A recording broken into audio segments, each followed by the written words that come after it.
Hey everyone, welcome back to WonderGod. What if the one who was forgotten, the one who was ignored by everyone, returned with a power no wizard could ever hope to match? In today's story, we dive into third part of What if Harry Potter embraced Slytherin ambition and forged a new destiny? Here is short summary. When Harry embraces the ambition the Hat saw in him, he finds not only power but a partner in Daphne Greengrass. With cunning, discipline, and magical growth beyond his years, Harry charts a new destiny, one not limited by old friendships or outdated traditions. But before we begin, if you enjoy stories like this, make sure to subscribe to WonderGod and share it with your friends, because it really helps the channel grow. Now, let's begin the story. Harry's firebolt lay on the desk in front of him with several bright lights shining on it. He was carefully inspecting every inch of the high-quality broom, making sure that it had not suffered any damage during the battle at Azkaban. So far he had not seen any problems other than the normal wear and tear, but he knew better than to just assume it was fine without checking. He had found himself missing Quidditch during the past few days and hoping that the school's favorite sport would be returned this year. Finally satisfied that the broom was in good condition, Harry began applying a coat of protective potion that would ensure it stayed that way. "Hey Harry, didn't mean to walk in on your polishing your broom," a joking voice said from the doorway. Harry turned and saw that Fred and George Weasley were standing right outside his door congratulating each other on the joke. "Ha, ha, very funny," Harry replied. "It's a good thing you two aren't trying to be stand-up comedians." "Don't say that," Fred protested. "We'd be smash hits." "Sure," Harry said skeptically. "So what are you two doing here?" "Dad's at the order meeting downstairs, and we thought this would be the perfect time to test out our new product," George explained. He then held out a small box which Harry carefully took, uncertain whether it was going to explode or attack him in some way. "What is it?" Harry asked, still not daring to open the box. "Go ahead, look for yourself," Fred replied. "It won't bite." Harry didn't completely trust either of the twins, but decided he might as well get it over with. When he opened the box he thankfully saw that it had not been a trap as he had feared. Inside was one item, what appeared to be a human ear with a long, flesh-colored string attached. "An ear on a string?" Harry asked. "What's it do?" "You, oh business partner of mine, hold in your hand Weasley's Wizard Wheez's newest creation, extendable ears," George proudly proclaimed. "With these, no conversation is private." "Maybe that's not the best ad line," Fred said thoughtfully. "But who cares? We'll figure it out. And now, the demonstration. How would you like to listen into a meeting of the Order of the Phoenix?" George asked. "Once in a lifetime opportunity. Sirius will just tell me what's going on when it is over anyway," Harry said to the disappointment of the twins. "But, let's try them out anyway." The twins smiled and ushered Harry out of his room and to the stairway. From here they could faintly hear voices talking, but it was impossible to make out what they were saying. George put a finger over his mouth, telling the others to be very quiet, as he took an extendable ear out of his pocket. He slowly began lowering the ear downstairs and closer to the meeting itself. Thankfully, none of the order seemed to notice what was going on. When the device had reached its destination, George put the other end of the string in his ear and gave Fred and Harry a thumbs up to let them know it was working. Harry began copying what George had done, and after a bit of effort to get the ear positioned right he could now hear exactly what was going on at the meeting. "These are great," Harry whispered to Fred, who merely smiled and nodded. Downstairs the meeting was already in progress with what sounded like Kingsley Shacklebolt reporting on a team of Aurors taking down a pair of giants the previous night. 2 young Aurors had also apparently died on the mission, but the Ministry still seemed to consider it a success. "Similar missions will be authorized as soon as we have solid information on where the giants are hiding," Shacklebolt continued. "To date we believe we have killed perhaps a quarter of the giants brought to England, but the threat is still very real. The good news is that funding to the Auror Division has finally been increased, allowing us to update equipment and hire new recruits. The bad news is that we are getting fewer applicants wanting to be Aurors than we had hoped. A problem you will soon be in a better position to address, I would think," Dumbledore commented. He received no audible response. "Severus, any news?" "The Dark Lord is planning something, though no one knows what. A meeting of all Death Eaters has been called for tomorrow at 5. This is a very unusual occurrence," Snape explained. I will bring back what news I can. Where is our next target, then? Sirius asked. We should be planning on attacking as well. Let us wait at least until Severus has uncovered more information. Dumbledore replied. You can wait then, Sirius said. I'm going to help the Aurors. I have experience fighting giants and that's what they need right now. Amelia offered me a position as a consultant to the Auror division, and I guess I am going to take it. Harry was surprised by his godfather's statement as he had not mentioned anything about it to him. He wondered if Sirius had been waiting for him to go back to school before doing this. There are other ways you could be helping the Order. Dumbledore responded. But this is the best way I know how to help the war effort. Sirius said, interrupting him. It's done, Dumbledore. There's no use arguing with me anymore. Very well. Dumbledore said softly. I believe this meeting is at an end. All of you, please be careful in the coming days. If, as Severus says, Voldemort is planning to launch a new offensive, it could come at any time. There were murmurs of agreement as the meeting broke up and people began to leave or talk to each other about other things. Harry and the twins quickly pulled their extendable ears back so they would not be caught. No one seemed to have noticed them. Quietly they stood up and walked back to Harry's room. Well, that was interesting, George said once they had closed the door. Well, okay, maybe a bit boring. Do you think all of their meetings are like that? That's basically it, Harry said knowingly. They mostly just sit around to talk about what's going on. Why did you two want to know so badly anyway? Thinking of joining the Order. They'd be lucky to have us. Fred insisted. We've got to do something though, don't we? Family tradition and all. These extendable ears work great. Harry said. I bet the Order could use things like this. The truth is that they probably won't let you fight until at least after you graduate, but if you two could keep coming up with useful stuff for them to use, then they would be a lot more likely to let you in. Brother, our business partner makes a good point. Fred replied. I've got it. A new line of Weasley's Wizard Wheezes products. Zonko would never think of doing something like this. We could corner the market. George said happily. Just be careful who you're giving these things to, okay? Harry said, holding up the extendable ear. It would be bad if they ended up in the wrong hands. Guess that's going to be a small market then, huh, George? Fred asked. No worries. Come on, I've got an idea I'm dying to try out. Lead on. George said, raising his hand to point towards the door. The twins waved goodbye before marching out of the room, leaving Harry alone to wonder what they could be up to. After considering it for a moment, he decided it was probably safer not to know and sat back down to finish working on his broom. Are you sure you can't tell it's me? Harry asked as he gently poked at his face. He and Daphne were standing in front of the entrance to Diagon Alley behind the leaky cauldron. Before getting on the night bus to make their way here, they had taken turns casting various glamour charms on each other so that no one would be able to recognize them. As a result, Harry was now a blonde with brown eyes and a flat nose. His most unique feature, his scar, had been hidden and he did indeed look completely different. Daphne, meanwhile, had been turned into a brunette with bright green eyes that would have matched Harry's natural eye color. Harry had also conjured a pair of glasses with plain lenses for her to wear that masked her appearance even more. No, Harry. Daphne replied, smiling. You saw yourself in the mirror before we left. There's no way anyone will recognize either of us. We'll be safe this way. Sirius and my dad both thought so. Harry shrugged in response but made sure he could quickly get to his wand if he needed to. Daphne began pressing bricks on the wall with her wand, and a moment later the bricks began to rearrange themselves into a door, opening the way into Diagon Alley. So, what's first? Harry asked. Quidditch supplies. No, how about some new robes? Daphne replied. You may not have noticed, but you've grown since last year. So have I, for that matter. Madame Malkin's is right over there, let's go. Harry groaned but followed anyway. He did not especially like the process of picking out and having new robes fitted for him, but he knew it was necessary. They spent the next half hour in the store, most of it with Daphne mocking how uncomfortable he clearly was having his measurements taken. In the end though, they both left with exactly what they came for.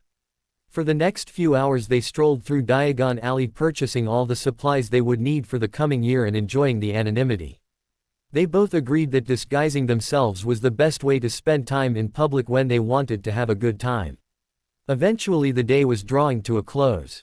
They had arrived shortly after lunch, had barely noticed how much time had passed. They knew that they would be expected back soon, so reluctantly they began to head back to the entrance of Diagon Alley. Their path took them past the entrance into Nocturne Alley, and what Harry saw when he glanced down the seedier district stopped him in his tracks. "Did you see that?" Harry asked as he took a step towards Nocturne Alley. "See what?" Daphne asked, clearly unaware of what Harry was talking about. "I could swear I just saw Rodolphus Lestrange walk into that pub," Harry explained. He took a few steps towards where he had seen the Death Eater before Daphne put a hand on his arm, stopping him. "What are you thinking of doing, Harry?" Daphne asked. "You can't just go charging into Nocturne Alley and attack Lestrange, who knows what kind of backup he has." "I just want to see what he's doing, okay?" Harry explained. "Maybe I'll get the chance to take him out, maybe not. But I can't just give up and let him go."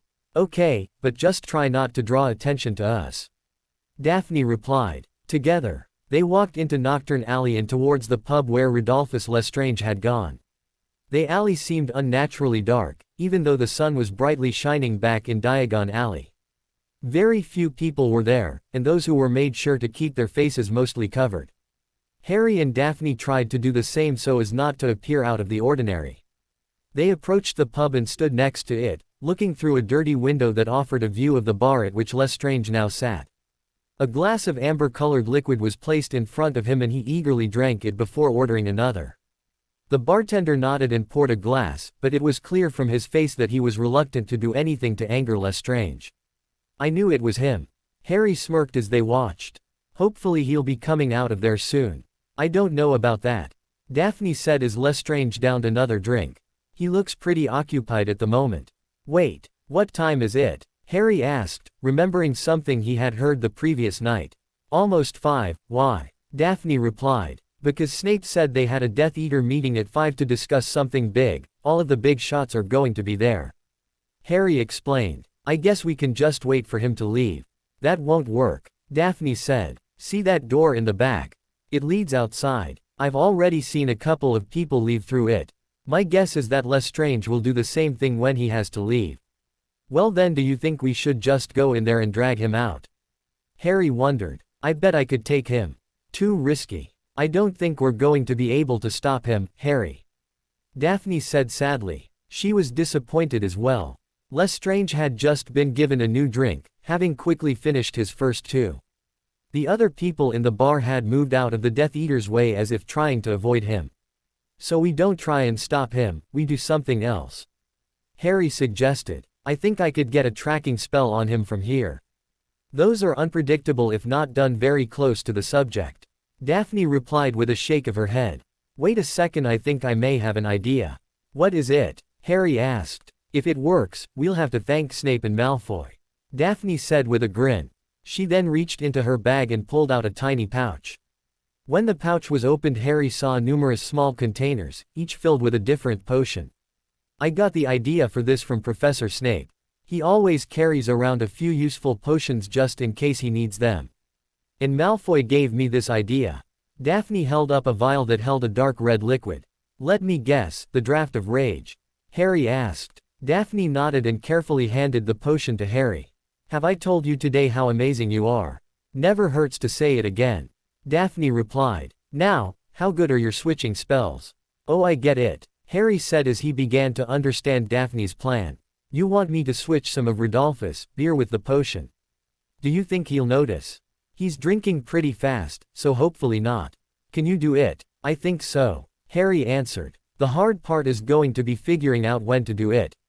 We don't want it to wear off before he gets there." Daphne nodded and they both turned back to the window trying to decide when to act. Lestrange had just been given another drink and reached out to take it when suddenly he stopped and winced in pain a little. "Now Harry, he's just been called," Daphne said, realizing that Lestrange's pain came from his dark mark being activated. Harry nodded and cast the switching spell. Instantly the red potion in the vial was replaced with some of Rodolphus' beer. They could only assume that the potion had made its way into the Death Eater's glass. Rodolphus stood up from the bar and for a moment Harry and Daphne worried that he would leave without drinking the potion, but thankfully he retrieved his beer and downed it one long gulp. He then walked out the back door and left without paying. The bartender wisely did not try and stop him but was simply thankful he had left. Do you think it worked? Harry asked. I couldn't tell. I think so. Daphne answered, also unsure. I guess the Death Eaters are about to find out. Harry shrugged and happily began to imagine all the chaos they might have caused.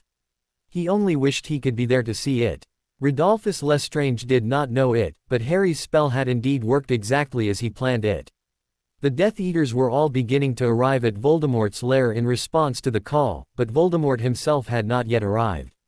The room into which Lestrange and the others had apparated was dark and cold, with rough stone walls making it appear like the dungeon it was. As Rodolphus Lestrange looked around the room he scowled in annoyance at the others and the fact that his drinking had been interrupted. His mood did not at all approve when Crabbe and Goyle, two of the less intelligent Death Eaters, bumped into him. What the hell do you think you're doing? Lestrange demanded to know as he turned to face them. Already his hand was tightly clutching his wand, just waiting for an excuse to use it. Out of the way, Lestrange. Goyle said, unafraid of the other Death Eater. They attempted to keep walking, but Lestrange grabbed Goyle by the collar of his robe and threw him into the wall. Crabbe and Goyle both looked surprised by his actions, but Lestrange's face was twisted into a look of pure fury. What's wrong with you? He's drunk, Crabbe said, leaning in closer to Lestrange. The smell of alcohol still lingered around him. Lestrange growled at Crabbe, but kept Goyle pinned to the wall with his forearm at Goyle's neck. Stay out of this, you useless moron, Lestrange demanded, before turning back towards his victim. Now, you will pay for what you did. You won't do anything to me. Goyle replied, not recognizing the danger he was in. By now the argument had started to draw a crowd of Death Eaters who had been waiting for Voldemort to arrive. Bellatrix Lestrange and Lucius Malfoy both watched, wondering what would happen. Oh really? Crucio! Lestrange roared. Immediately Goyle fell to his knees, screaming in pain. Crabbe, seeing that his friend needed help, charged at Lestrange and knocked him to the ground. Lestrange hit the floor hard and struggled to get up while Crabbe went to check on Goyle. Everyone assumed the confrontation was over, but Rodolphus Lestrange had other ideas. Finally pulling himself to his feet, he pointed his wand at Crabbe's back and yelled, Avada Kedavra.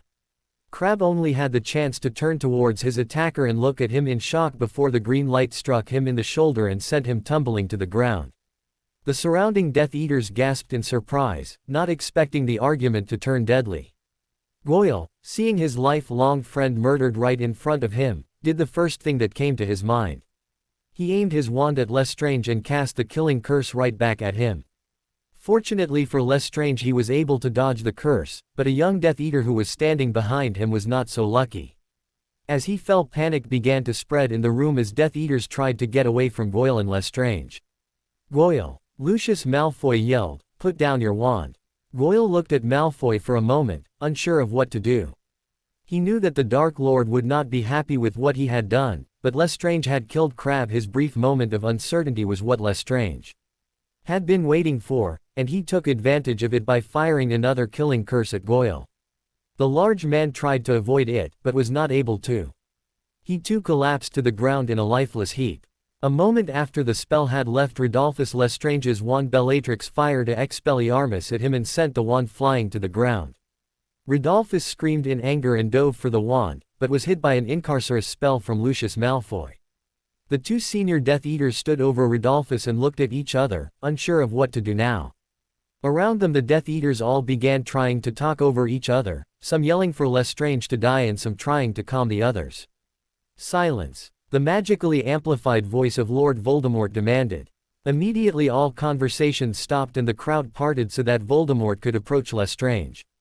As he stood over the man, the potion in Lestrange's body began to wear off, and his senses came back to him. Rodolphus, why have you betrayed me? No, my lord, Rodolphus pleaded. I would never betray you. But you have. Voldemort insisted. 3 men lay dead because of you. You know how this must end. No, please. Rodolphus begged. I don't know what came over me, someone set me up. I shall have mercy on you. Voldemort finally answered. Due to your many years of loyal service, I will not torture you before I kill you. Avada Kedavra. Voldemort spoke the words with no enthusiasm, disappointed that he was being forced to kill one of his most loyal followers. But the man must pay for his actions to ensure that the others understood the consequences of such behavior. Lestrange had no chance of avoiding the spell and soon he too was dead. Finally everyone understood that the carnage was over. Voldemort turned to head back to the front of the room, saying as he walked, "Clean this up, we have business to attend to." The newest Death Eaters understood that meant they were to dispose of the bodies, which they obediently began to do. The others just shook their heads and wondered how this could have happened before turning to face the Dark Lord who would not let that minor inconvenience get in his way. Professor Dumbledore sat at his desk in his office at Hogwarts making final preparations for the coming school year. With his responsibilities as leader of the Order of the Phoenix and in the Wizengamot, it was sometimes easy to become overwhelmed, overlook his day job, but teaching children had been his life's work for most of his life and he was not willing to give it up. In a few short days the halls of Hogwarts would once again be filled with children eager to learn how to harness their magical abilities, and it was his task to make sure they had that opportunity. Dumbledore's thoughts were interrupted by a soft knock at his door. "Enter," he said loudly enough so that the person outside could hear. When the door entered it revealed Severus Snape who, Dumbledore assumed, had just left the meeting of Death Eaters called by Lord Voldemort. The old professor could tell from the look on his spy's face that something was amiss. "Is there a problem, Severus?" "Yes, I would say so," Snape replied. "Crabbe and Goyle are dead, and the responsibility of informing their families has fallen to me." "I had not heard of any attacks today," Dumbledore commented. "How did they die?" "Killed in a pointless brawl by a drunken Rodolphus Lestrange, who was then executed by the Dark Lord as punishment," Snape explained. "There is certainly an increased feeling of tension within the ranks of the Death Eaters now, but fear of the Dark Lord will keep them in line for the most part." "How very odd," Dumbledore said. "But even in these times of war we must remember that not every death is a result of an enemy attack. Perhaps it will discourage recruitment into the Death Eaters if they begin to fear that they may fall to friendly fire. I would also encourage you to take advantage of the opportunity this presents with regards to young Vincent Crabbe and Gregory Goyle. With their fathers dead you may be able to offer them advice that would dissuade them from following in their father's footsteps." "I will try," Snape promised. "But I fear that they will turn to the Malfoys for guidance. We can only hope that Draco does not turn out to be like Lucius."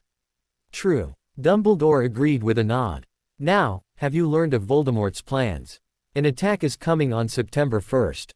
Snape replied. "Ah, so it is true then," Dumbledore said. "An attack on the Hogwarts Express. I had heard rumors." "No, those rumors have been spread by the Dark Lord on purpose," Snape answered. "The Ministry will waste much of its manpower protecting a target that the Dark Lord has no plans on attacking.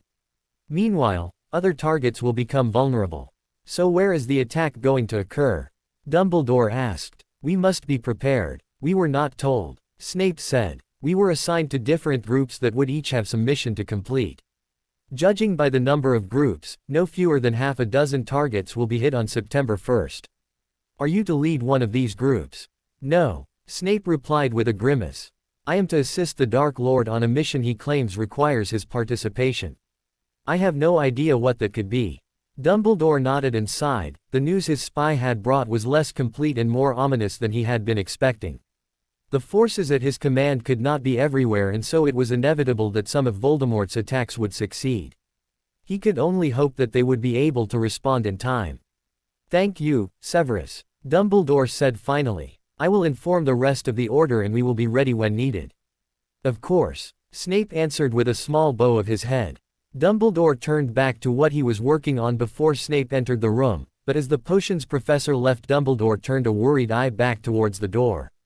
Snape, he knew, had suffered and sacrificed much over the years in order to atone for his past sins, but the new war was going to be especially tough on him.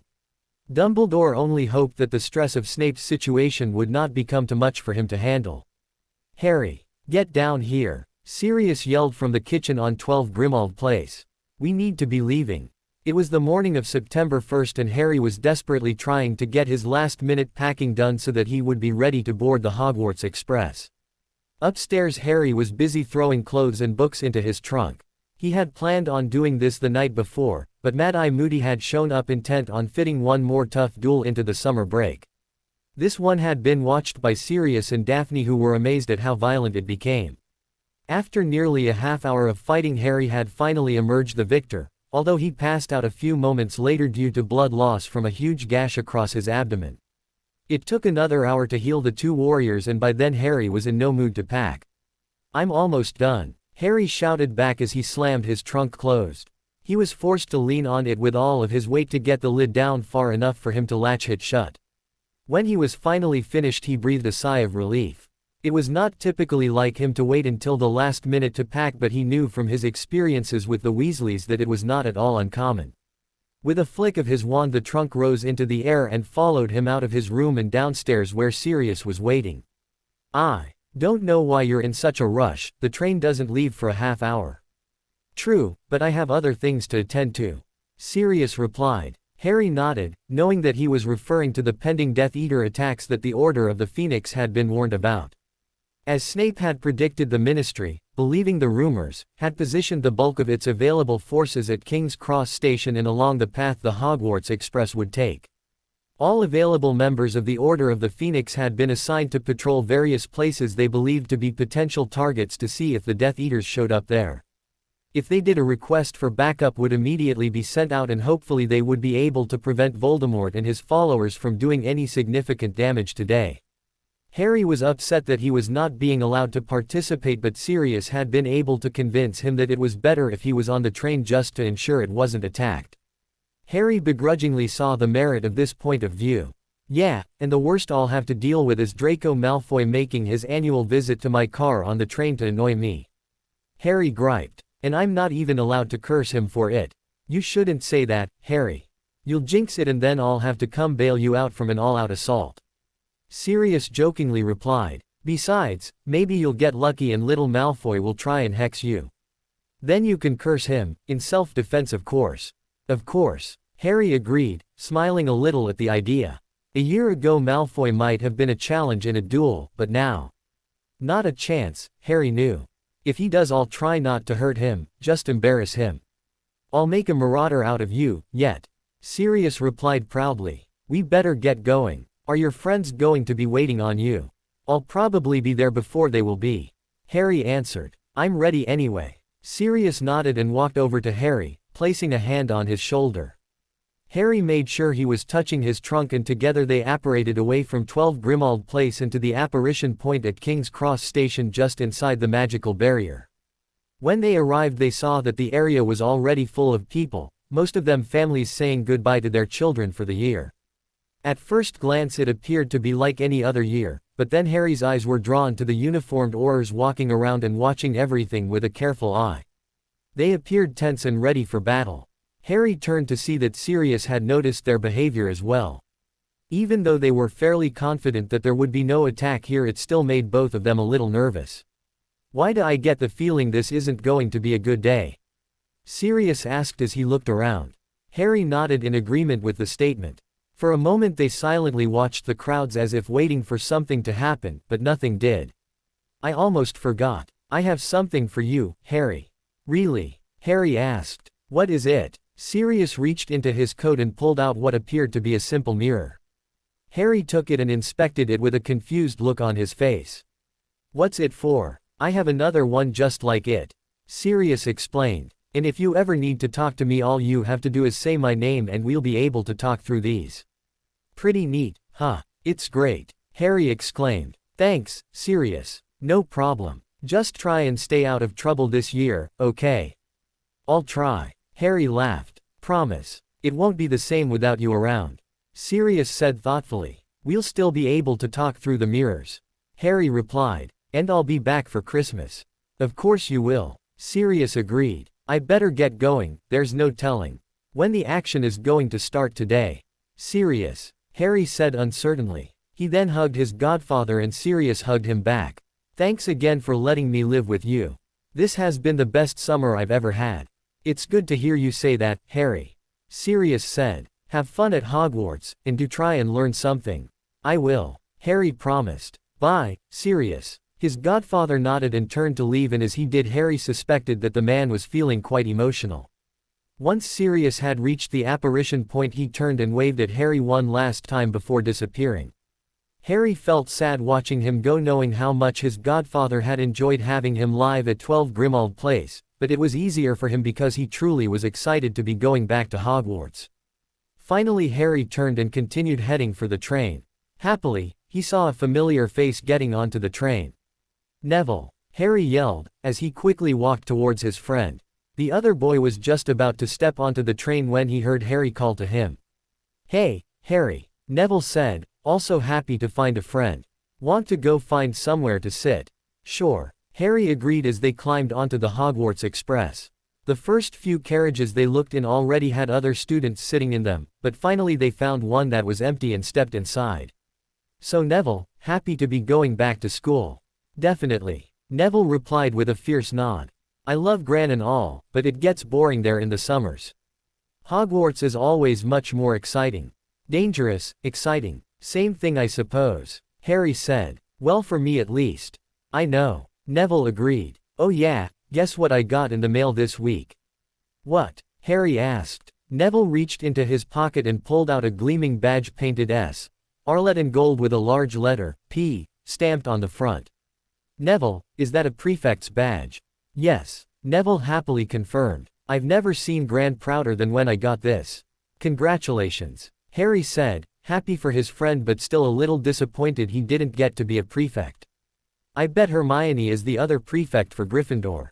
"Probably so," Neville agreed. "So do you know who the defense professor is going to be?" "No, but it won't be Professor Moody," Harry said. "He told me that he prefers the company of criminals to teenagers." "I'm starting to believe that position really is cursed. We just can't keep a teacher for more than a year. It's been like that for decades," Neville reminded him. "Nobody really knows why." As Neville finished saying that, the door to their compartment opened and Daphne walked in with a large smile on her face. "Good morning," she said happily as she sat down next to Harry. "I love this time of year. You know, I seem to remember most kids not liking when summer holidays ended," Harry said. "But I feel the same way. Even before Hogwarts it meant I got to get away from Dudley for a few hours out of the day." "Hey, you made prefect," Daphne exclaimed, seeing the badge on Neville's shirt. "Congrats. What about you?" Harry asked. "I can't think of anyone in Slytherin who deserves it more." "Ah, but you forget that it doesn't really matter who deserves it in Slytherin," Daphne answered, shaking her head. "Rumor is that Pansy Parkinson and Draco Malfoy are the new prefects." "Great, something else I'll have to listen to him brag about," Harry replied. Although even I'll admit he wasn't as bad as usual after we saved his life from those Dementors. Daphne nodded in agreement with Harry's statement. Her housemate had indeed bothered her less than usual during the spring semester of the previous year. While she was thankful for the change, she also wondered how long it would last. "So did you hear if our little trick with Lestrange did anything?" Daphne asked Harry. Neville looked on curiously, so she explained to him what they had done. "Sirius wasn't at the last order meeting, so if something did happen he hasn't heard about to tell me," Harry explained. "And I didn't actually tell him about what we did either. He'd just gripe at me for not calling in help when we spotted Rodolphus. Plus, the fewer people who know about it the more likely it is to work again." "Very true," Daphne agreed. "I did tell my dad though. He commends on a job well done." A moment later Hermione walked in the door with her Gryffindor prefect badge proudly pinned to her robes. When Harry saw it he stood up and began applauding her, causing Hermione's cheeks to redden at the attention. "Sit down, Harry," Hermione said. "That's an order from a prefect. First day and you're already abusing the privileges." Harry replied. "What will the other prefects say?" Everyone laughed as Hermione sat down on the bench next to Neville. The four friends began talking about all the things they were excited to do in the new year. A few minutes later the last warning that the train was about to leave was given, and shortly after the Hogwarts Express left the station and they were on their way back to school. The train had only been moving for a few minutes when the door to their compartment once again opened and Draco Malfoy took a step inside. A frown crept over his face which he quickly changed into a sneer. He had been looking for a place to sit, but this was obviously not it. "Looks like I found where they put the trash," Draco said as he turned to leave. "I'll be going, wouldn't want anyone to think I'd associate with you." "Hey Malfoy," Harry said, stopping him. "Where are your goons, Crabbe and Goyle?" Or did they finally fail out? Draco looked at Harry suspiciously, wondering if Harry was trying to set him up for something. Crabbe and Goyle were both at the funerals for their fathers and would not make it to Hogwarts until the following day, a fact that Draco knew but Harry clearly did not. "That's none of your business, Potter," Draco finally replied before leaving the compartment and its inhabitants wondering what was going on. Draco had heard how Crabbe and Goyle's fathers had died from his own father the night it had happened. Although Lucius Malfoy blamed the entire incident on Lestrange's stupidity and Crabbe and Goyle's carelessness, Draco had to wonder just what kind of group the Death Eaters really were. His own father constantly ridiculed the people he worked with, and yet he never questioned his own place among them. Draco knew full well that someday he would be expected to follow in his father's footsteps, but not for the first time he wondered if that was truly the best choice for him and the Malfoy family. Until recently Draco had always been in awe of his father, but that was changing. What if the elder Malfoy was mistaken in his gamble, which making yourself a servant of the Dark Lord obviously was? Draco sighed, not really knowing the answers to his questions or even why he was worrying about them to begin with. The trip to Hogwarts was, as expected, rather uneventful. The large group of Aurors commanded to protect the Hogwarts Express did their job as well as could be asked, but the attack they believed to be coming never materialized. The real battles were being fought elsewhere. Reducto. Bellatrix Lestrange happily yelled as she continued to break down the walls of Amelia Bones' house. She and her group had been tasked with attacking the home of the Minister of Magic and capturing her if possible. Fortunately, Minister Bones had not been home when the attack took place and Lestrange had to settle with destroying the large house. "Bellatrix, the Aurors are on their way," Wormtail cautiously warned. It was a bad idea to get into Bellatrix Lestrange's way when she was casting curses. "Oh fine, you pathetic waste of flesh," Bellatrix sighed. "Tell everyone we're leaving, but first fiendfire." The magical, and almost uncontrollable, flames leapt from her wand and continued to grow as it fed on what was left of the house. Though she did not know it, and probably would not have cared if she had, one of her fellow Death Eaters was still inside the house and perished as a result of her spell. That was the only casualty her team would suffer. As the flames continued to rise and engulf the surrounding area, Bellatrix cheered and laughed. There were few things she liked more than causing chaos. Wormtail and the others apparated away, most afraid of the fire, the approaching Aurors, and the insane woman who had been appointed to lead their team. Sturgis Podmore had been assigned the task of watching the home of Minister Bones, which everyone agreed was a likely target.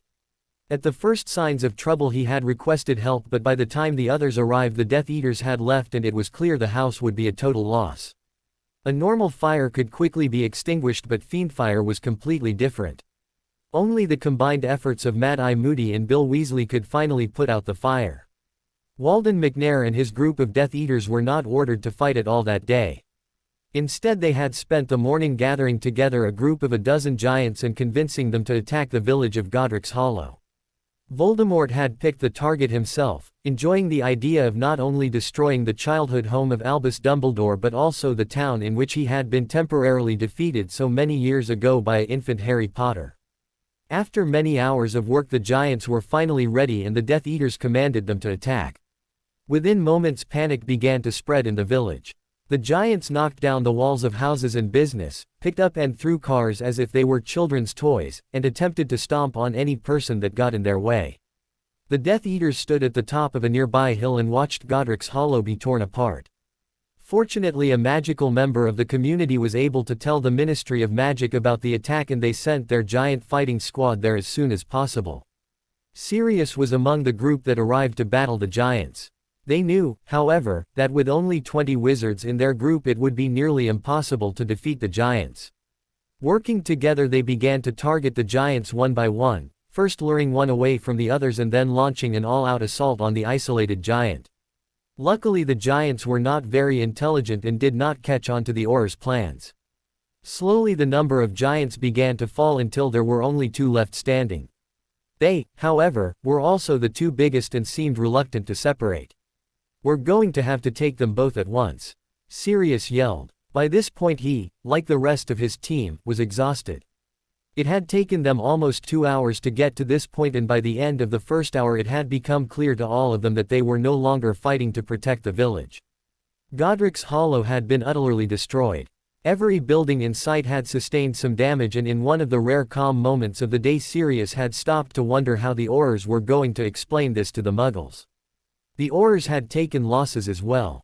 2 had been killed by the Giants and 3 injured severely enough that they were forced to leave. That left 15 of them to fight the 2 biggest giants. When he was sure allies were ready, Sirius led them towards the giants. Blind them, Sirius commanded, casting a conjunctivus curse towards the eyes of one of the giants.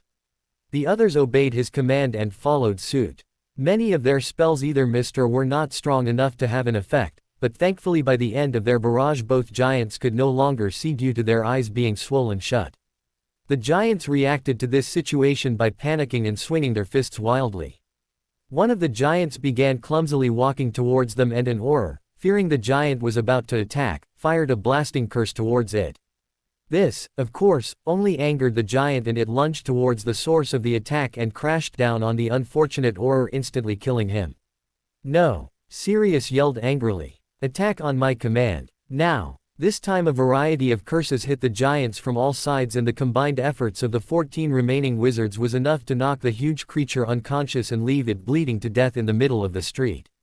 "Only one more," one of the Aurors said as they turned to face the last giant. It was rubbing its eyes and blinking constantly while the team got in position around it. Suddenly the giant lowered its hands, and it was clear the blinding spell had worn off. The giant let out a huge roar and began running towards Sirius. Sirius knew that there was no chance he could outrun an angry giant, and did the one thing he knew it would not be expecting, running towards the giant. Spells rained down on the giant, but without any obvious effect. It continued stomping towards Sirius, and the gap between them was closing quickly. As they approached each other, the giant leaned forward to grab Sirius but missed as Sirius ran under the giant's legs. The giant kept trying to reach through his legs, but the awkwardness of the position and his forward momentum caused him to tumble forward and crash hard on the ground. "Confringo!" Sirius yelled as the giant attempted to get up. The spell hit the giant in the forehead and caused a huge wound to open up. Moments later, spells from the other Aurors rained down on the creature and finally ended the battle. "A pity, it's over," McNair said to the other Death Eaters as they watched the Aurors regroup. "And that's 12 less giants." "What about the Aurors?" a junior Death Eater asked, eager to prove himself. "Should we attack?" "That's not what we were told to do, so no," McNair informed him. "We're through here. Let's go." Moments later the Death Eaters were gone. Elsewhere in the country other targets were being attacked as well. The Order of the Phoenix sent most of its forces to counter an assault on Diagon Alley led by Lucius Malfoy and the Carrows. 9 innocent bystanders were killed by the Death Eaters before the Order, led by Professor Dumbledore, could arrive. Dumbledore had expected to find Voldemort leading this attack, but no one seemed to have any idea where he was. The Death Eaters, knowing they were no match for Dumbledore, apparated away before the Order could inflict any real damage on them. Shortly before the Death Eaters launched their assault on Diagon Alley, Severus Snape walked into the Ministry of Magic, accompanied by a tall man in plain, dark robes. His skin was pale but not unordinary so. He had black hair and dark brown eyes. Some might have even considered the man attractive. Together the two men approached the check-in station at the front of the ministry, where an overweight wizard sat and inspected all those entering the building. "Names and destinations, please," the guard asked, not even bothering to look up from his clipboard. "Severus Snape," Professor Snape said. "Department of Mysteries." "And you, sir?" the guard asked, finally looking up. "Thomas Riddle, also to the Department of Mysteries." Lord Voldemort replied with a smile. It had been so long since he had walked among the people in disguise that the whole situation greatly amused him. The guard waved them through, and the two men continued on into the ministry towards the Department of Mysteries. "How do you like my glamour, Severus?" "Flawless, my lord," Snape answered. No one could tell it was a glamour at all. "I do not doubt the quality of my work, I was speaking of my appearance." Voldemort replied. "This is what I once looked like, so many years and so many rituals ago. Of course I am more than human now, it is only fitting I no longer look like you mere mortals." "Of course, sir," Snape agreed. "Where in the Department of Mysteries are we going?" "The Hall of Prophecy, of course," Voldemort answered. You attempted to bring me the prophecy once before, it is appropriate that you are with me today when I finally hear it for myself. Dumbledore and his foolish order would never expect me to simply walk through the front door and ask to hear it as is my right. No, my lord, Snape said. They expected you to fight for it. While entertaining, that would be unnecessary. Voldemort replied. They had finally reached the Hall of Prophecy, which was guarded only by the fact that touching a prophecy ball that did not belong to a person would drive them insane. After a few minutes of searching, Voldemort found the glowing ball containing the prophecy concerning him and Harry Potter. Neither he nor Snape had ever heard the complete prophecy. Shall we? Voldemort asked as he activated the ball. The light inside flashed and a ghostly voice began speaking from inside it. The one with the power to vanquish the Dark Lord approaches, the voice began, confirming to Snape and Voldemort they had found the right one. Born to those who have thrice defied him, born as the seventh month dies, and the Dark Lord shall mark him as his equal, but he will have power the Dark Lord knows not, and either must die at the hand of the other, for neither can live while the other survives. The one with the power to vanquish the Dark Lord will be born as the seventh month dies. Very interesting, Voldemort said as the light in the ball dimmed. His brow furrowed in thought as he considered the meaning of the prophecy. Likewise, Snape was attempting to determine what it could possibly mean. Come, Severus. Our work here is done. The Dark Lord and Snape left the Ministry of Magic having completed their mission without needing to use a single offensive spell. As Hogwarts finally came into view, Harry couldn't help but smile and squeeze Daphne's hand. She laughed at her boyfriend's obvious excitement but was actually happy for him. It was good to see him this way. They, along with Hermione and Neville, were riding in Thestral-pulled carriages towards Hogwarts while the first years took their boat ride to the castle. All of their group had witnessed death in the preceding months and were now able to see the strange creatures. Hermione knew from reading Hogwarts, a history, that the Thestrals had always been there, but it was still unnerving to see the skeletal horse-like animal. They're really kind of beautiful, in a way. Daphne commented as she stared at the pair of Thestrals pulling their carriage. Not cute like a newborn crup or anything, but still they have a certain elegance that you don't see in many other animals. I don't know, Neville said uncertainly. I'll just stick with my frog Trevor. He doesn't have to worry about being replaced by a Thestral. Neville then began feeling through his pockets and looking through his bags. Oh bollocks, I've lost Trevor again. I'm sure he'll find his way back, Neville. Hermione assured him. He always does. Or you could just summon him back to you. Harry suggested. It should work. You think so? Neville asked. At Harry's nod he stood up in the carriage, took out his wand, and said, Accio Trevor. For a moment nothing happened, but then Neville was struck in the back by his summoned frog, who then landed with a loud thump in the floor of the carriage. Sorry Trevor, are you okay? Neville asked the clearly startled amphibian. Trevor croaked angrily at his owner before leaping into Neville's pocket to rest. I wish we would have known that spell in first year, Hermione said as she laughed at the scene in front of her. Sure, but if you had, you wouldn't have met me on the train that day, Harry reminded her. And then who knows what else could have changed. You're right, you know. Daphne agreed. Little changes can have profound and far-reaching consequences.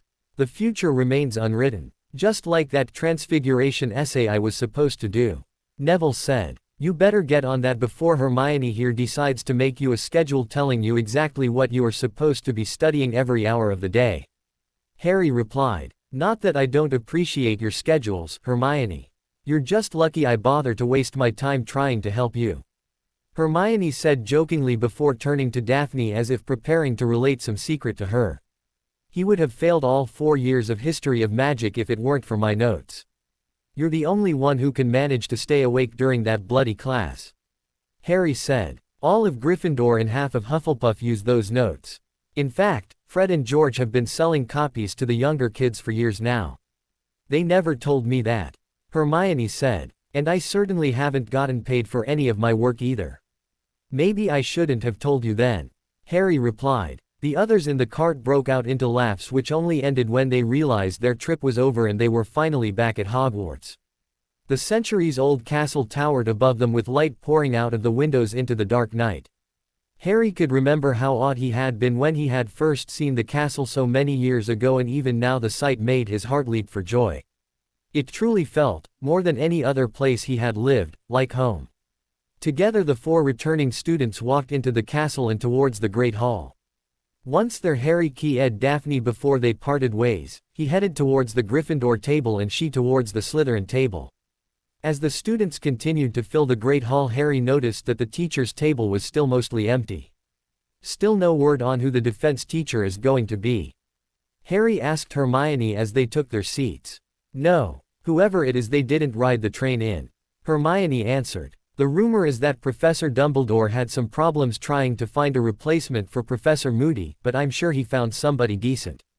Don't be so sure, Harry replied. Remember Lockhart, or Quirrell. As the flow of students into the hall began to decrease, the teachers began arriving.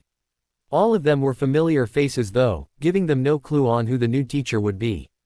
As the last students finally took their seats, a door in the back opened and Professor Dumbledore walked out with Auror Kingsley Shacklebolt and Professor Snape at his side.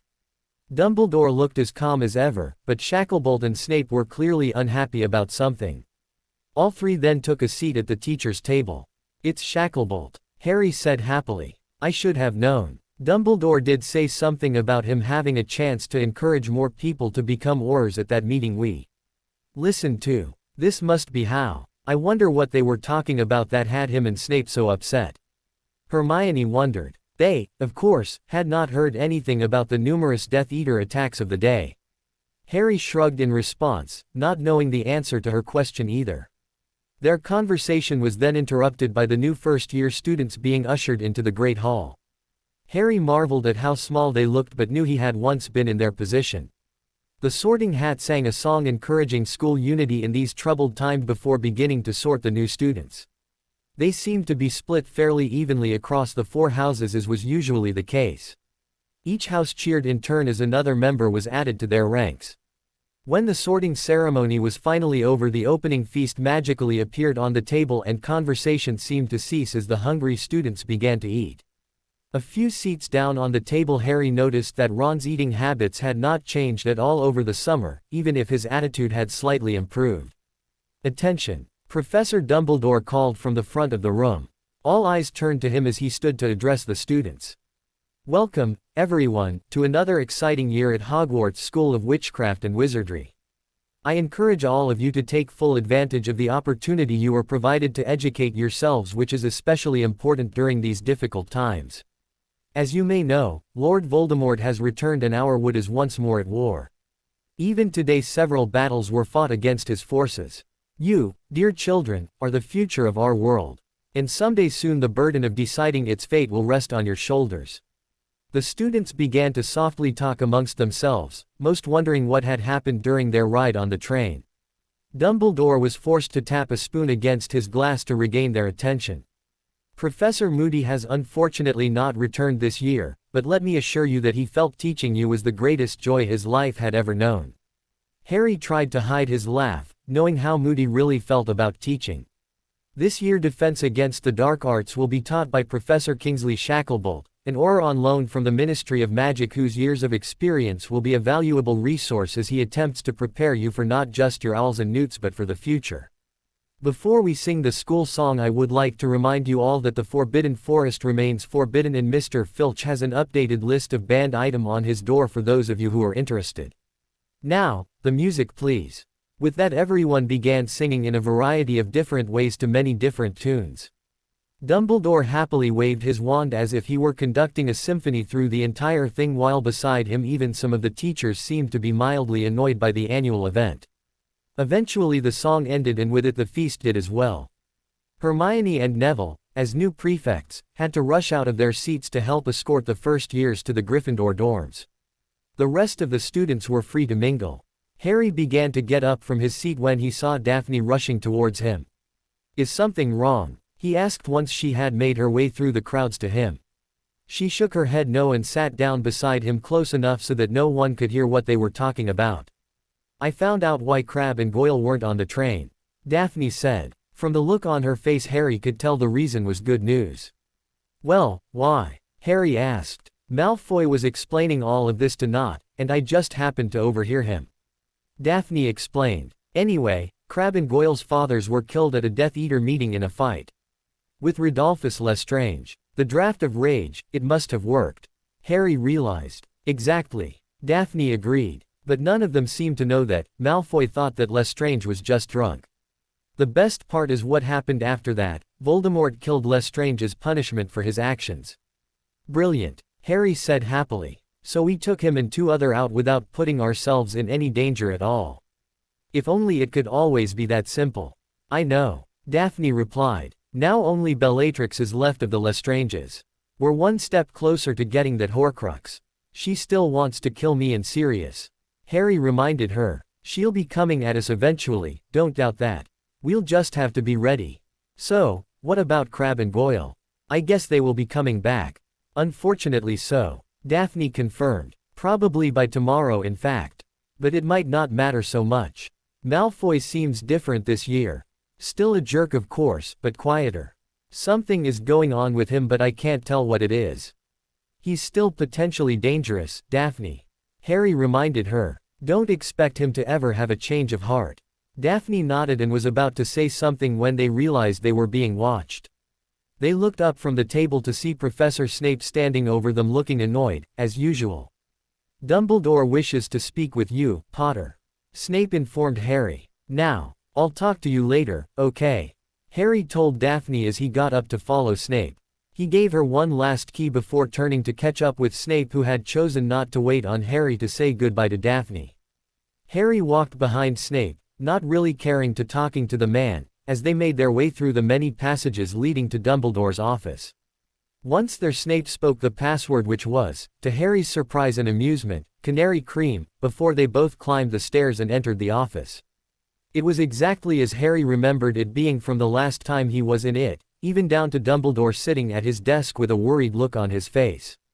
"Ah, Harry, so good of you to come." Dumbledore began, motioning for Harry to sit down. Snape took the other empty chair in front of Dumbledore's desk. "I'm afraid there isn't much good news to share with you." "What's wrong?" Harry demanded to know. "Is Sirius okay?" "Yes, I assure you Sirius is just fine," Dumbledore replied. "Tired from fighting giants all day, but otherwise unharmed. The good news is that the Order suffered no casualties today, however we were unable to stop Voldemort from accomplishing almost everything he set out to do." "What?" Harry asked, relieved to know that his godfather was okay. "His forces struck at a variety of targets, but I was unaware of his true goals until Severus returned shortly before the opening feast." Dumbledore began. With a heavy sigh, he continued explaining. "Voldemort has learned the full contents of the prophecy. That was his goal all along, the rest was merely a distraction."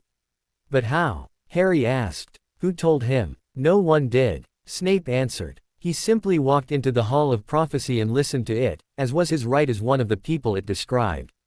And no one in the ministry tried to stop him." Harry asked disbelievingly. "Why not? He wore a glamour," Dumbledore said. "And when asked for his name he simply gave it. The ministry is apparently on guard against Lord Voldemort but not Tom Riddle. A mistake I am as shocked as you to hear about. Certainly it is not common knowledge that Riddle became Voldemort, but enough know that it should have been caught." "Why don't more people know?" Harry asked. "Wouldn't it help if people knew that Voldemort was really a half-blood? The Daily Prophet would never print such allegations, even though they are true." Dumbledore answered sadly. "But perhaps it would be wise to make that knowledge more available to the general public. Though it may simply anger Voldemort. The Death Eaters would never believe you," Snape commented. "Even the older ones who knew him as Tom Riddle first would never believe that the heir of Slytherin, which the Dark Lord certainly is, could be anything but a pureblood. It would be a waste of effort." "I don't believe you," Harry replied. "I think it's worth it, and I'm going to try." Snape shrugged as if Harry's commitment made no difference to him. "As of now we do not know how Voldemort has interpreted the prophecy, or what he plans on doing with this new knowledge," Dumbledore explained. "This is a situation which I had hoped we could avoid." "Why?" Harry wondered. "It doesn't really tell him anything he didn't already know, did it? The only new thing in there is that now he knows one of us is going to have to kill the other one. And I bet you he already planned on killing me himself." "This is true," Snape confirmed to Dumbledore's chagrin. "Standing orders are to capture you and bring you to the Dark Lord if the opportunity presents itself.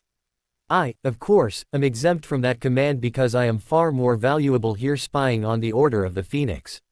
You know sometimes I still wonder if you're loyal to anyone but yourself." Harry said. Snape once again shrugged, not at all interested in what Harry believed. I fear that Voldemort may see you as more of a threat now than he did before, Harry. Dumbledore said. Before his anger towards you was solely because of your role in his downfall, but now he knows that one day you will be able to challenge him as an equal. He will not want to allow that to happen. So what do I do now? Harry asked. I've been working as hard as I can on dueling and learning more powerful magic, but I know it's still not enough to beat Voldemort. Plus he's still not mortal.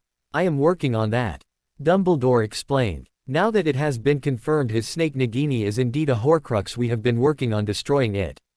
Unfortunately the beast rarely leaves Voldemort's presence. I am working on ways to draw it out, perhaps then we can strike. Good, Harry said, glad to know that Dumbledore was at least working on the problem. I thought you might also want to know why you were not picked as prefect. Dumbledore said. Harry was surprised by the comment.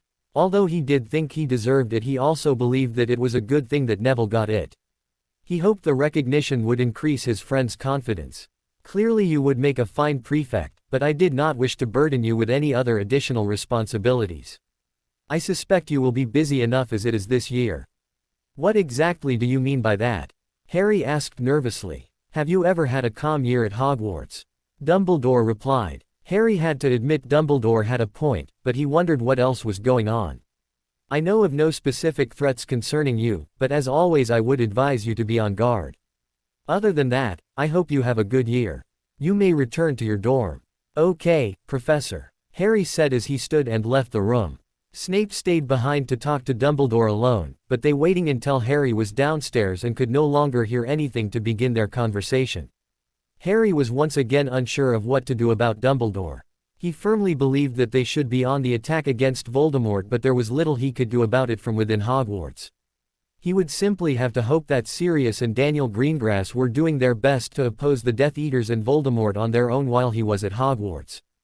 After a few minutes of searching before remembering that he had the Marauders map, Harry was able to find Daphne waiting for him in the unused classroom they had practiced magic in the previous year before moving to the Room of Requirement. They spent an hour or so discussing all of the things they had learned and what it meant before realizing they had already missed curfew. Deciding they had already broken the rules and they weren't likely to get into any more trouble if caught anyway, they stayed in the room to enjoy some of the better parts of being boyfriend and girlfriend before finally calling it a night and heading back to the respective dorms.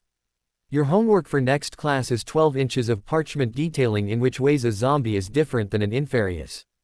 Class dismissed. Oh, and Potter. Stay behind a moment. The class of Gryffindors and Ravenclaws laughed, wondering what Harry had done to get in trouble on the first day, but Harry himself was fairly certain that he had done nothing wrong. Professor Shacklebolt's class had been very interesting, mostly due to his descriptions of his encounters with the various forms of the living dead and how he had battled them. Better yet, Harry knew that unlike Professor Lockhart, Professor Shacklebolt wasn't just lying or exaggerating. Can I help you, sir? Harry asked as he watched the new professor organizing his things in preparation for the next class. I got a letter from Alistair Moody this morning about you. Shacklebolt informed him. He says that you two have spent the last month beating the hell out of each other and that he now considers you a wizard of decent skill and intelligence. Don't be fooled, from Mad-Eye Moody, that is high praise indeed. That's very nice of him. Harry replied. He was a great teacher. I only wish he enjoyed teaching more, then perhaps he would be here instead of me. Shacklebolt said with a sigh. But there are certainly worse jobs. Now, Moody requested that I pick up on your training where he left off. Are you interested? Yes, Harry answered happily, eager to test his skills against another opponent. So will it be like my lessons with Professor Moody? No, probably not, Shacklebolt replied. Alistair is a far better dueler than I am, Harry. And if you can come close to beating him, then there is little use in us spending all of our time dueling. What I aim to teach you is a better sense of control and efficient use of your magic. I have not been gifted with an excess of magical power like Moody or Dumbledore, but I have one where others have lost because I make the most out of what strength I do have. How do you do that? Harry asked. Part of our time will be spent going over wand movements and incantations, making sure that you are casting spells in the most efficient way possible. Shacklebolt explained. That's the physical side of it, but most of the training is mental. Your frame of mind when you are performing a spell can have a powerful impact on how well the spell works. Alistair mentioned he noticed some inconsistencies with the strength behind your spells. He says they're more powerful when I'm angry. Harry agreed. Sometimes it's like I lose control and am just fighting on instinct. That's not always a bad thing, Harry. Shacklebolt commented. Especially once you have honed your instincts to respond how you would if given the time to think your actions through. Don't worry about it too much, we'll find a way to bring out your full potential. Let me know when you have your schedule set and know when we can work on this. I will, Harry promised. Thanks, Professor Shacklebolt. Professor Shacklebolt smiled and waved him off as the students for his next class began filing into the room. Harry realized that he too had a class to get to and ran out of the classroom, hoping he could make it to the Charms classroom in the few minutes he had before class began. Luckily for him, he slid into his seat just moments before Professor Flitwick began to call roll. Harry smiled as he took out his quill and began to take notes, still happy to be back at Hogwarts. The rest of the week passed by in a blur for Harry. Dumbledore had been right when he predicted that he would have a busy year, and by the end of the week Harry was secretly happy that he had not been selected as a prefect. The amount of homework a fifth-year student was expected to do seemed to be double that for a fourth year. A fact Hermione explained was due to the need to be prepared for the owls at the end of the year. In addition to that, Harry also had to find time to spend with Daphne and his own independent training. He had not yet begun to work with Shacklebolt, although that would start the following week. Also, Angelina Johnson, Gryffindor's new Quidditch captain, had cornered him in the halls twice, demanding to know when he was free for Quidditch practice and for the new keeper tryouts. Gryffindor faced the difficult task of replacing Oliver Wood, who had after graduation earned a spot playing for Puddlemere United. No one seemed to know who was the favorite to replace him, though it was rumored that Ron Weasley and Cormac McLaggen were both interested in the position. The Weasley twins, who were vehemently opposed to allowing McLaggen to join the team, were already planning on ways to prevent him from doing so. Daring him to eat a pound of doxy eggs the day before tryouts had already been suggested. It was easy to forget that outside the castle walls a war was being fought that involved many of their friends and family members on both sides.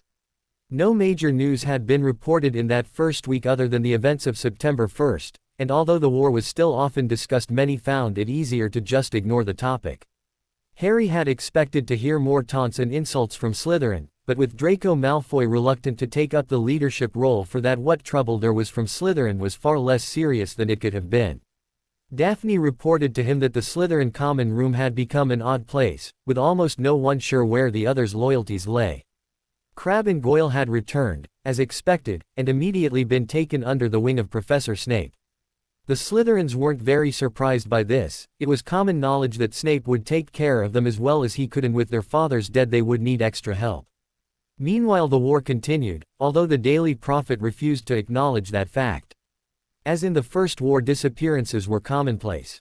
Many of those were simply people escaping the war, but others were casualties of it.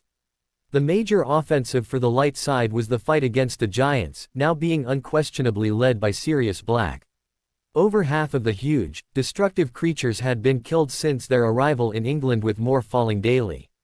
Despite Voldemort and the Death Eater's efforts to control them, it was simply not in their nature to sit around and wait for orders.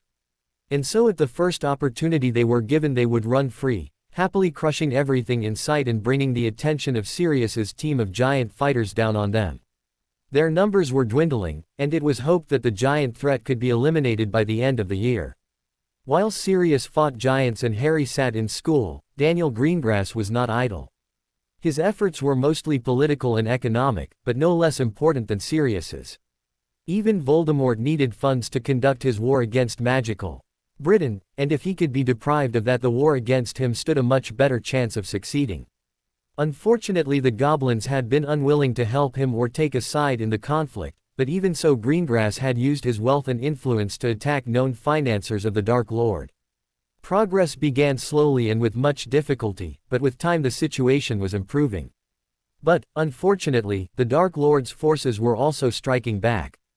Every day their numbers grew, sadly due to the fact that their views were supported by a large portion of the public. And so the war continued, with neither side seeming to be closer to victory than the other. The Dark Lord Voldemort sat in his throne room contemplating the prophecy, as he had been doing for the past several days. Like Dumbledore, he believed in the power of prophecy without question and felt confident this was a legitimate one. And unfortunately, this prophecy held little good news for him. Parts of it were familiar to him. The Potters and the Longbottoms had both fit the description of having a child as the 7th month died in defying him 3 times, and though he had been certain before that the prophecy referred to Harry Potter, the line about marking him had left no doubt. No, his focus on the Potter boy was absolutely correct. The next line, however, did worry him. In what ways was Potter his equal? And what power did the boy possess that he knew not? Was it even possible for him to learn of that hidden power, or did the prophecy negate that possibility? It would be foolish of him not to attempt to learn it. The next line was perhaps the most interesting one. And either must die at the hand of the other. It meant not only that one of them would eventually kill the other, a seemingly inevitable event, but until that happened they both enjoyed some measure of invincibility. No wonder the boy had such incredible luck. Nothing, other than the Dark Lord himself, could kill him. True, it also suggested that Potter might be able to kill him as well, but he had taken measures to prevent that from happening, hadn't he? No, the only logical way to interpret the prophecy was as a guarantee that Harry Potter would eventually die by his hand. Of course, after that happened the prophecy would be fulfilled and then anyone could potentially slay him, but the fact that he was immortal prevented that from happening. All things considered, Voldemort believed the prophecy to be slightly underwhelming, however it did tell him that Harry Potter held an unknown power. And perhaps that could be taken from him and added to his own. Yes, Voldemort could envision it now. Potter's death would set about a chain of events that resulted in his unrivaled domination of the Muggle and magical worlds. But first he must learn of this hidden power, and to do that Voldemort would need to watch Harry even closer. The first option he considered was to use his spy, Severus Snape, to gather information on Harry. Unfortunately, even if Voldemort assumed Snape was completely loyal to him, this offered problems. Snape hated the boy, of that Voldemort had no doubt. His hatred tended to cloud his judgment, however. Snape was wrong to believe that Potter's successes came merely as a result of dumb luck, though that had certainly played a part. Snape would never be able to recognize the strength Harry held. Besides, he couldn't risk Dumbledore learning about his plans. Another method would be to task the children of one of his Death Eaters to spy on Potter, but Voldemort did not really consider that idea viable. He disliked children and did not think they were truly capable of following orders. The son of Malfoy would have been an obvious choice, but he and Potter were rivals, which would hamper his ability to gather information on the target. This was not the job for a child. That left him with few good options. Voldemort had no choice but to give this task to the only person he truly trusted, himself. Or, to be more precise, a part of himself he held full control over. Nagini, Voldemort hissed in Parseltongue. Yes, this was the best way to attack the problem. Soon Harry Potter's secret would be revealed and then his short, pathetic life would end. And then, with any luck, the rest of the world would fall right behind him. As Harry walked into the Defense Against the Dark Arts classroom, he quickly realized that his lessons with Shacklebolt would be nothing like his lessons with Moody. A space had been cleared in the middle of the room, but not for dueling. Instead, a pair of mats had been placed on the floor and his teacher was currently sitting on one, seemingly unaware of his presence. Shacklebolt had his eyes closed and appeared to be in deep meditation. Harry frowned, wondering how exactly this was supposed to help him. "Don't look so upset," Shacklebolt said to Harry's surprise. Shacklebolt still had his eyes closed and Harry wondered how his teacher had seen the expression on his face. His occlumency shields were still firmly in place, so he knew it could not have been that. "Sit down, Harry, we have much to discuss." "What were you doing?" Harry asked as he sat down on the empty mat across from Shacklebolt. Harry attempted to mimic the position his teacher was sitting in but found it to be quite uncomfortable. "It's a technique that helps me focus. I find that it provides me with a greater connection to the magic within me," Shacklebolt explained. "We'll get to that, but not tonight. Soon perhaps. For now I want you to think about a few things. Where do you think the magic you use comes from?"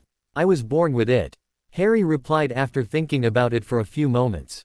"I don't think anyone knows why some people are magical and some aren't." Hermione thinks it is genetic and that's why magical parents are more likely to have magical children. Squibs and muggleborns are the exceptions, I guess. But that is an answer to the question of why you can use magic, not where it comes from. Shacklebolt said. Do you think your body produces the magic itself or does your body absorb the magic from the world around you? I'm not sure. Harry answered truthfully. It's a little of both, actually. Shacklebolt replied. In a way you are not only just surrounded by magic but it is also a part of you. Think back to when you cast a spell, do you feel the pull on your magic? Where? It feels like it is flowing through my hand to my wand. Harry said after thinking about the question briefly. Although the discussion was interesting, he wondered how it was going to help him. I see. Shacklebolt replied. Let's do an experiment. Take out your wand and concentrate on the connection between it and you. Feel the magic that dwells in all parts of you, not just your hand.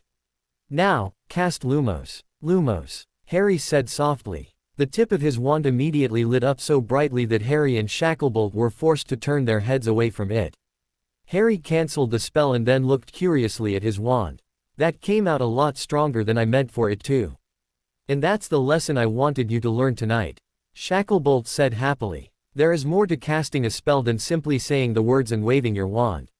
The importance of concentration and frame of mind are not to be ignored. Think about that as you practice. Remember that every spell is different and the approach that produces the best results for one spell might not work for others. How so? Harry asked. Think about the Patronus charm. Shacklebolt suggested. Your emotions and frame of mind are vital to its success. But if you tried to cast the Cruciatus curse like that it would work at all. You'll see for yourself though. You're going to want me to use the Cruciatus. Harry said in surprise. Yes, I am. Shacklebolt confirmed. It's important for you to know and feel the difference. That's all for tonight though. You did just fine, Harry. Harry got up from his seat and put his wand away. He realized he had been wrong to doubt that the lessons with Shacklebolt would be as helpful as the ones with Moody. The two men were very different and therefore had different ways of teaching, but in the end they were both powerful wizards who wished to see him improve. He owed it to both of them to give it his all. Thank you, Professor Shacklebolt. Harry said as he walked towards the door. I won't let you down. I know you won't, Harry. Shacklebolt laughed. Have a good night. Harry nodded and left the room, still thinking about what his tutor had said and eager to practice what he had learned. Unknown to either of them, their entire conversation had been overheard by Nagini, who was quietly resting in the walls of the classroom. Getting into and moving around Hogwarts had been amazingly easy for the snake. Although Nagini was quite large, she was nothing compared to the basilisk who had previously made the castle its home. Due to her size, Nagini could even go places the basilisk could not, like the hollow space in the wall she currently occupied. Sensing that her target had left the room, Nagini slowly moved back to the tunnel that she knew could take her anywhere she wanted to go within the castle. A problem the living Horcrux faced was that although she could usually track her prey, she was frequently having difficulty listening in on his conversations, which was what Lord Voldemort was really interested in. To be able to listen in on what Harry was saying, Nagini had to actually be in the room, and that often exposed her to the danger of being caught. That, her master had stressed, must not happen. So far no one suspected that she had taken up residence in the walls and hidden spaces of Hogwarts, and for now her orders were to do nothing more. And so, she waited and hoped that soon she would be allowed to hunt. Hours later, Harry sat alone in the Gryffindor common room reading his potions textbook, hoping that Snape would go a little easier on him this year, but knowing it was unlikely to happen. In their first lesson earlier in the week, Snape had cornered Neville and demanded to know what he had done to improve so much. Neville's answer, that Harry had helped him study, had enraged the potions professor and led to him insulting Harry for attempting to do his job. That Neville had improved was obviously not important to Snape. The sound of the door opening caught Harry's attention and caused him to look up from his work. It was well after curfew and he expected it to be Neville and Hermione who were out making the rounds as part of the prefect duties. But instead it turned out to be Ron and Ginny, both looking exhausted. "What are you two doing?" Harry asked curiously. "Going to bed," Ginny answered with a yawn. "Good night." The youngest Weasley walked up the stairs to the girls' dorms and into her room, leaving Harry and Ron alone in the room. Ron waved at his sister as she left before crashing down on the couch in front of the fireplace. "So, Why were you out after curfew? Harry asked again. You're not going to tell Hermione and Neville, are you? Ron asked worriedly. I doubt either of them would go easy on me. No, I'm not a prefect after all. Harry replied. Besides, you know how often I go out after curfew. Ron laughed and nodded as he remembered their adventures from previous years. Well, I heard that the tryouts for the keeper spot on the Quidditch team are coming up this weekend. Ron began explaining. And I thought that I might have a shot at it, so I asked Ginny to help me practice. When we play at home, she's usually a chaser and is pretty good. She'll probably make the team next year when there is an opening. I always play keeper anyway, and I don't think I'm too bad. You've seen us play, what do you think? You have as good a chance of making it as anybody. Harry answered with a shrug. In fact, you probably know better than I do who your competition is going to be. A bunch of younger kids are saying they want to try out, but none of them are supposed to be any good. Ron said. But that 6th year, Cormac Whatever, is apparently an amazing keeper.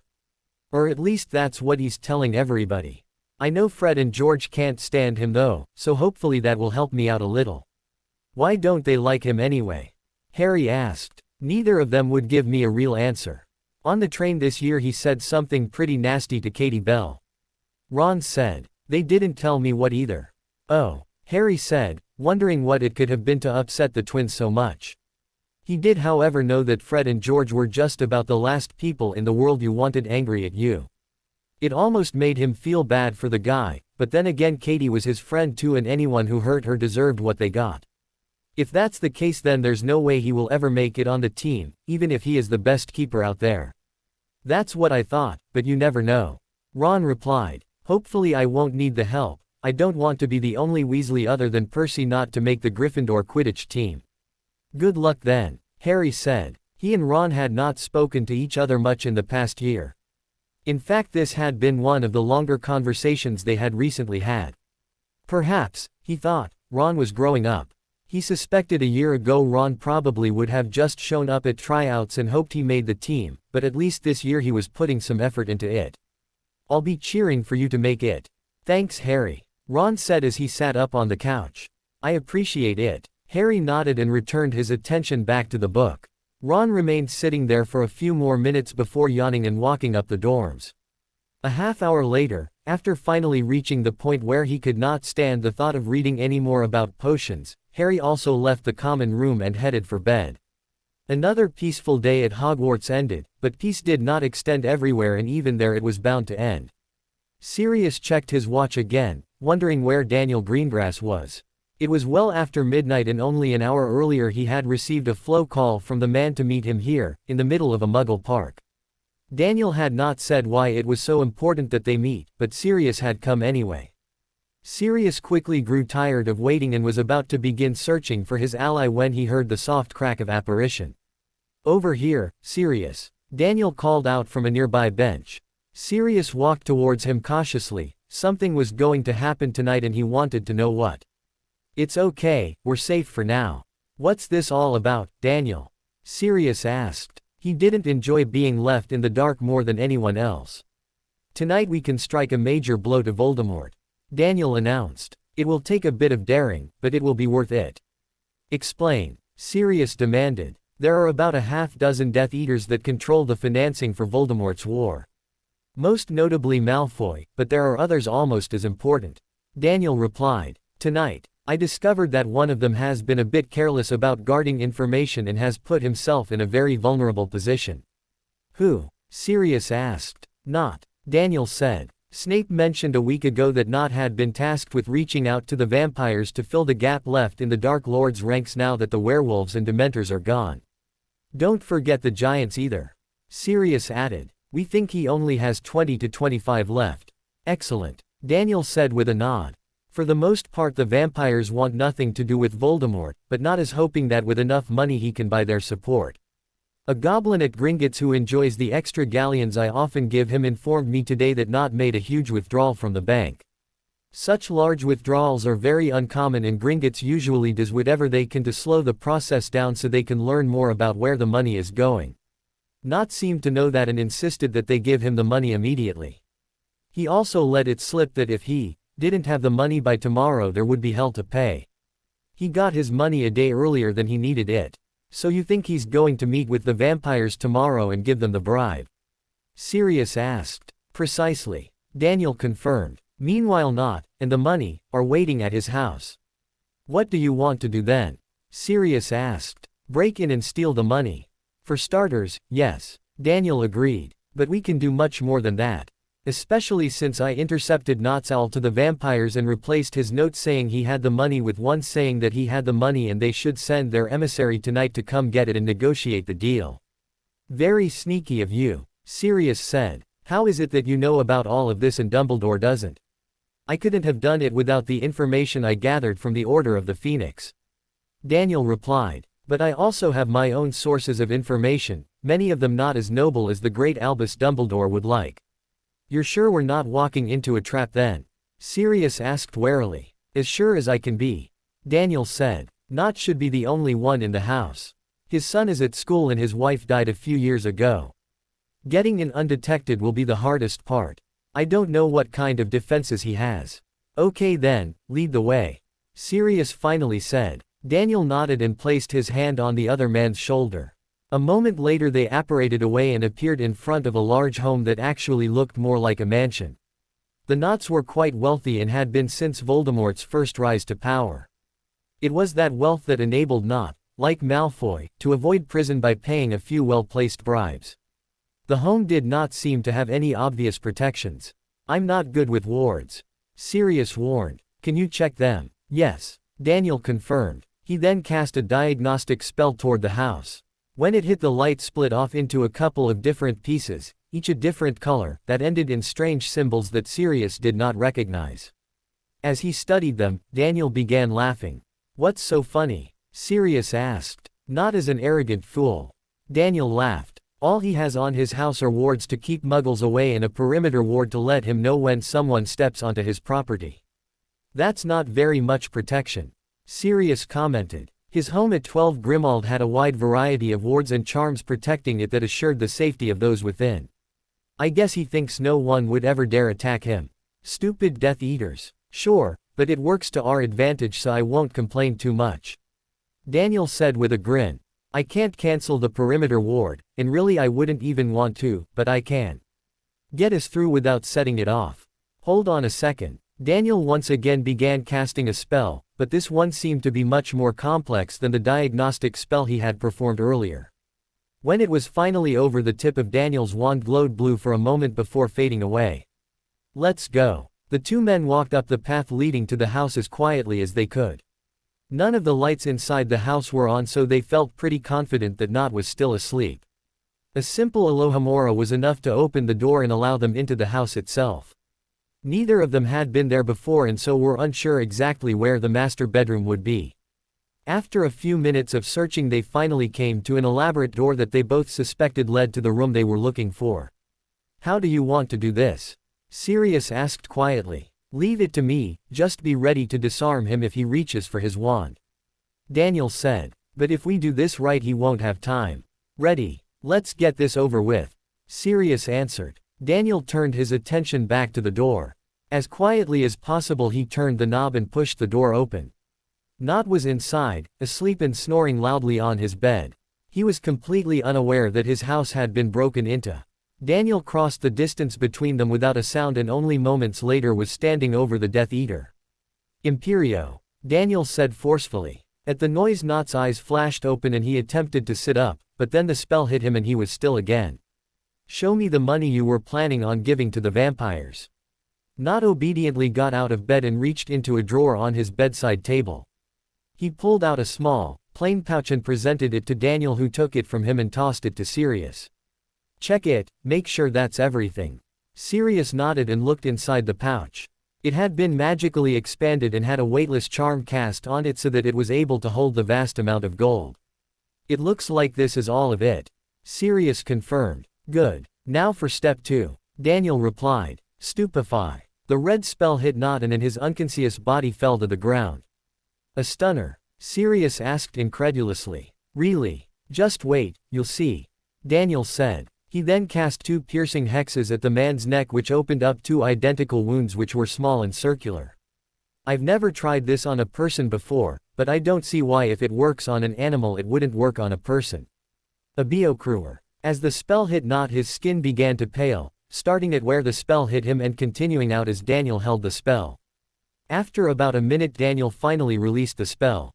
What was that? Sirius asked. Is he dead? Yes, he is. Daniel confirmed. That was a spell used by butchers to drain animals of blood. It takes too long to be of any use in a duel, but it suited our purposes just fine, I think.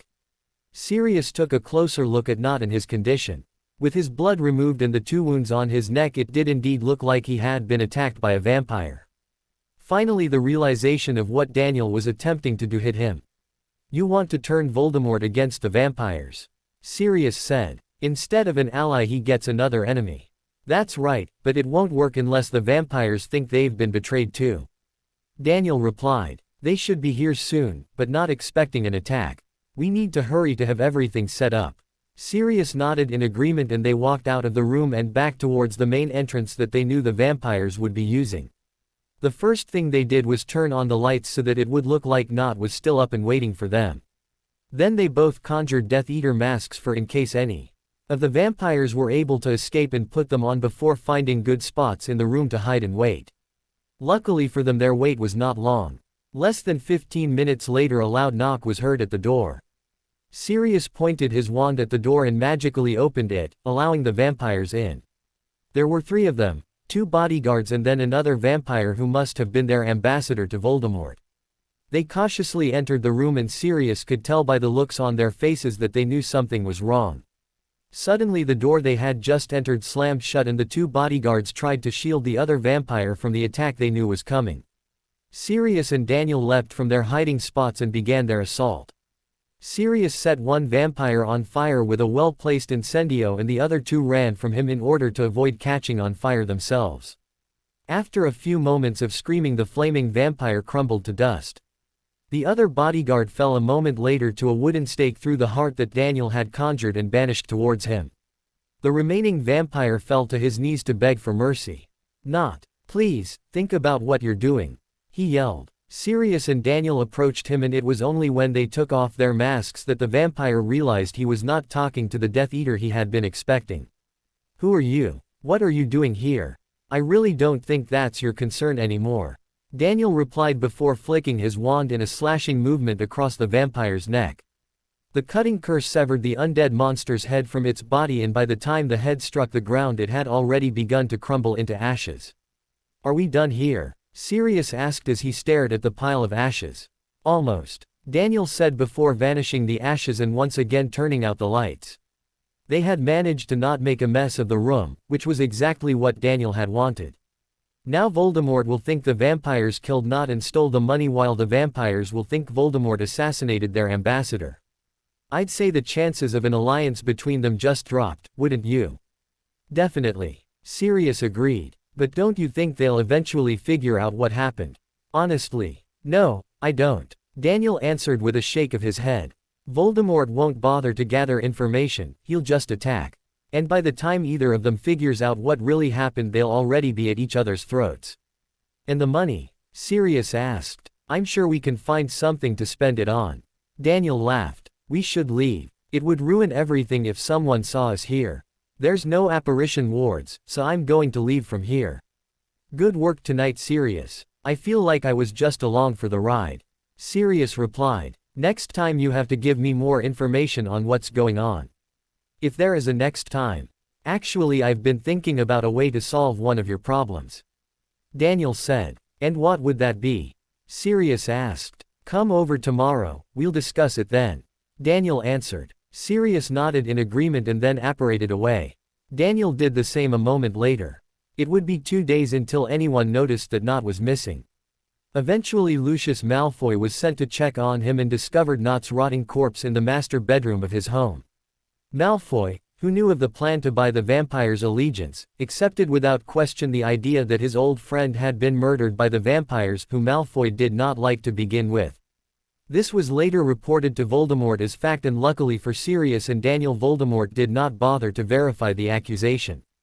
Their own prejudices against the vampires and belief that none of their Other enemies would dare attack them in this way worked against them.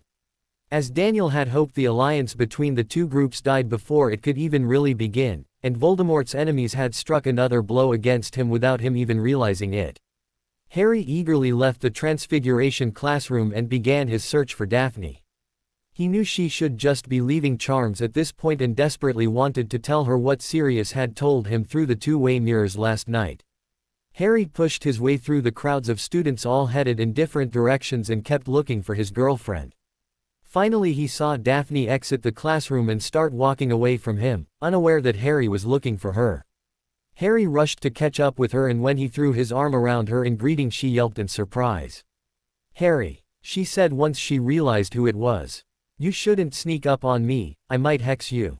"I'd like to think I'd be able to defend myself," Harry replied. "I trained with Moody for too long, and if I had snuck up on him like that he would have hexed me." "Thankfully I'm not Professor Moody," Daphne commented. "I completely agree," Harry said, adding a key to help make his point. "You've got a free period now, right? Good. Let's go outside for a bit, I need to tell you something." "I had something to tell you anyway," Daphne replied. "Let's go." Harry took Daphne's hand and together they made their way through the hallway and out the doors of the castle leading to the lake. Many other students were also outside enjoying the warm day, so Harry and Daphne had to walk quite a far distance before they were sure they would not be overheard. So the new gossip in Slytherin is that Theodore Nott's father was just murdered by a vampire, Daphne announced as they sat down on a rock facing the lake. "He's leaving this weekend for the funeral." "So you heard about that already, then?" Harry asked. "That's sort of what I wanted to talk to you about. Sirius called me last night and apparently it wasn't a vampire that took out Nott, it was him and your dad." "Really?" Daphne asked in surprise. "I haven't heard from him since it happened, but that isn't the kind of thing you put in a letter anyway." "Did Sirius say why, apart from the obvious reason of not being a Death Eater?"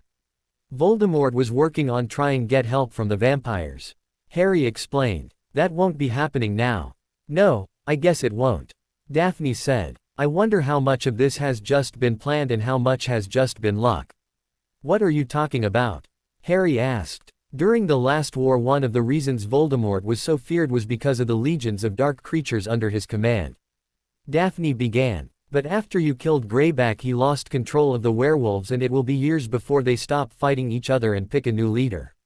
Then you and the Order attacked Azkaban and took out most of the Dementors and scared the rest away.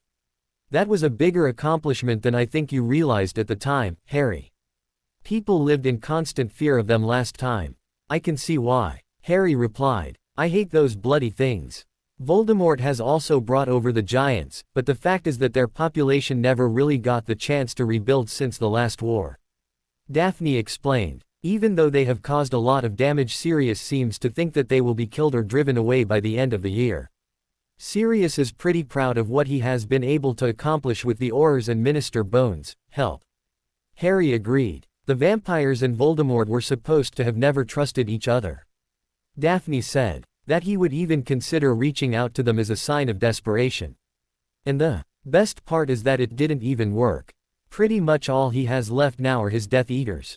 "True, but they were always the most dangerous part of his army anyway," Harry reminded her. "It'd be a mistake to think that we are even on the verge of beating him. We still have 2 more Horcruxes and Voldemort himself to deal with after all." "You're right," Daphne agreed. "But we are closer now than we've ever been. I just wish we could do more while we were here at Hogwarts." "I know what you mean," Harry said. "But for now we'll just keep learning as much as we can. Just remember to be careful, too." "Careful about anything in particular?" Daphne asked. "No, I'm probably just imagining things anyway," Harry said skeptically. "Just be careful in general. First tell me what you think you're imagining," Daphne demanded. "I keep getting the feeling that somebody's watching me," Harry explained. "But no one is ever there when I look, and the Marauders map hasn't been any help either. Maybe it's just Moody's paranoia wearing off on me."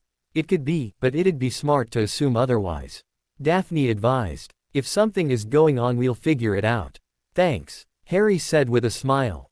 "So do you need to get back inside?" "It can wait," Daphne replied before scooting closer to Harry and keying him. Harry was happy to return the key, and the young couple happily spent the rest of their time not thinking about the war or any threats they might be facing.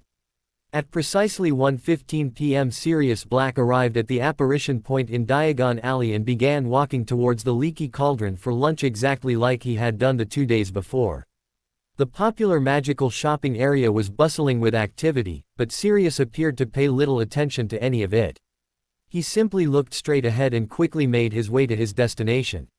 His route briefly took him past the entrance to Nocturne Alley, however he did not stop there or even bother looking at it.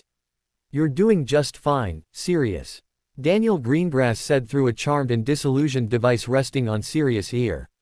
The item allowed Sirius to hear everything Daniel was saying, but did not allow him to respond.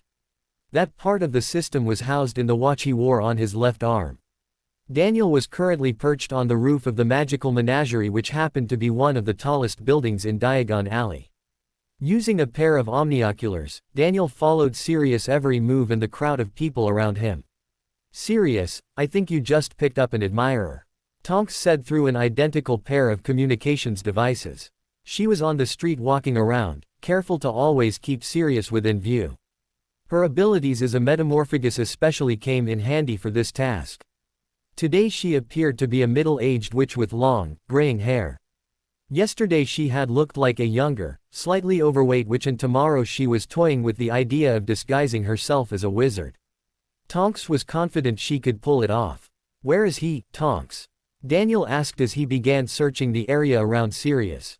"About 20 feet behind Sirius. He came out of Nocturne Alley when we passed," Tonks reported. "I'm moving in for a better look. Careful," Daniel reminded her. He focused the omnioculars on Tonks and followed her line of sight to who he guessed was the target. The man in question did not look at all out of the ordinary, but Daniel knew better than to assume that meant he was harmless. "I recognize this guy, Daniel," Tonks said as she closed the distance between her and the target. "He was here yesterday. I didn't think anything of it at the time." "No one would have," Daniel replied. He used the omniocular's zoom function to get a better look at the man. Following Sirius. Unfortunately he did not look familiar. "You're right though, he's definitely following Sirius. Sirius, I need you to just keep going on as we have before. This guy may be a Death Eater, but he isn't the one we want." Sirius did not respond, but simply continued on to the Leaky Cauldron. Once he reached it he went inside and sat down at a table near the window as he had also done the 2 previous days. The man following him stopped in front of the building but did not enter. "I'm backing off, Daniel," Tonks announced. "We don't want him to get suspicious." "That's fine, I've got him in my sights," Daniel replied. Their target still stood in front of the Leaky Cauldron looking unsure of what he wanted to do. Inside, Sirius had already ordered his lunch and was waiting patiently for it to arrive. After a few more minutes the man turned around and began to leave the area. "He's on the move, looks like he's heading back towards Nocturne. I'll be there before he will," Tonks assured him. "Let's see where he goes." "And what do you want me to do?" Sirius asked quietly over the magical communications link. "Enjoy your meal," Daniel answered. "We've got this under control for now. Today is about setting the trap, not springing it." Daniel could hear Sirius grunt with dissatisfaction about that, but he did not say anything else. From his vantage point Daniel could see both the man in question and Tonks, who was already ahead of the man and closer to Nocturne Alley. Tonks stopped at a nearby store and pretended to be looking at what they had for sale through the window while she waited. A few moments later he passed her and headed into the seedier shopping district. "He just went into Borgin and Burke's," Tonks reported. "Think I should follow?" "No, it's too risky," Daniel replied. "Just wait there and watch for him to leave." After a half hour of waiting their target had still not come out of Borgin and Burke's, and it was time for Sirius to leave the Leaky Cauldron if he wanted to stay on schedule. Sirius was unhappy that his part was over but left anyway in the hopes that their plan would be better off if he did. After an additional half hour Daniel and Tonks agreed that the person they were following had likely left Nocturne Alley either through the flow inside the store or from a back exit they couldn't see from their positions. "I think we've seen all there is to see today," Tonks whispered into the bracelet on her wrist, which enabled her to talk to the others.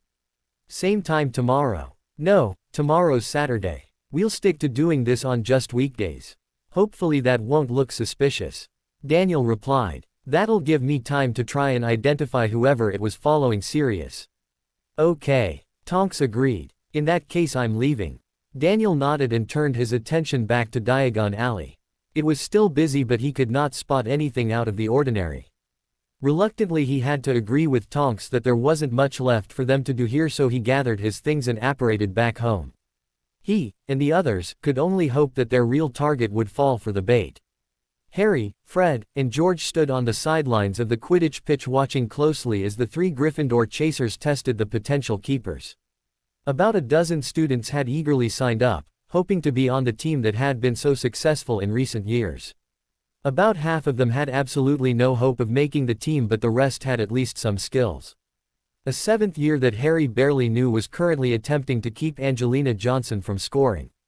Her arm shot forward to the far right goal and the potential keeper rushed to block the shot, only realizing at the last moment that the quaffle had never left her hand.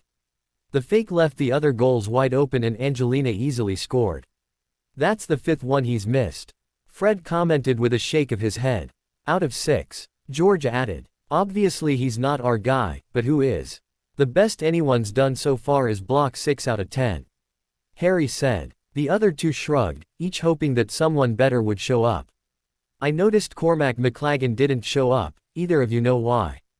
Who? Us. George replied. Nope, not a clue. Fred said. Maybe he's feeling a little under the weather. Harry didn't miss the small smiles that accompanied this statement from both of the twins. Sure, Harry said. And neither of you would know anything about that, huh? It sounds like we're being accused of something. Fred answered with a laugh. You know us, Harry, we'd never do anything to hurt the team. Of course keeping that wanker off the team is also for the best. George muttered softly, but Fred nodded in agreement. From what I've heard, he deserves whatever he gets. Harry assured them before turning back to watch the end of the training run. Katie Bell had just scored again. Oh well. Who is next? I'll handle that. Fred answered before running off to where the rest of the people trying out for keeper were waiting. Is there a Ron Weasley here? Ron Weasley. What a silly name. Ron's face turned red as he made his way to the pitch and Fred continued teasing him. Hello there little one, you do know that first years aren't normally allowed on the house team, don't you? Fred said as Ron approached. Knock it off, Fred. Ron said angrily. I need to concentrate. Quit stressing yourself out. Fred advised. That won't help. Ron nodded and stepped onto his broom before flying off towards the goals. For the next few minutes he simply flew around them, getting comfortable with the layout of the field. Meanwhile Fred walked back to where Harry and George were standing. How do you think he'll do? George asked. Fine, if he can get over his nervousness. Harry replied, knowing that would be Ron's biggest problem. Above them Ron had finally given the chasers the signal that he was ready to begin. Alicia Spinnet started with the quaffle and flew high to the left, drawing Ron over to that side. Suddenly she dove and headed straight for the goal on the right side, but just before Ron thought she was going to shoot, Alicia passed the quaffle to Angelina, who had snuck up on him from the other side of the field. She hurled the ball towards the far left goal and Ron flew as fast as he could to intercept it. He knew it was going to be close and he was just able to get his fingers on the quaffle as it passed him. Although he was not able to catch the quaffle, he was able to alter its path just enough to cause it to bounce off the goal post instead of going through the hoop. As the quaffle fell, Fred and George began cheering on the close save, and as Ron returned back to his starting position a large smile crossed his face. I knew he wouldn't mess it up. Fred commented with a smile of his own. Just 9 more to go. George replied uncertainly. Ron was able to prevent the chasers from scoring on the next 2 attempts, but on the following shot he made a poor decision and left the far right goal completely open, which allowed Alicia to easily score. Angry at himself, Ron also missed the next one and it looked like his success was at an end.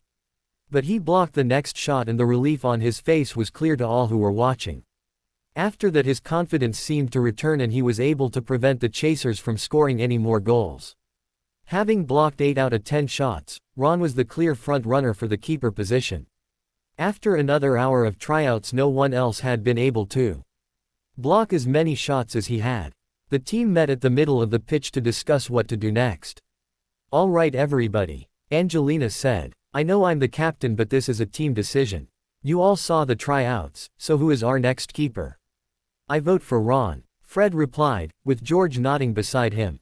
Everyone knows you can never have too many Weasleys. Right on that one, Fred. George added. He did block the most shots. Katie commented. Ron's got my vote, too. And mine, Alicia said. Ron was the best out there. Harry agreed. Then it's unanimous. Angelina said with a smile. I'll let you two tell him.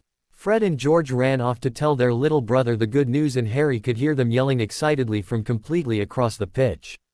Ron jumped onto his broom and flew around in large, looping circles as he pumped his fist into the air. His brother soon joined him, as did Ginny, who had been watching the tryouts from the sidelines. Deciding not to join them, Harry instead headed inside with the rest of the team and the disappointed group of students who had tried out but not gotten the position. Daphne, he knew, was busy working on an ancient runes project, so he thought it would be for the best to not bother her during that. So he decided to herd back to the Gryffindor common room and see if any of his friends were around. He was happy to see Hermione sitting on one of the couches writing a letter. What surprised him, however, was the fact that she was writing with pen and paper instead of quill and parchment. "Hey Hermione, what are you doing?" Harry asked as he sat down next to her. "Writing a letter to my parents," she replied. "I wish I had a pair of mirrors like the ones you and Sirius have, but this will have to do." "But why are you writing with those?" Harry said. "I don't think I've ever seen anyone use a pen or paper at Hogwarts." "That's because we aren't allowed to turn in our assignments unless we use quills and parchment," Hermione informed him. "The rule has been around for over 100 years, mostly it is tradition, but also some people don't want to be seen copying Muggle ideas." "I never knew that," Harry replied. "Do you think you'll live more like a witch or Muggle once we've graduated and moved on?" "Why can't I do both?" Hermione asked. "I don't want to give up either. Both worlds have things they could teach the other, and it's a shame that wizards try so desperately to ignore Muggles." "That's true, but I just can't see myself living in the Muggle world after knowing about the magical one. Your experiences with the Muggle world are mainly based on your time with the Dursleys, and that isn't a fair representation," Hermione said. "Most people are a lot nicer than them. On the bright side, I doubt I'll ever have to see them again." Harry replied. "If they followed my advice, they should be out of the house and far from here by now." "Where do you think they'll go?" "I don't really care," Harry answered. "I'll just be happy as long as I never have to see number 4 Privet Drive ever again. I have a much better home now. I'm glad it turned out like it did," Hermione said with a smile towards her friend. She truly was glad that Harry was able to escape the Dursleys and go to somewhere he was actually wanted. "So Ron made the Quidditch team," Harry said, changing subjects. "He must have been practicing." "Good for him," Hermione answered. They continued to talk for the next few minutes about the Quidditch team in school and various other unimportant topics, but unknown to them the important part of their conversation had already been overheard.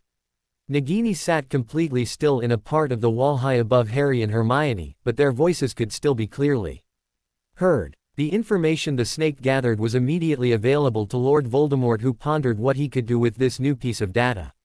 Harry forcefully closed his eyes and tried to clear his mind of all distractions while Professor Shacklebolt sat and watched his pupil attempt to meditate. They had found, much to their disappointment, that while Harry had impressive occlumency shields, his method of obtaining them had not taught him the skills necessary to immediately grasp this new technique. Still, they were making progress, and that was the important thing. Harry was once again sitting on a mat on the floor of the Defense Against the Dark Arts classroom. His arms were stretched out in front of him with his hands cupped as if expecting something to be poured into them. "Good, Harry. Now concentrate on the flow of magic running through you," Shacklebolt instructed. "If you can, direct it towards one of your hands." Harry nodded slightly in acknowledgement of the words and attempted to do as his tutor asked. It was far more difficult than he had anticipated, however. Without the benefit of his wand, the task of forcing his magic into a specific spot was entirely up to him. At first he felt as if he was trying to divert a river with nothing more than his hands, but eventually he could feel the difference he was making.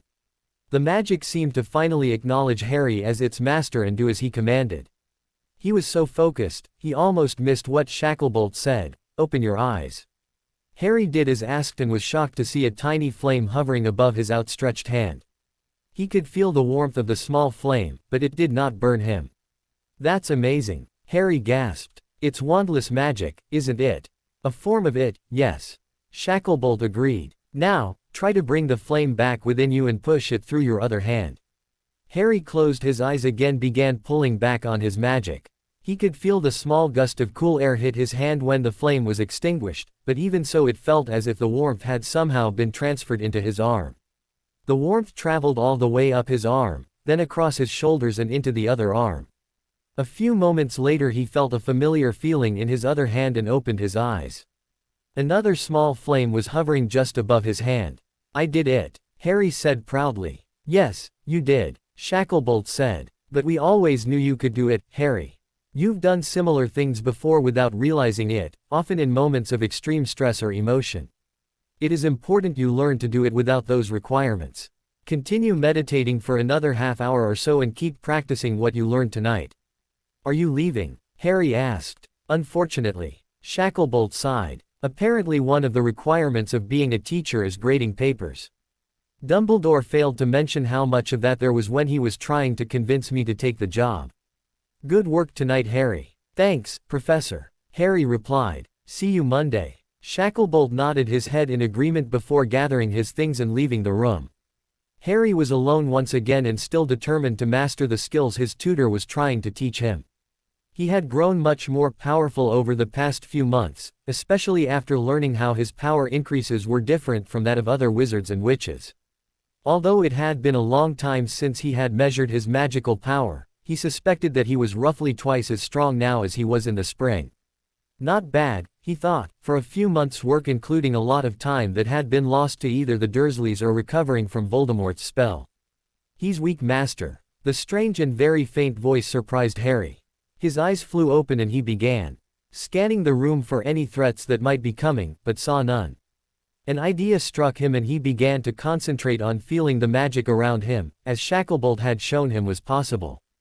The sensation was confusing and Harry wasn't quite sure what he was looking for to begin with, but he continues to search. Finally he felt something that was out of place, and yet somehow very familiar. It wasn't coming from inside the room, he realized, but from the next room over. It was strange that he would be hearing things from other rooms unless they were talking very loud.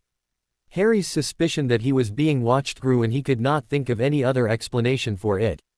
He was about to run into the next room when suddenly the odd magical presence he had been focusing on vanished and he could no longer feel any sign of it. He looked in the other room anyway, but there was nothing there. Harry frowned and felt that he was somehow missing something very important, but he couldn't determine what that was. Harry left the room in frustration and knew he wouldn't be able to meditate any more that night. His time would be much better spent teaching himself new spells in the room of requirement. On that day, he did not realize the voice he had heard had been in Parseltongue. It was another beautiful day at Hogwarts and Harry and Daphne were spending it outside, away from the noise and distractions of life inside the castle. Dobby had been kind enough to bring them some food for a picnic, although as usual he brought far too much. One of the reasons they had spent so much time outside recently was because while there Harry did not get the overwhelming feeling of being watched like he did while inside. Daphne sat and listened as Harry finished telling her what had happened the previous night. So you think that Voldemort sent someone to spy on you? Daphne asked while her mind considered the problem. I can't think of any other explanation. Harry replied. The only thing I can't figure out is who. Somebody hiding under an invisibility cloak maybe. Daphne suggested. I don't think so. Harry answered with a shake of his head. They aren't showing up on the Marauders map, and that is able to see through invisibility cloaks. So maybe it isn't a person at all, or if it is it might not be a living one. Daphne said. You think Voldemort sent a ghost to spy on me? Harry asked. I hadn't heard of any working for him. It's possible, but unlikely.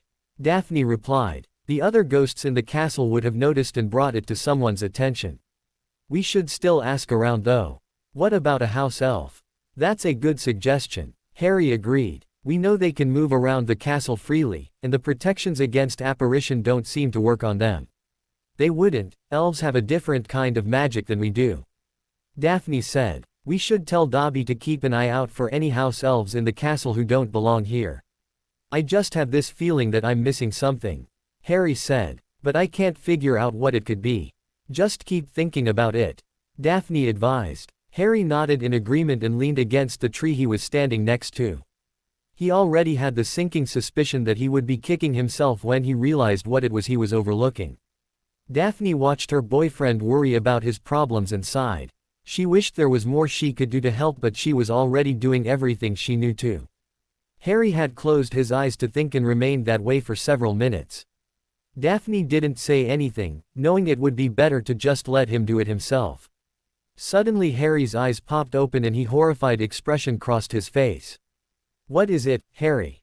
Did you remember something?" "No, this is worse," Harry replied. His hand dropped into his pants pocket and pulled out a small, metal disc.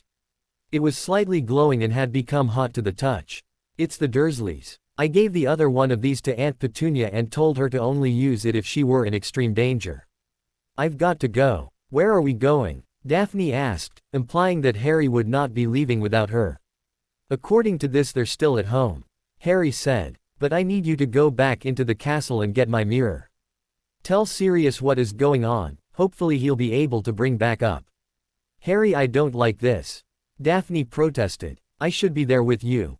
"I know, but you'll be helping me more by doing this than by coming with me," Harry explained. "Sirius is a better dueler than you. Plus he might have someone else with him that could help. Please do this for me." "Fine," Daphne said unhappily. "Where's your mirror?" "In my room," Harry replied. "The password to get into the common room is Valor. You might want to tell Dumbledore after you tell Sirius." "I've got to go." "Wait," Daphne shouted, grabbing onto his shirt as he was turning to leave. She pulled him close to her and kissed him before reluctantly letting him go.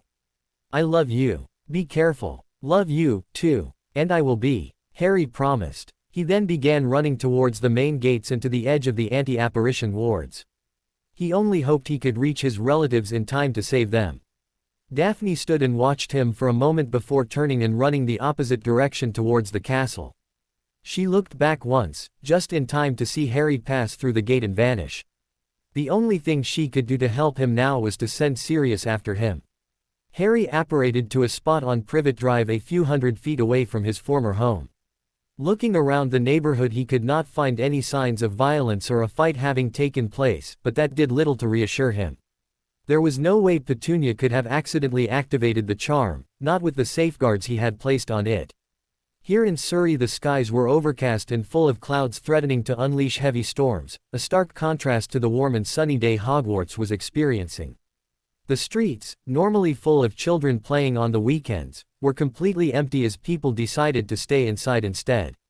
Harry approached the house carefully, not wanting to announce his presence just yet. As he drew near to the house he could not see or hear anything that would indicate the Dursleys were in danger. Then he stepped closer to the house and all at once the sounds of people screaming overwhelmed him. They must have used a silencing charm, Harry realized. Using his training from Shacklebolt and Moody, Harry checked the status of the wards surrounding the house. They were too weak to be of any use, but had not completely collapsed yet. That could happen at any moment.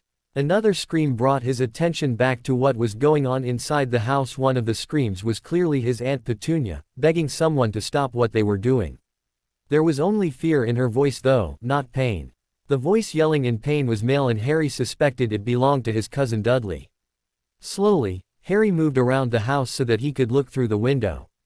Dudley's screams had ended and by the time Harry was able to look inside he was laying on the ground with Petunia kneeling over him crying. Uncle Vernon had been paralyzed and magically stuck to the wall. There was nothing he could do to prevent the attacks on his family, not even scream for help. There were 3 Death Eaters inside the house that Harry could see. The first lurked quietly in corner and simply watched. What was going on? His bright, silver hand identified him immediately as Wormtail. Wormtail seemed nervous and eager to leave the house, but said nothing to his fellow Death Eaters. The next Death Eater was one he had personally never dueled, but had still encountered once before, Gabriel Greengrass. His wand was the one pointing at Dudley, leading Harry to assume that whatever spell his cousin had been hit with had come from Gabriel. He appeared to be laughing and taking a perverse pleasure from the pain and suffering he had caused the Dursley family. He and the last Death Eater frequently looked at each other as if planning their next move. The last Death Eater was none other than Lucius Malfoy. The snobbish man looked at the Dursleys as if they were nothing more than disgusting animals. Although he clearly approved of their pain, he did not take the same pleasure from it than Gabriel Greengrass seemed to. All things considered, he looked a little bored by the entire situation. "Please, leave us alone," Petunia begged. "Potter isn't here." "Of course not," Gabriel replied. "He's at Hogwarts, where he's supposed to be." "Then why are you doing this?" Petunia sobbed. "I can't tell you anything. He doesn't even like us." "Yes, we've heard how poorly you filthy muggles treated him." Malfoy sneered. "Potter is worthless, but at least he isn't muggle filth like you. We can't allow muggles to think they're better than us, now can we? And we have heard Potter doesn't care for you, but the Dark Lord think that if your deaths can cause him even the slightest amount of pain, it is well worth doing." Petunia shrieked again on hearing the admission that they planned on killing her and her family. Outside, Harry was considering his options. He knew his skills and power had vastly improved over the past few months, but he was still reluctant to rush into battle with 3 senior Death Eaters without bringing some kind of advantage with him. As it was, his greatest advantage was the element of surprise. Perhaps if he could take out one of his opponents in the first few seconds of the clash, he would be able to save all the Dursleys and get out of the situation unharmed. "Sirius, you've got to help him," Daphne pleaded. The mirror trembled slightly in her hand, a combination of her worry for Harry and from loss of breath after running across the castle grounds to the Gryffindor common room. She had not even bothered to respond to the shouts from the Gryffindors telling her she wasn't allowed in. "I'm going now," Sirius replied. "Your dad's here, Daphne. Together we should be able to keep Harry safe." "Thank you," Daphne said earnestly. Sirius nodded, and then his image seemed to fade away as the mirror shut off. "Daphne?" an uncertain voice asked from the doorway. Daphne turned to see Hermione looking in on her worriedly. "What's wrong?" "Harry's gone to rescue the Dursleys," Daphne explained. "Sirius and my dad are going to help. I just hope they aren't going to be too late." "We need to tell Dumbledore," Hermione said. "None of the Death Eaters can win against him, and it sounds like Harry can use the help." Daphne nodded, and the 2 girls rushed out of the room on their way to Dumbledore's office. It would take them another 5 minutes to get their message to the headmaster. Unfortunately for them and Harry, the message had already been heard by Nagini and passed on to Lord Voldemort. Harry stood in front of the door with his wand gripped tightly in his hand. He allowed himself a moment to gather his thoughts before launching his assault, but knew the Dursleys could wait no longer than that. There was no telling when one of the 3 Death Eaters would tire of their game and fire a killing curse at them. Harry lifted his wand towards the door and sent a powerful banishing charm towards it. Too powerful, he realized at the last moment.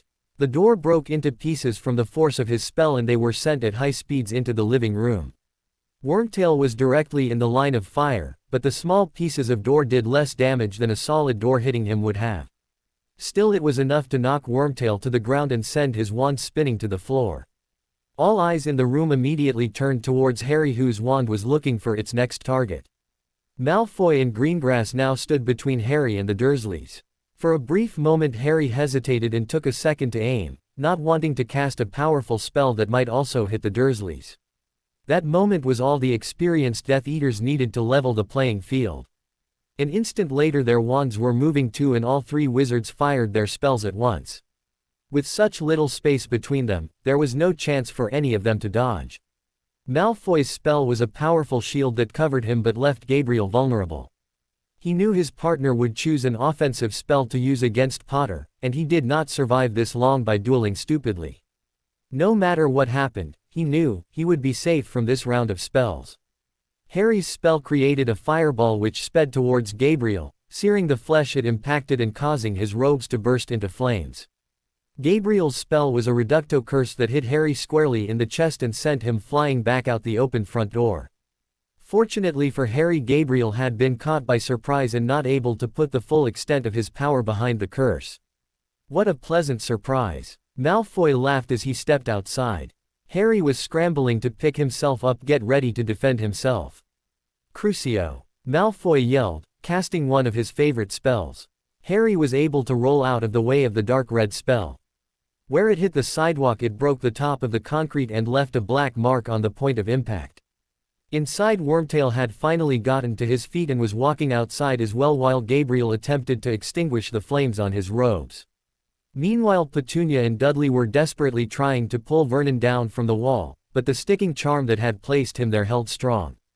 After dodging another Crucio, Harry was able to make it to his feet and retaliate against Malfoy.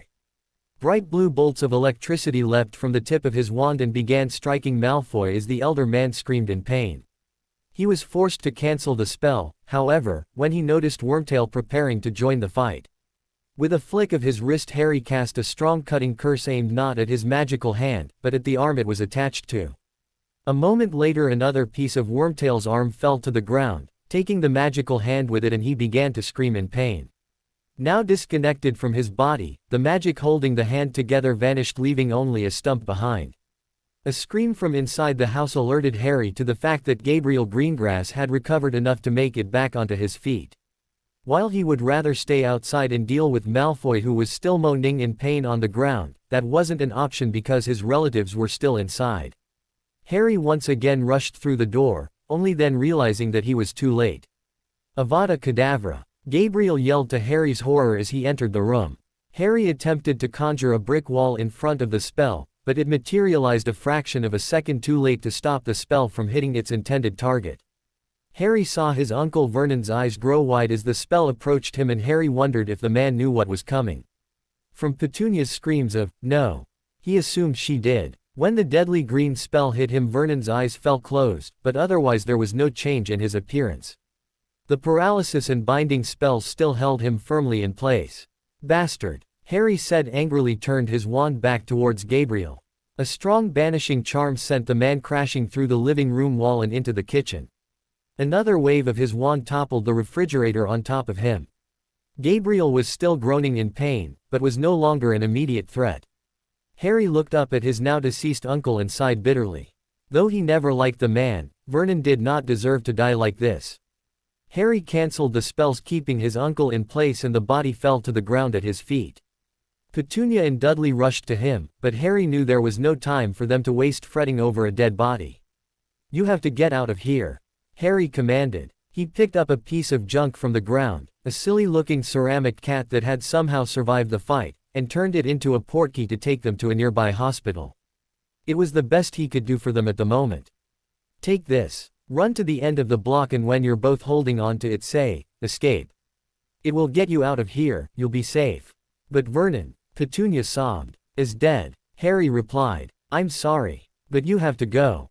Now." Harry handed them the portkey and turned to go back outside, knowing Malfoy was still there. He just hoped that Petunia and Dudley would listen to his advice. There was a rear exit to the house, and if they were smart they would be using it right now. When Harry stepped outside, he was shocked to see that his help had arrived. Daniel Greengrass and Lucius Malfoy were dueling right in the middle of the street, in full view of anyone that might be watching from the neighboring houses. Neither of them seemed to care about the statute of secrecy at the moment, however. Wormtail, missing both his arm and his wand, was running as fast as he could away from Sirius, who looked angrier than Harry had ever seen him before.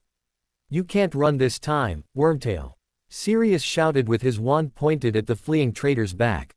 A blast of light erupted from Sirius' wand and sped towards Wormtail.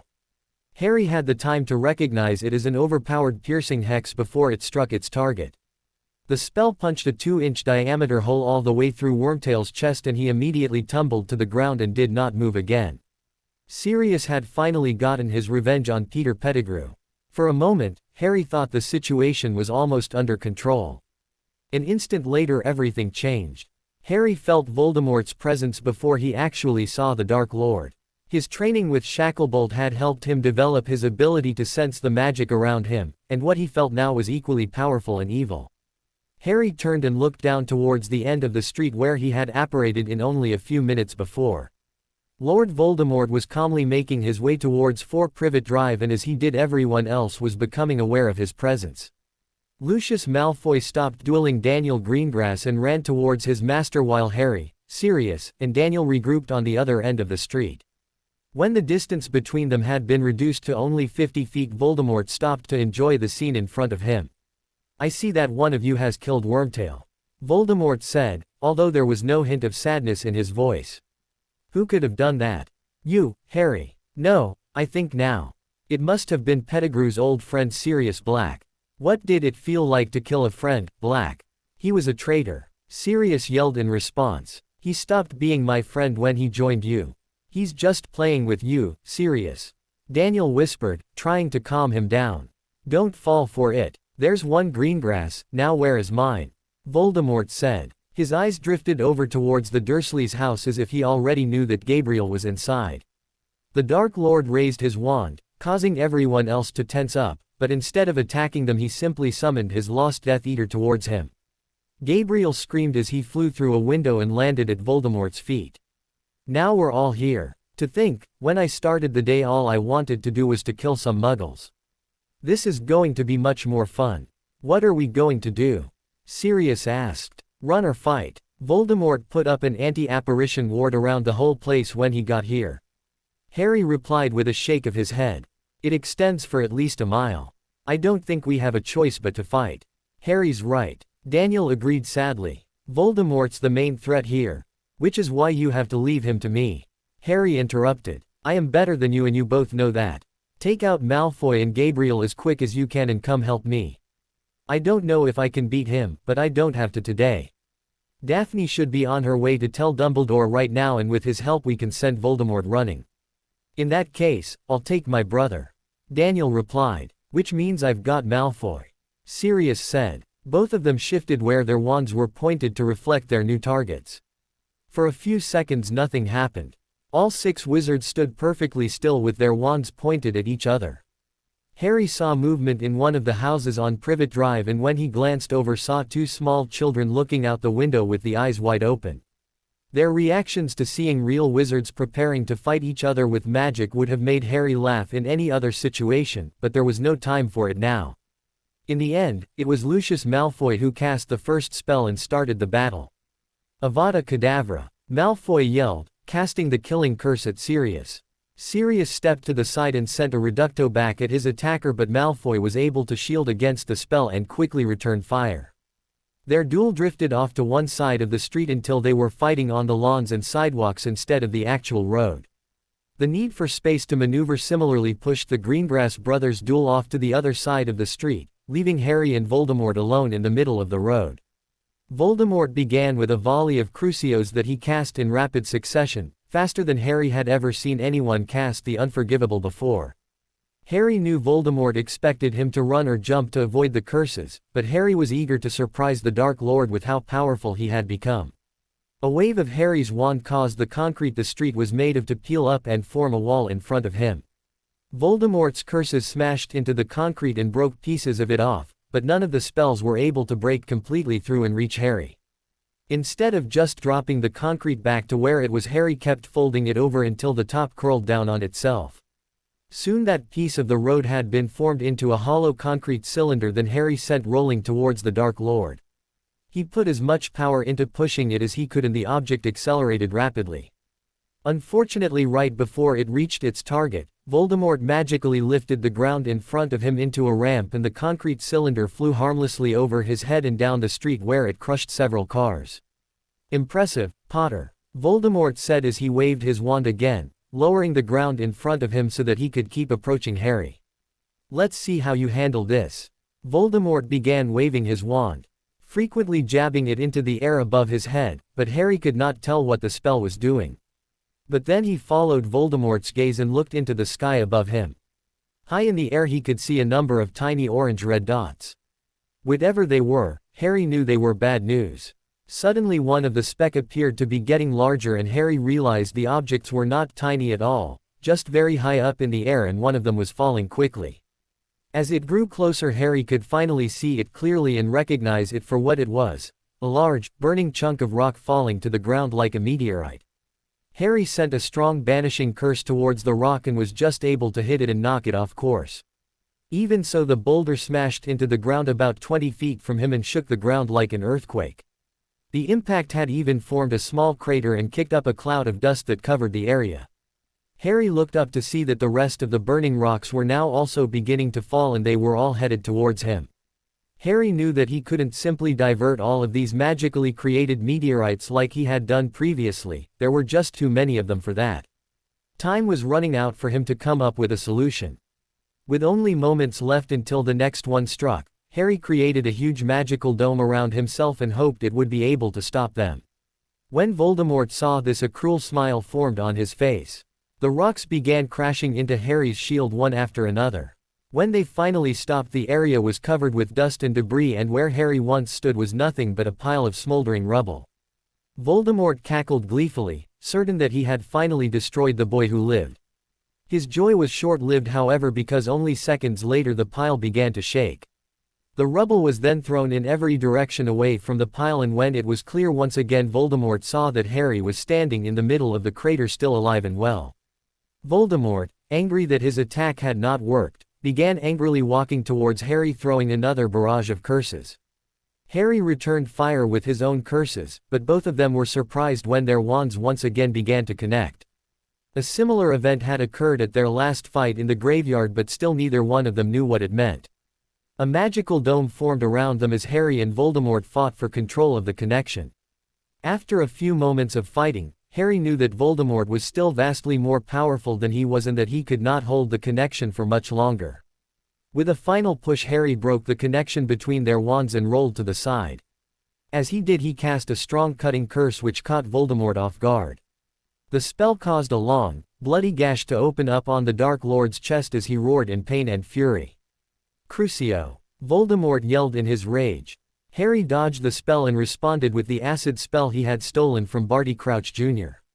Unfortunately, it bounced harmlessly off of a shield that Voldemort had wandlessly produced.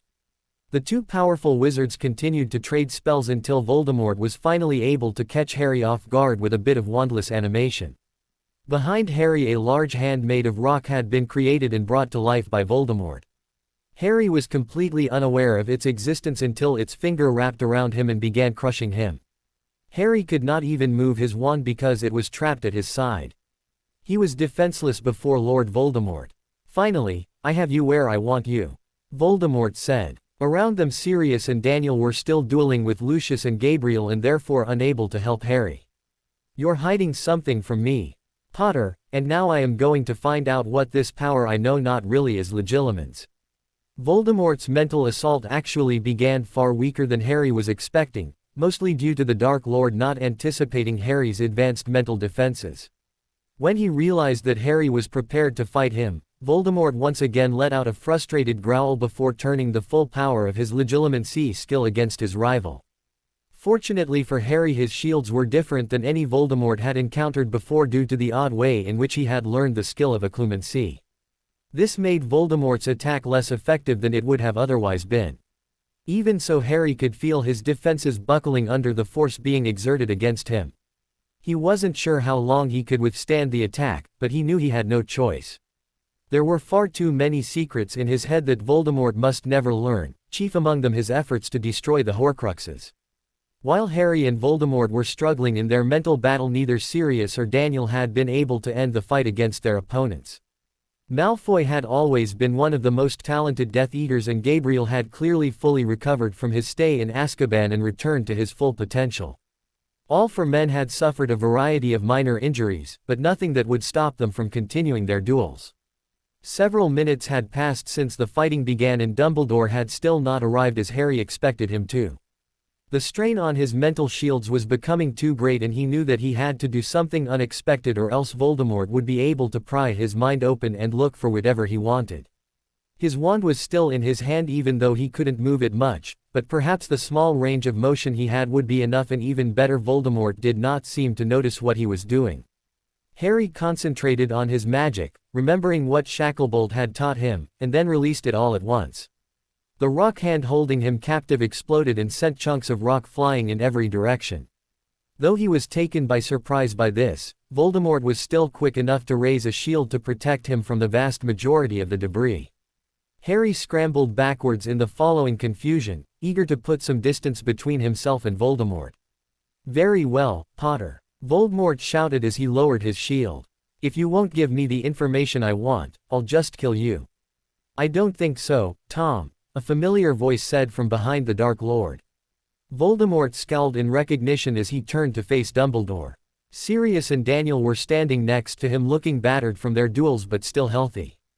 "Your minions have fled, leaving you here alone. Between the four of us that remain, I think we might even be able to beat you once and for all." You don't have any idea how powerful I have become, old man. Voldemort retorted. I promise you this, Dumbledore, you will die by my hand. And soon. I had hoped that time would dull your arrogance, Tom. But it seems that hope was in vain. Dumbledore replied. His wand was in his hand but not pointed at Voldemort. He suspected that there would be no more fighting on this day. Go, Tom, we will finish this another day. No, Harry yelled, raising his own anti-apparition ward just as Voldemort lowered his. Unfortunately, though, it took a large portion of his power and concentration to maintain it. We can take him. It seems the boy still wants to play, Dumbledore. Voldemort laughed, raising his wand back towards Harry. Perhaps we shouldn't disappoint him. Let it go, Harry. Dumbledore commanded. You aren't ready for this. We can't just let him go. Harry pleaded. You fool. Voldemort shouted. Back. You don't have the power to keep me here. With that, Voldemort apparated away, tearing through Harry's ward as if it wasn't even there. The resulting backlash knocked Harry onto his back. He quickly got back to his feet and looked for Voldemort, but the Dark Lord was gone. Damn it! Harry swore angrily. He stalked over to where Dumbledore was standing and let his temper flare. You could have stopped him. Why did you let him go? We might not have been able to permanently kill him, but at least we could destroy his body. Even if that is so, and I don't believe it is, what then, Harry? Dumbledore sighed. He would lived on and found a way to return. What's worse is he would be more likely to check on his Horcruxes and find that several of them have been destroyed.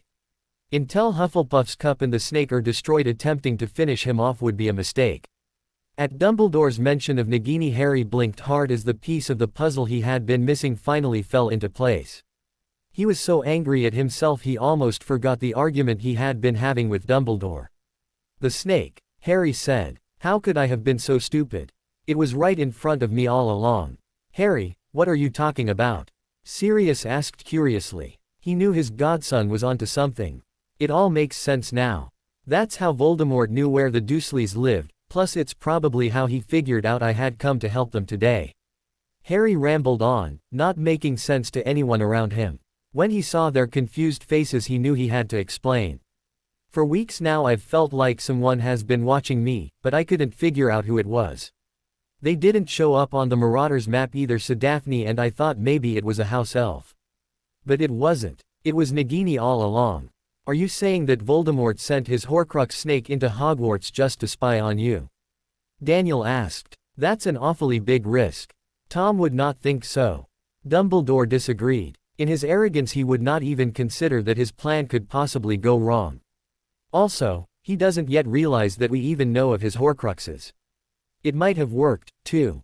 Harry added. I still haven't actually seen Nagini, but I heard her talking to Voldemort somehow. At the time I just didn't realize I was listening to a conversation in Parseltongue. This is the Horcrux we thought would be the most difficult to get to. Sirius stated. We can't just pass up this opportunity. But if we kill Nagini, he'll probably realize we're targeting the Horcruxes. He might think the same thing when we kill Bellatrix.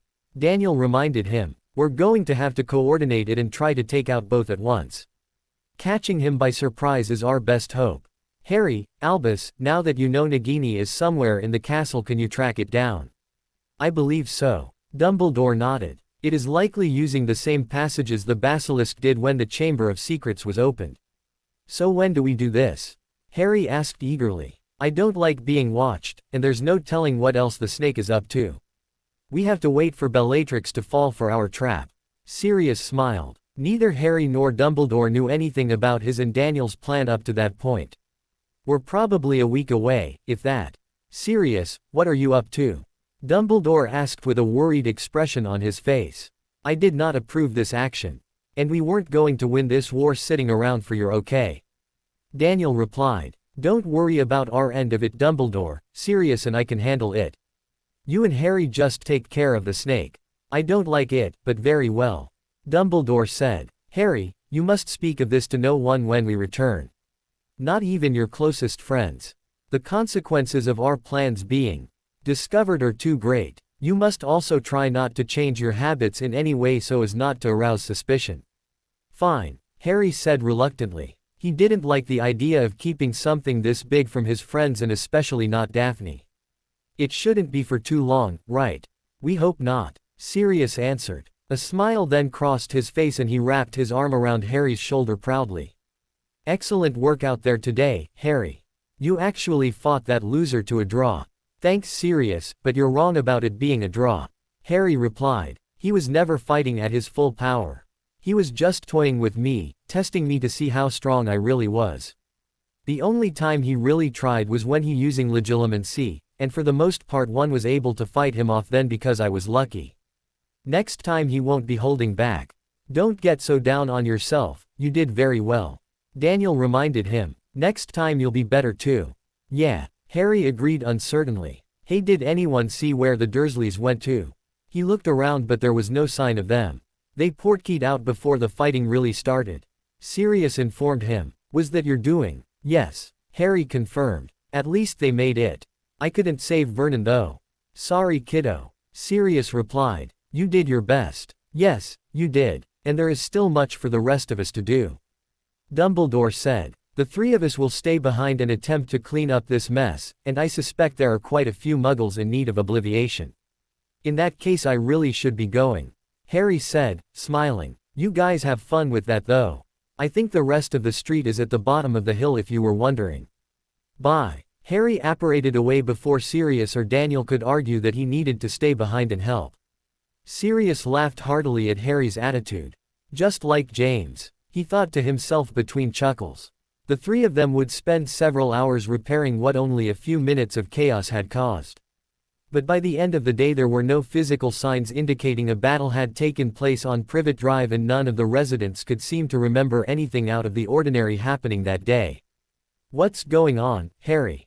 Daphne demanded to know. They were sitting in the library where they had agreed to work on some homework together earlier in the day. Harry, true to his word, had not told anyone about the planned attack on Voldemort's two remaining Horcruxes.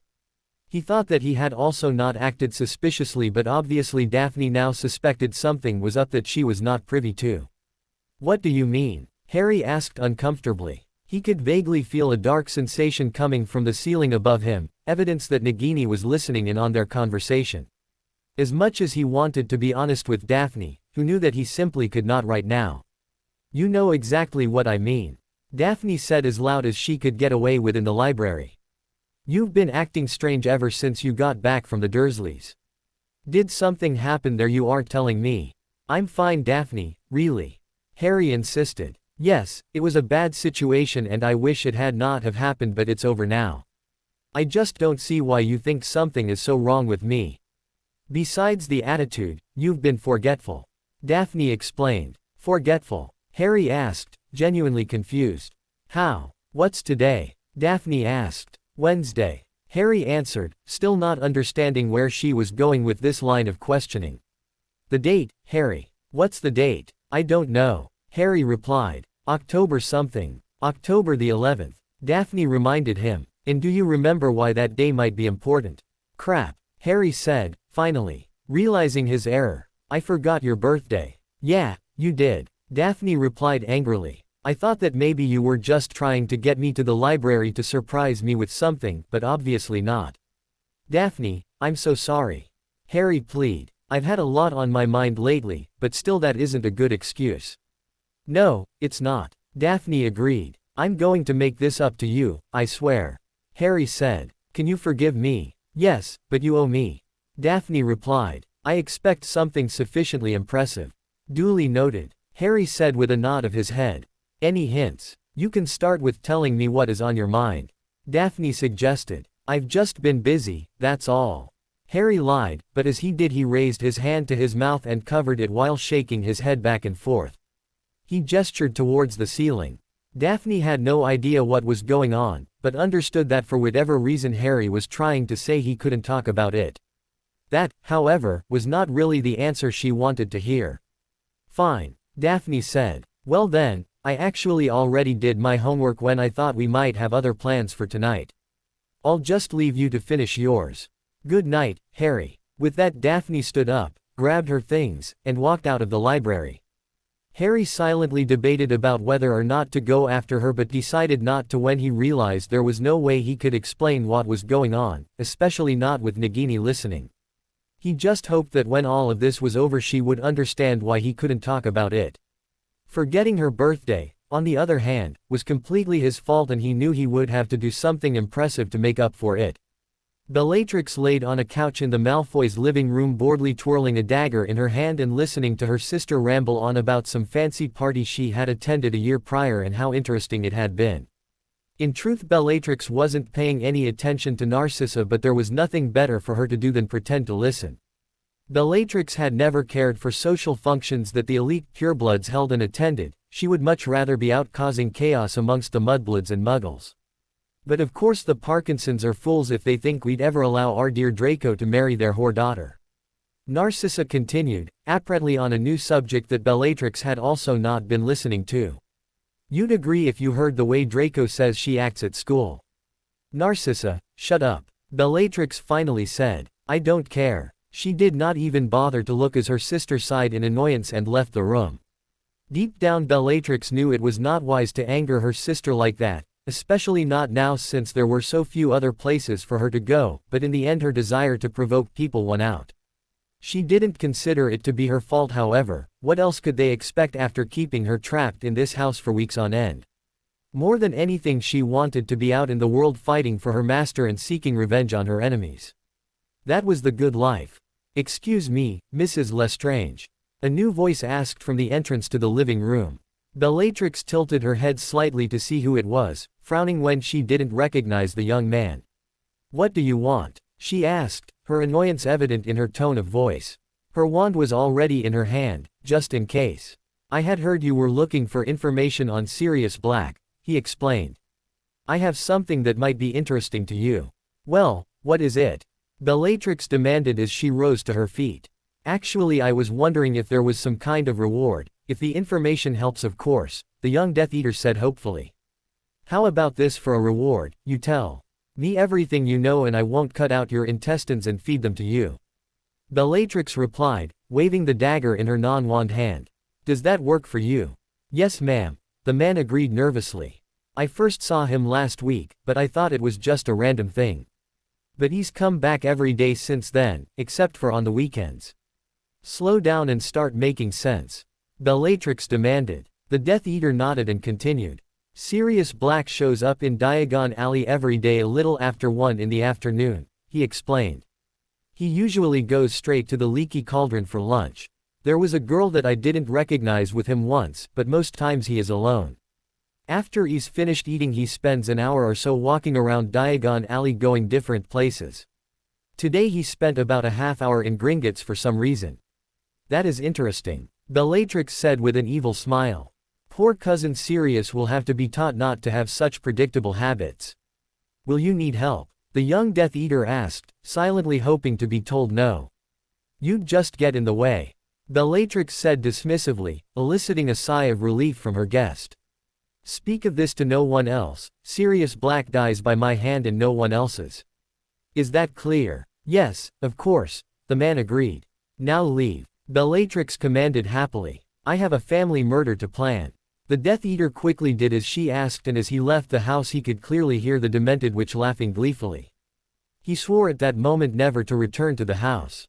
Later that night Harry opened the door to Dumbledore's office wondering what the headmaster could want from him.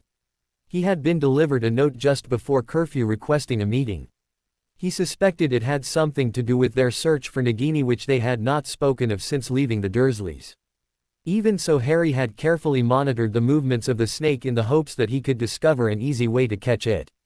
Thank you for coming, Harry, Dumbledore said as Harry entered the room. Take a seat, we have much to discuss. Okay, Professor, Harry replied as he sat down in a chair across from Dumbledore. What's going on? I have spent most of this week tracking down the snake. Sir, Harry yelled, worried that their conversation could be overheard. Do no worry, Harry, Dumbledore assured him. I have taken precautions to ensure all that is said here remains confidential. This is something I have done in the past and I do not expect it to surprise Voldemort. Sorry, Harry replied. I guess I should have known it was something like that. All the same, it is wise for you to be so cautious. Dumbledore said. I have found that the beast typically either rests or hunts for food while you are in class. At most other times it is quite active, following you and exploring the castle. When is the best time to get to it then? Harry asked. I do not believe it will be hard to capture, and that can probably be done whenever it is needed. However, I do worry about what types of protections Voldemort will have placed on the snake. Dumbledore explained. I was hoping you might have some insight on that aspect. I think I know most of what to expect, but if Voldemort has made any recent additions to Nagini's defenses, I won't know about those. Harry said. First off, it is extremely spell resistant, about as much so as a dragon in fact. It's still possible to kill it with a curse, but very difficult. It's also very strong and fast with near-human intelligence. One advantage we have is that it doesn't actually have any way to magically attack us or escape. How interesting, Dumbledore remarked. If not magic, then perhaps a physical attack of some kind. Your basilisk fang. Perhaps. That would work, but I already gave it to Sirius to destroy Hufflepuff's cup with. Harry replied. I'm pretty sure Fiendfire would kill it. Fiendfire is notoriously difficult to control, even for powerful wizards such as ourselves. Dumbledore objected. I would prefer another option. I still have some basilisk venom, maybe we could just pour it on a weapon and use that against Nagini. Harry suggested. At that moment a new thought entered his mind and he knew exactly what to do. We don't need to make a new weapon at all. We can just use Gryffindor's sword. Precisely. Dumbledore said happily. I was wondering how long it would take you to consider that. What was this, a test? Harry asked, uncertain what Dumbledore was up to. Why? Your skills in magic have grown greatly over the last year. I simply wanted to assure myself that your logical skills had not been neglected. Dumbledore laughed. Clearly they have not. So can I have the sword now? Harry asked. He was eager to have the legendary weapon back in his hands. I was the last one to use it after all.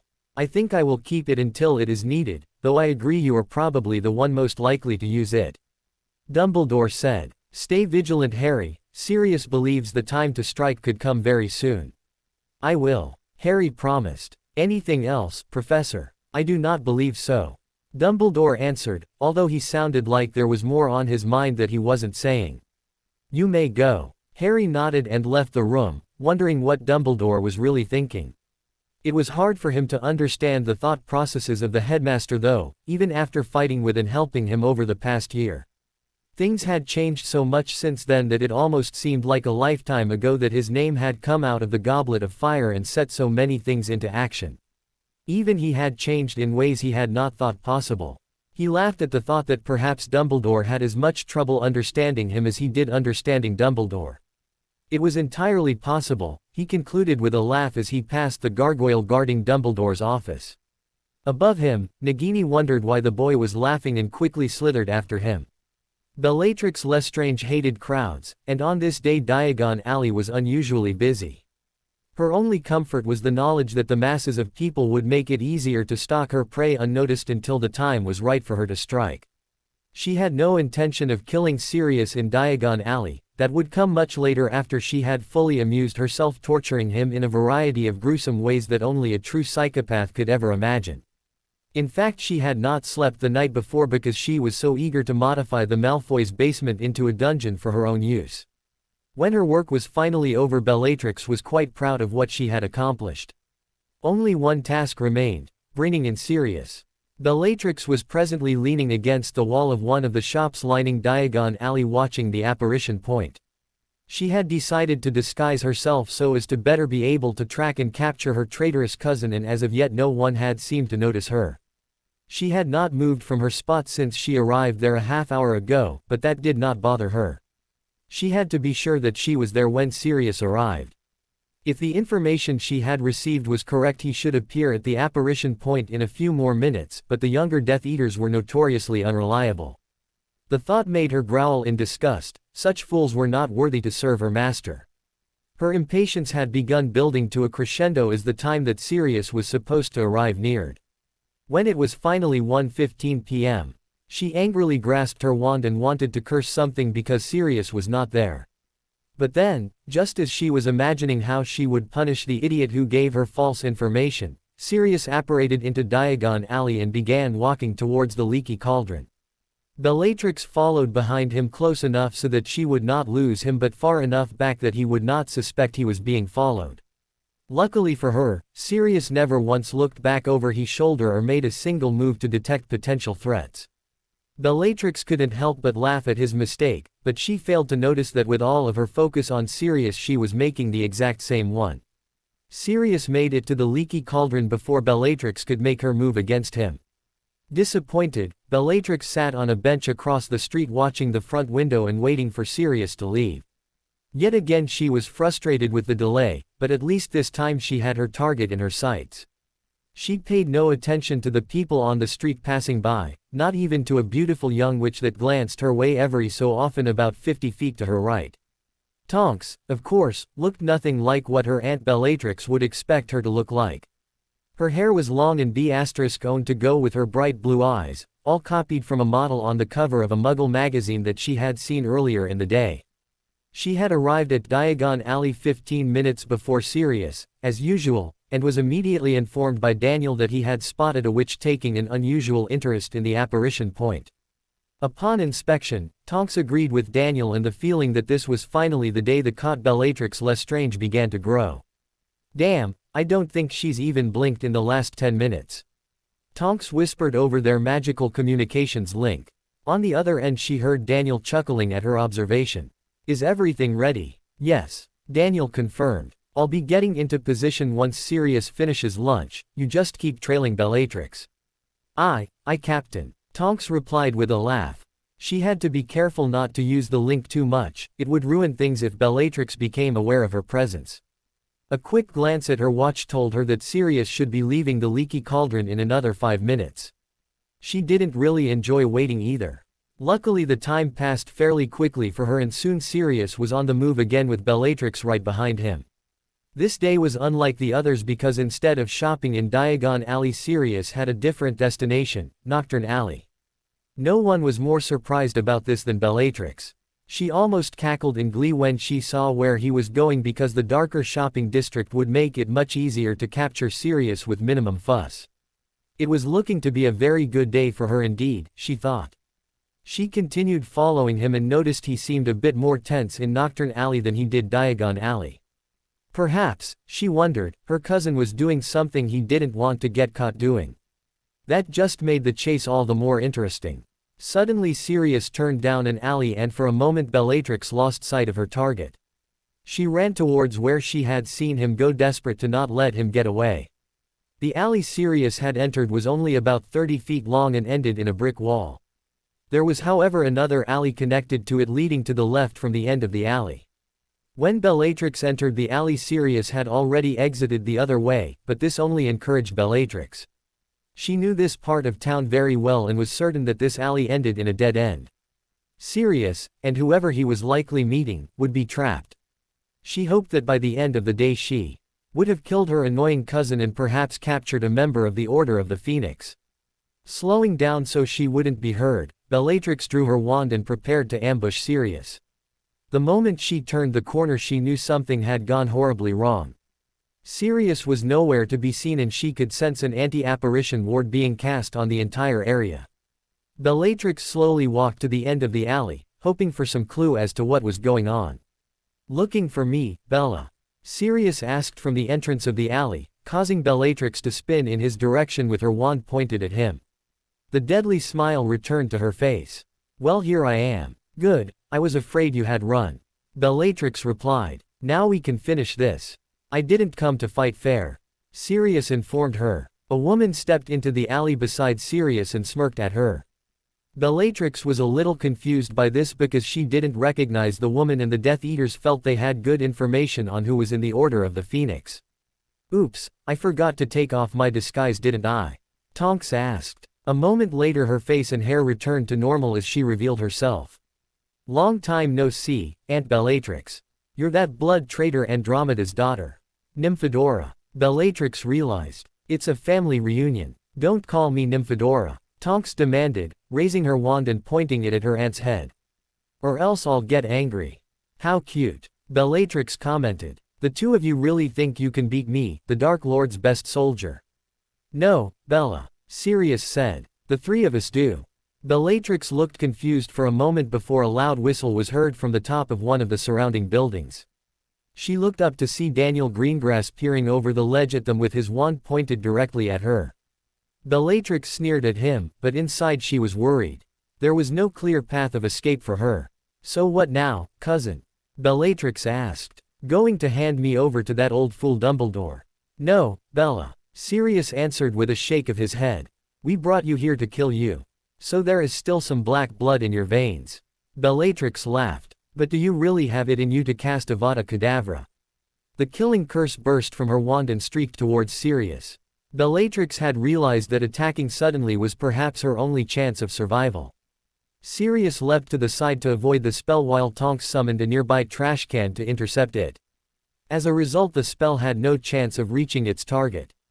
Bellatrix was just beginning the wand movements for a follow-up spell when she suddenly found that she could not move. Daniel Greengrass had hit her in the back with a Petrificus Totalis. Good work, Daniel, Sirius said as he brushed himself off and stood back up. Meanwhile, Daniel was climbing down from his perch to join the others. Have anything to say, Bella?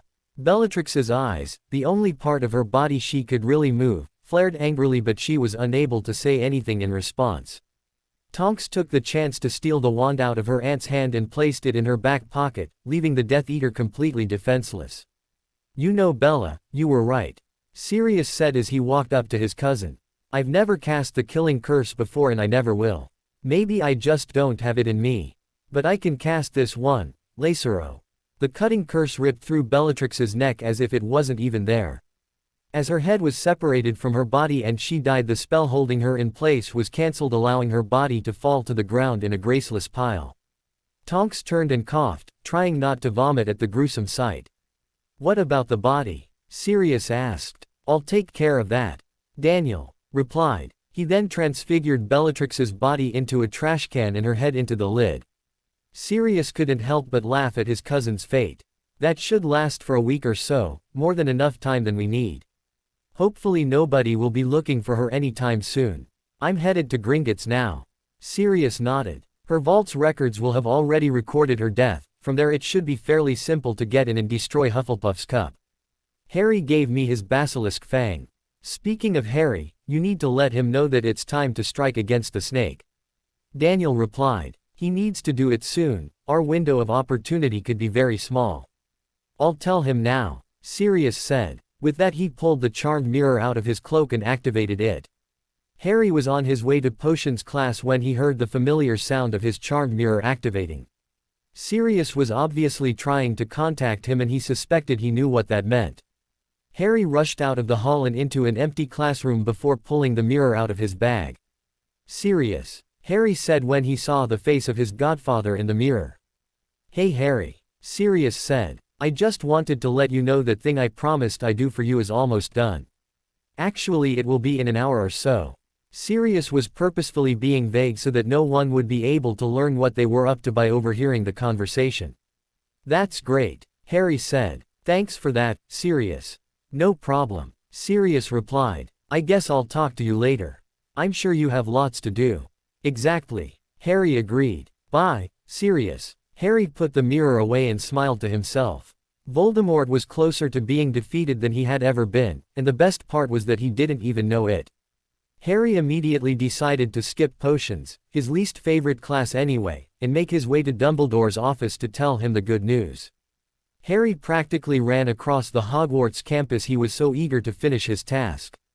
The only thing that slowed him down was the gargoyle guarding Dumbledore's office, which took its time opening up despite Harry yelling, "Chocolate frogs!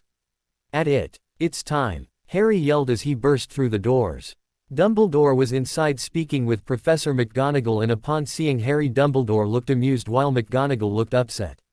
Mr. Potter, you are supposed to be in potions with Professor Snape right now. McGonagall scolded him. Go now and hope he isn't in a bad mood. No, Minerva. Dumbledore cut in. Mr. Potter is exactly where he is supposed to be. Professor Snape will have to understand that some things take precedence over classwork. If that is all, Harry and I have much to discuss. Thank you, Minerva. Professor McGonagall could sense that she was being dismissed, and with a frustrated huff she left the office and closed the door behind her. Dumbledore chuckled at her behavior as she left. I do believe we have upset Professor McGonagall. Dumbledore commented. Though I suspect she would be thrilled if she knew what we were up to. It's safe to talk here, Harry. What has happened? Sirius just told me that their part of the plan has been completed, or will be soon, which I guess means they took out Bellatrix Lestrange. Harry informed the headmaster. Dumbledore did not approve of his apparent joy at hearing of another person's death, but understood the reasoning behind it. Now it's up to us to finish this. And for that we need the sword. Indeed. Dumbledore agreed. He subtly motioned to a case on the wall where the Gryffindor's sword was proudly displayed, which Harry took as an indication that he should take it out. Very carefully he lifted the weapon from its holder and felt for the first time in years the power it contained. It seemed almost warm in his hand, as if there was where it truly belonged. Harry could not help but grin in satisfaction as he held it. I have also prepared a room in which to trap Nagini. If we can lure it there, the snake will have no chance to escape. Brilliant, Harry exclaimed. Let's go. I shall lead the way. Dumbledore chuckled. Together the two wizards departed from the office and began walking through Hogwarts. Soon they had passed through a secret door Harry had never noticed before and was pretty sure was not on the Marauders' map, which led to an unused portion of the school. Harry wondered what other Hogwarts secrets the headmaster knew of that he didn't. The list was bound to be quite long. After several minutes of walking they reached a door which led into what appeared to be a cleared-out classroom. There were no tables or chairs or anything else to indicate it had been used in the recent past in it. Here we are. Now we wait, Dumbledore explained. And he was right, Harry realized. He could not sense Nagini's presence nearby, despite the fact that the snake had been following him earlier. He suspected that Nagini was having difficulty navigating into this part of the castle. Perhaps not even Voldemort knew it existed. His thoughts were interrupted shortly later when he felt the familiar presence of Nagini nearby. Harry noticed a small grin on Dumbledore's face. He had obviously noticed it as well. Get the sword ready, Dumbledore commanded. Harry nodded and held the sword in front of him, prepared to strike when needed. He could feel that Nagini was getting closer and closer, but was still not exactly where they wanted. Tense moments passed as they waited until Harry felt that the snake was right where they wanted.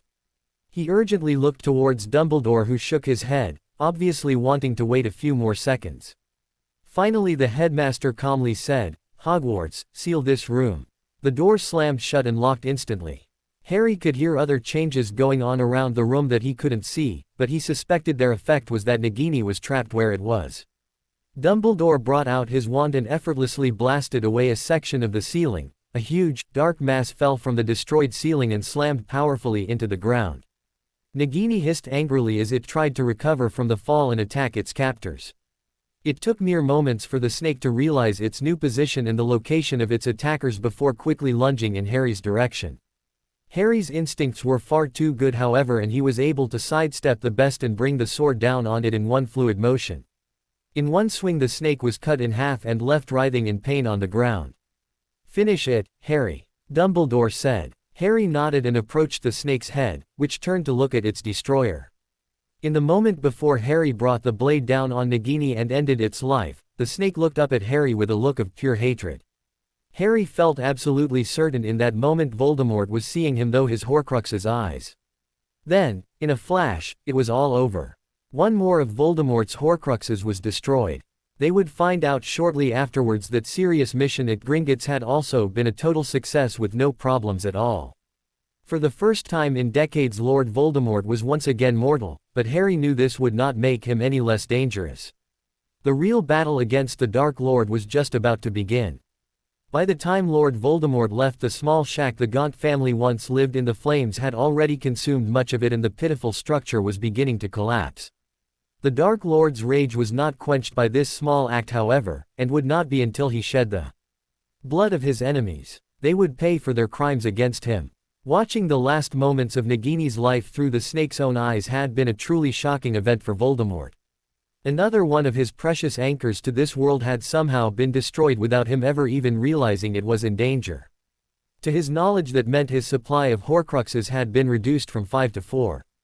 Malfoy had suffered once for losing the diary Voldemort had placed in his care, and on that day he would suffer for it again, despite not knowing why he was being punished. It was not until the next day, however, that a measure of doubt regarding the safety of his remaining Horcruxes began to form in his mind. Surely the others were safe, he reasoned, because no one else knew of their existence and they were all hidden. It was the strange disappearance of Bellatrix Lestrange that finally prompted him to check on his Horcruxes. One Horcrux being destroyed on the same day that the protector of another vanished was just too much of a coincidence to be believed. Having made up his mind, Voldemort decided to start with the Horcrux he believed to be the safest, Slytherin's locket. He had not visited the vast cave in which he had hidden the locket since he placed it there many years ago. Though others would consider it a hellish place, he was proud of the enchantments and obstacles he had put in place to prevent others from gaining access to the precious item containing a piece of his soul. As a borrowed house elf was driven insane by a potion he forced it to drink, Voldemort had time to reassure himself that his fears were unfounded. No one could possibly know of this place, the very idea was ridiculous. His confidence only increased the fury he felt when he realized that his Horcrux was gone, stolen decades ago by the traitor Regulus Black. It suddenly became clear to him how Black had known of the cave. It was after all his house elf that Voldemort had used to place it there. He immediately killed the house elf he had brought along, even though it did him little good since his Horcrux was already gone. His next stop was the Gaunt Shack, where he found that Horcrux 2 was also missing and presumed destroyed. Someone, somehow, had learned his most precious secret and used it against him. Though he had no way to verify it, he knew he must now assume that all of his Horcruxes had been destroyed until he could prove otherwise. But how could this have happened? Clearly Regulus Black had discovered his secret. Had Regulus Black then told his brother Sirius and the Order of the Phoenix about his Horcruxes? If so, then they would have had years to seek out and destroy them, but clearly they had not been completely successful. He knew for a fact that only a few years ago Ravenclaw's diadem was still safely hidden within one of Hogwarts' most secret rooms. He had verified that while he possessed the weakling Quirrell. Assuring his own immortality was the most important task. But once that was accomplished, he would make his enemies pay in blood and pain in ways they could not even imagine. The time for peace was fully at an end. So you see, I couldn't tell you what we were doing because we were afraid Nagini might overhear. Harry explained, hoping his girlfriend would understand. They were sitting in the Great Hall eating lunch while Harry told his side of the story. Although there was no one nearby except for Hermione and Neville, who were having their own conversation about a prefects meeting the night before, Harry was still careful to describe things in vague terms and speak quietly so only Daphne could hear. I wanted to tell you. I don't know, Harry. Daphne replied skeptically. Didn't you say you could sense when the snake was nearby? Most of the time, Harry confirmed. But what if I made a mistake? It would have ruined everything. All right, I'll forgive you. Daphne sighed. But only because it was for a really good reason and you've already promised to make it up to me. How are you going to do that? Well, Harry stammered, clearly not prepared to answer the question. This is a Hogsmeade weekend. We could do something there. Hogsmeade. Daphne laughed. Come on, Harry. We would have gone there anyway. You better come up with something good. Hermione interjected. I mean, you even remembered my birthday. Thanks for the help, Hermione. Harry said before sticking his tongue out at his friend, to the amusement of everyone at the table. What about you, Neville? Are you taking their side, too? I think that's probably the smart thing to do, Harry. Neville replied, nodding. There's two of them and just one of you. Harry shrugged, knowing this was one battle he stood no chance of winning. But, all things considered, he was having a very good week. He fully understood the magnitude of what they had been able to accomplish. Now Voldemort was nothing more than a dark wizard, albeit an incredibly powerful one with many loyal followers. He could finally be killed and peace would return to the world once again. Perhaps, as Dumbledore believed, it truly would be his fate to strike the killing blow against the Dark Lord. As his last encounter showed, he was clearly not ready for that, but every day he improved and Harry knew that he would eventually be Voldemort's equal. He only hoped that day would come soon. All of the Death Eaters in Voldemort's base froze when they heard their master's angry roar. No one was quite sure what he had been doing for the past few days, and despite their curiosity they were smart enough to know not to ask. Still, they understood that whatever was happening, it did not make the Dark Lord happy. Many of them decided that now would be a good time to find something to do far away from Voldemort. The Dark Lord had sequestered himself in a room that none of his Death Eaters had ever dared enter, but it was far from empty.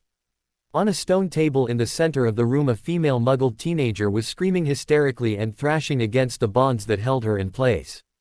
Voldemort however showed no signs of listening to her pleas and proceeded with the preparations of the ritual he was seeking to complete. It should have been a simple task for him, and yet he was facing complications. Avada Kedavra, Voldemort said finally, casting the killing curse and ending the young girl's screams. He waited a moment before casting a diagnostic spell to verify his plan had worked. Unfortunately for him though the results came out negative, just like his previous attempts that day. Voldemort growled angrily before banishing the girl's remains off of the table and into a corner of the room where it collided with the bodies of several other Muggles who had died similarly before her. For the first time in many hours the room was completely quiet. Voldemort had no idea why his attempts to create a new Horcrux were not working but suspected it had to do with how little of his soul he had left. Over the years he had abused and attacked it until his humanity was for all intents and purposes gone. He considered bringing in more victims to continue trying but somehow knew that would be pointless.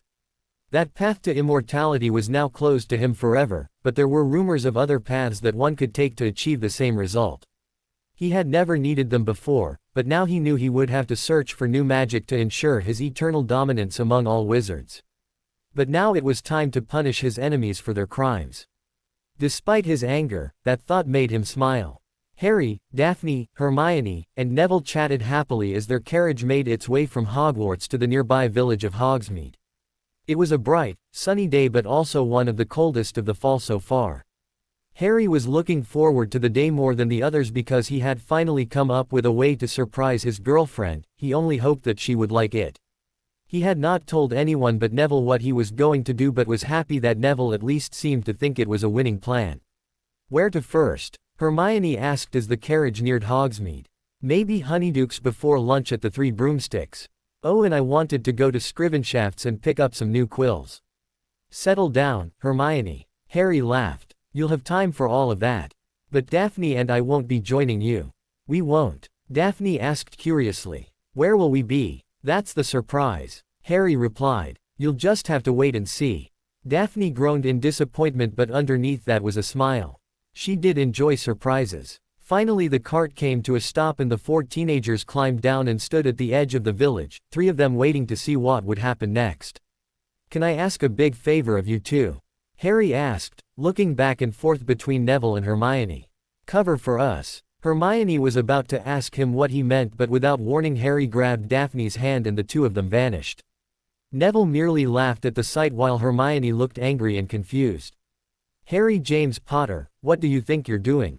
Hermione yelled to the spot where her friend stood only moments before. And you Neville, you're a prefect. You know that's against the rules. So where did he apparate to? They should be in London by now. Neville answered, hoping to avoid Hermione's wrath. Why? Hermione asked. Are they going to Diagon Alley? No, not Diagon Alley. Muggle London. Neville explained. Harry thought Daphne would enjoy seeing it. Besides, he deserves to have a little fun, doesn't he? I suppose. I just wish he had warned me first. Hermione said. She took one last look at where her friends had been before shrugging and turning towards the village. So what are you going to do, Neville? You said something about Scrivenshafts. Neville replied. I could use some new quills, too. Great. Hermione said, happy to have someone to enjoy the day with. Let's go. Hermione began walking towards the village and Neville fell into step beside her. For the next few hours they explored the village and enjoyed their day. Meanwhile Harry was, as Neville had told Hermione, attempting to impress his girlfriend with fun and new things to do in the Muggle world. Few purebloods ever ventured into the other part of London so he knew he could at least show her things she had not seen before. Once Daphne had gotten over the shock of being side-along apparated all the way to London she fully enjoyed herself. Over the next few hours Hogsmeade became filled with Hogwarts students as it usually did on Hogsmeade weekends. The streets and shops were full of happy teens spending their money and wasting their time. But their peaceful day was fated to come to an end. Unseen by anyone in Hogsmeade, Lord Voldemort had apparated to a hill overlooking the village and spent the morning watching it and waiting for the right moment. His plans were known only to a small group of Death Eaters who were currently tasked with finding the remaining giants and bringing them to this location. When he was ready, he would summon the rest of the Death Eaters and begin their attack. As he watched, Voldemort considered the peaceful village and the chaos he planned on bringing to it. He enjoyed knowing he had the power to make such radical changes and no one had the power to stop him. "My lord, the giants are in place as you asked." A Death Eater he had no interest in recognizing said as Voldemort continued to observe the village. "I understand why so many describe this place as beautiful," Voldemort said to himself. "Lord," the Death Eater asked in confusion. "Now I shall destroy it," Voldemort continued with a smirk on his face. "By the end of the day I want this place wiped off the face of the earth." "As you wish," the servant agreed. "Give me your arm," Voldemort demanded. The Death Eater complied and Voldemort pressed his wand to the dark mark, sending out a signal to the Death Eaters he wanted there that their master required them. Over the next few minutes they began appearing and soon nearly 24 Death Eaters were huddled on the hill, hidden by tall trees from being seen from the village. Voldemort specifically did not call Severus Snape, not because he distrusted the man but because Dumbledore would surely notice the man he thought was his spy suddenly leaving the castle. "On my order, we will destroy Hogsmeade," Voldemort informed them. "Leave no building standing, my lord," Lucius Malfoy said, surprising the others. "We were not warned of this attack. Some of us have children down there. Then try not to kill them," Voldemort said, unconcerned with Malfoy's complaint. Lucius looked nervous and unhappy, but said nothing else. "Now, release the giants." Their handlers quickly went about their work. Getting a giant to perform a specific task is never easy and the job is made exponentially more difficult when dealing with a large group of them. But these men had years of experience behind them and knew just how to properly motivate the giants. In a few short minutes the huge creatures went from lazily sitting in a clearing on the other side of the mountain to angrily roaring and climbing the hills towards Hogsmeade as quickly as they could. There were 8 of them in total, more than enough to reduce a village like Hogsmeade to rubble. The roars the giants made were the first indication to those in Hogsmeade that something was very wrong. When they started, people stopped what they were doing and turned their eyes towards the noises, wondering what in the world they could be. Then they could see movement in the trees but there was still no panic because no one knew what was happening. "Giants!" someone shouted suddenly. That was all it took to cause chaos in the village as frightened students and townsfolk ran for their lives. Many foolishly ran inside, hoping that the buildings would protect them. The smarter ones knew that buildings made of wood and bricks stood no chance of stopping an angry giant. They began running back up the path towards Hogwarts, praying that they would be able to make it before the attack truly started. Luckily for those in Hogsmeade, the giants' attack was not at all well organized. 2 of them had collided with each other on the way to the village, begun fighting, reducing the number of giants focused on the village to 6. Half of those were content to simply rip up trees in a field full of crops waiting to be harvested just on the outskirts of Hogsmeade. But the remaining 3 attacked Hogsmeade viciously, starting first with the people still in the streets. The first casualty of the day was a witch in her 3rd year in Hufflepuff who froze in terror at the sight of the giants and was then crushed under one of their massive feet.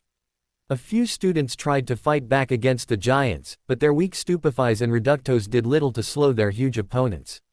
More often than not, all their actions did was bring them to the attention of the giants, forcing them to then run as fast as they could in an effort to avoid the giants' wrath. Some of them would be able to avoid their pursuers, others would not be so fortunate. 2 of the heroes that day were Fred and George Weasley. The twins had been in Honeydukes buying candy and trying to sell their joke products when the attack started. They both quickly realized that leaving as fast as they could was the best option and that they knew of a better way to do it than anyone else. Fred ran and threw open the trap door which led to the secret passage back to Hogwarts, surprising even the staff in the shop who were unaware of the passage's existence. "Everyone through here," Fred yelled. "It leads back to Hogwarts." To prove his point, Fred was the first to jump down into the passage. Those around him quickly followed suit while George tried his best to guide everyone in the store to the secret exit. Due to their efforts, not a single person in Honeydukes died when the building was smashed to pieces a few minutes later. According to Hogwarts rules, at least 2 professors must be at Hogsmeade during student visits at any given time. This day was no exception. The duty of watching the students on this day had fallen to Professor Flitwick and Hagrid, both of whom immediately leapt into action as soon as the attack began. Hagrid, being a half-giant, was not nearly big enough or strong enough to take a fully grown giant on by himself, but with Professor Flitwick's assistance the two were able to stop one of the giants in its tracks and prevent it from attacking any students. Flitwick spent his time running around the giant casting spells in an effort to confuse it, and in doing so came close to being stepped on several times, but his magically enhanced speed made the difference and saved him. Due mostly to Flitwick's prodding, this part of the battle slowly moved away from the groups of students. "Neville!" Hermione cried from just outside the three broomsticks. "We have to do something." All around them the chaos was continuing to spread. Despite the resistance offered up by a few individuals, the town of Hogsmeade was quickly being overrun and demolished by the giants. Several buildings were already collapsing, and the screams of those still trapped inside could be heard from even far away. "What?" Neville asked. "I can't fight a giant." "Don't worry about that, just try to protect me," Hermione replied, the determination evident on her face. "We need to get out of here," Neville pleaded. "What are you doing?" "Calling in some help," Hermione answered. For a moment nothing happened other than Hermione closing her eyes and looking like she was deep in concentration. But then she began to move her arms in a strange pattern, exactly as Neville had seen once before. Her neon had long ago disillusioned the thin, silver ritual bracelets she wore, but now that she was beginning the spell they began to glow and became visible once again. Neville nervously watched with his wand held out in front of him, ready to cast his strongest shield to protect them, but worried it would not be enough. A strange ball of energy began forming in front of Hermione which, after a few moments, began to flatten and widen, becoming larger and larger as time passed. The portal positioned itself horizontally in the center of the main street in Hogsmeade and continued to grow. Finally the glow surrounding Hermione faded and the portal stopped growing. At first nothing happened, but then a huge hand sprang forth from the portal and gripped the road beside it. The ground began to lightly tremble as something massive began climbing out of the hole.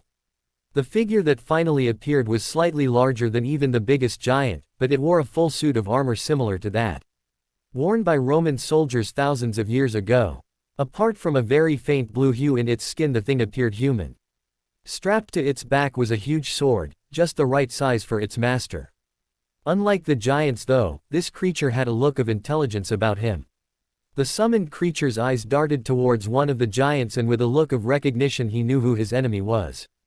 He charged at the giant and thrust his sword through the chest of the surprised creature, who roared in defeat before falling over dead. Having finished one off, the huge soldier turned to look for other foes. "Death Eaters, attack!" Voldemort roared. His minions followed his command without question, apparating down into the town to continue in its destruction. Voldemort sat back for a few moments, considering what he had just seen. Somehow, he reasoned, Dumbledore had found someone capable of breaking through the wall that separated Earth from the underworld and unleashed some sort of hell beast on his giants. He had always considered this to be impossible, but the proof he was wrong lay right in front of him. Voldemort grew envious of the power he did not possess and vowed to claim it for himself through whatever means necessary. The Dark Lord pulled a potion vial out of his robes and gazed at it with a look of disgust. He both despised and craved the strengthening potion that enabled him to fight at full strength, but he also worried its effects were clouding his judgment. With a shake of his head he downed the potion and threw the vial to the ground. In the village itself, very few of the Death Eaters were actually casting spells designed to kill. Too many of them had children somewhere in Hogsmeade and were reluctant to endanger them. Voldemort, eager to not have his plans discovered, had not given his followers time to warn their families to avoid Hogsmeade, and as a result had reduced their effectiveness. Even so the slaughter continued in none of Hogwarts' houses were spared, not even Slytherin. Strangely, the first reinforcements to arrive were not from Hogwarts but Aurors from the Ministry of Magic. The owner of Dervish and Banges would later report that he had been making a flow call to his brother that worked in the ministry when the attack started and was immediately able to request help. The Aurors however provided the Death Eaters with a target they were happy to attack, and all focus turned towards them as the battle continued.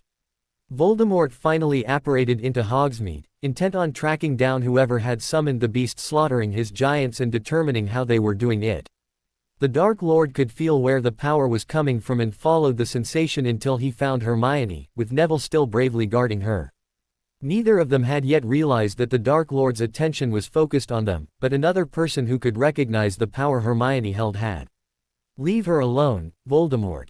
Voldemort turned at the request, curious who would dare defy him, and laughed at what he found.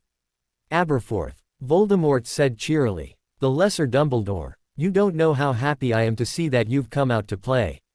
Aberforth Dumbledore knew he stood no chance against Voldemort, but refused to back down either. Surely his brother was on his way, Aberforth reasoned, and if he could just delay things a bit he might even survive the day. "I won't let you hurt them," Aberforth said bravely. "You mean you won't be able to stop me?" Voldemort corrected. "Why do you think you're still alive, Aberforth?" "It's because that is the way I wanted it." "No, you have always been afraid of Albus," Aberforth replied. "You didn't dare kill me." "I have never feared that old fool," Voldemort yelled in response. "You don't even like your brother. What caused your feud is still a mystery to me, though I suspect it has something to do with the death of your sister." "Quiet," Aberforth said angrily, raising his wand in the process. Reducto. The spell flew towards Voldemort, who seemed to laugh at his opponent's feeble attack.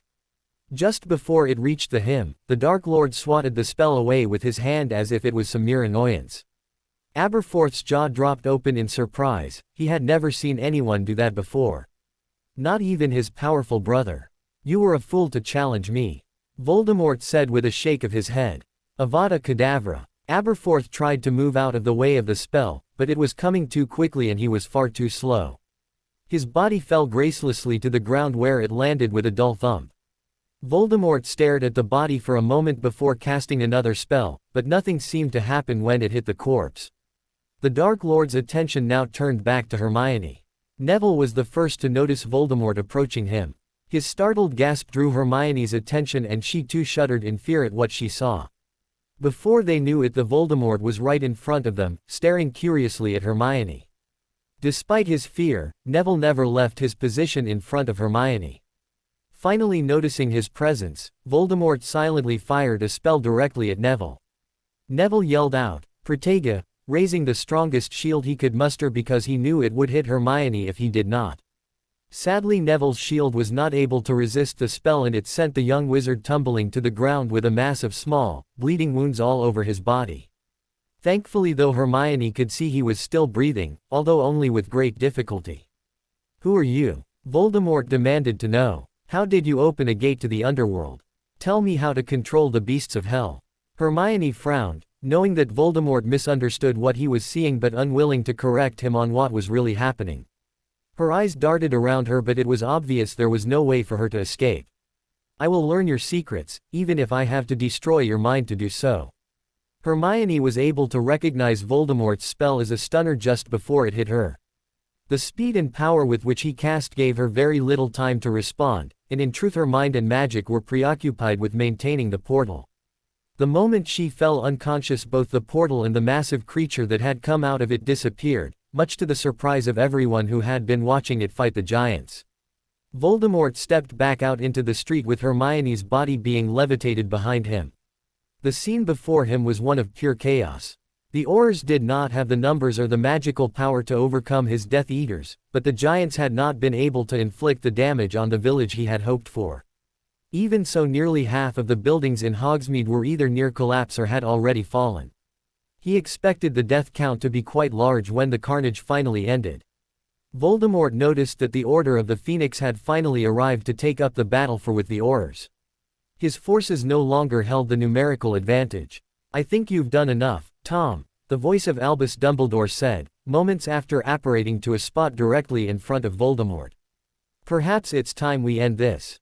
"Dumbledore, took you long enough to show up," Voldemort taunted. "Think of all the poor students who died while you did nothing." "Speaking of students, where is Potter? I expected him to be here." "Safe from you," Dumbledore answered simply. In truth, he didn't know where Harry was either. "This is your last chance, Tom.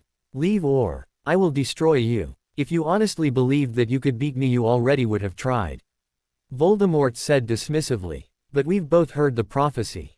You cannot win against me. I, however, can beat you. Harry will land the final blow, but meanwhile I can weaken you and make his task easier," Dumbledore replied, not arguing with Voldemort's view of the prophecy. The two wizards began circling each other, each knowing a duel was imminent. They continued as before, but each was looking for an opening. "We'll see about that," Voldemort said. A small, evil smile then crept onto his face. "I do have a surprise for you, Dumbledore. I'd like you to say hello to your brother." Albus turned slightly towards where Voldemort had gestured and gasped. His brother Aberforth was obviously dead, but his body had been turned into an Inferius and was now lumbering towards a group of children trying to escape the village. Dumbledore knew that if his brother's animated corpse caught the children it would rip them to shreds, and he had no choice about what must be done. The flames shot from the tip of Dumbledore's wand and began consuming the body of his dead brother. The newly created Inferius screamed in pain and rage before turning and trying to run towards its attacker, but only made it a few steps before falling over and moving no more. Dumbledore's momentary lapse in focus was all Voldemort needed to strike. A flurry of dark spells sped towards Dumbledore, who belatedly attempted to avoid and block them, but he was only partially successful. One of the spells that hit Dumbledore caused the skin on his arm to blacken and shrivel up as if dead. The entire left side of his body now felt stiff and weak, and even more worrisome than that, Dumbledore wasn't sure what spell his foe had cast or how to counter it. "Not so confident anymore, are you, Dumbledore?" Voldemort asked as he approached his opponent. Dumbledore didn't bother responding, but instead animated a nearby tree to pull itself out of the ground and attempt to attack Voldemort. The Dark Lord expected some kind of counter-offensive though, and easily destroyed the tree before it could do any damage.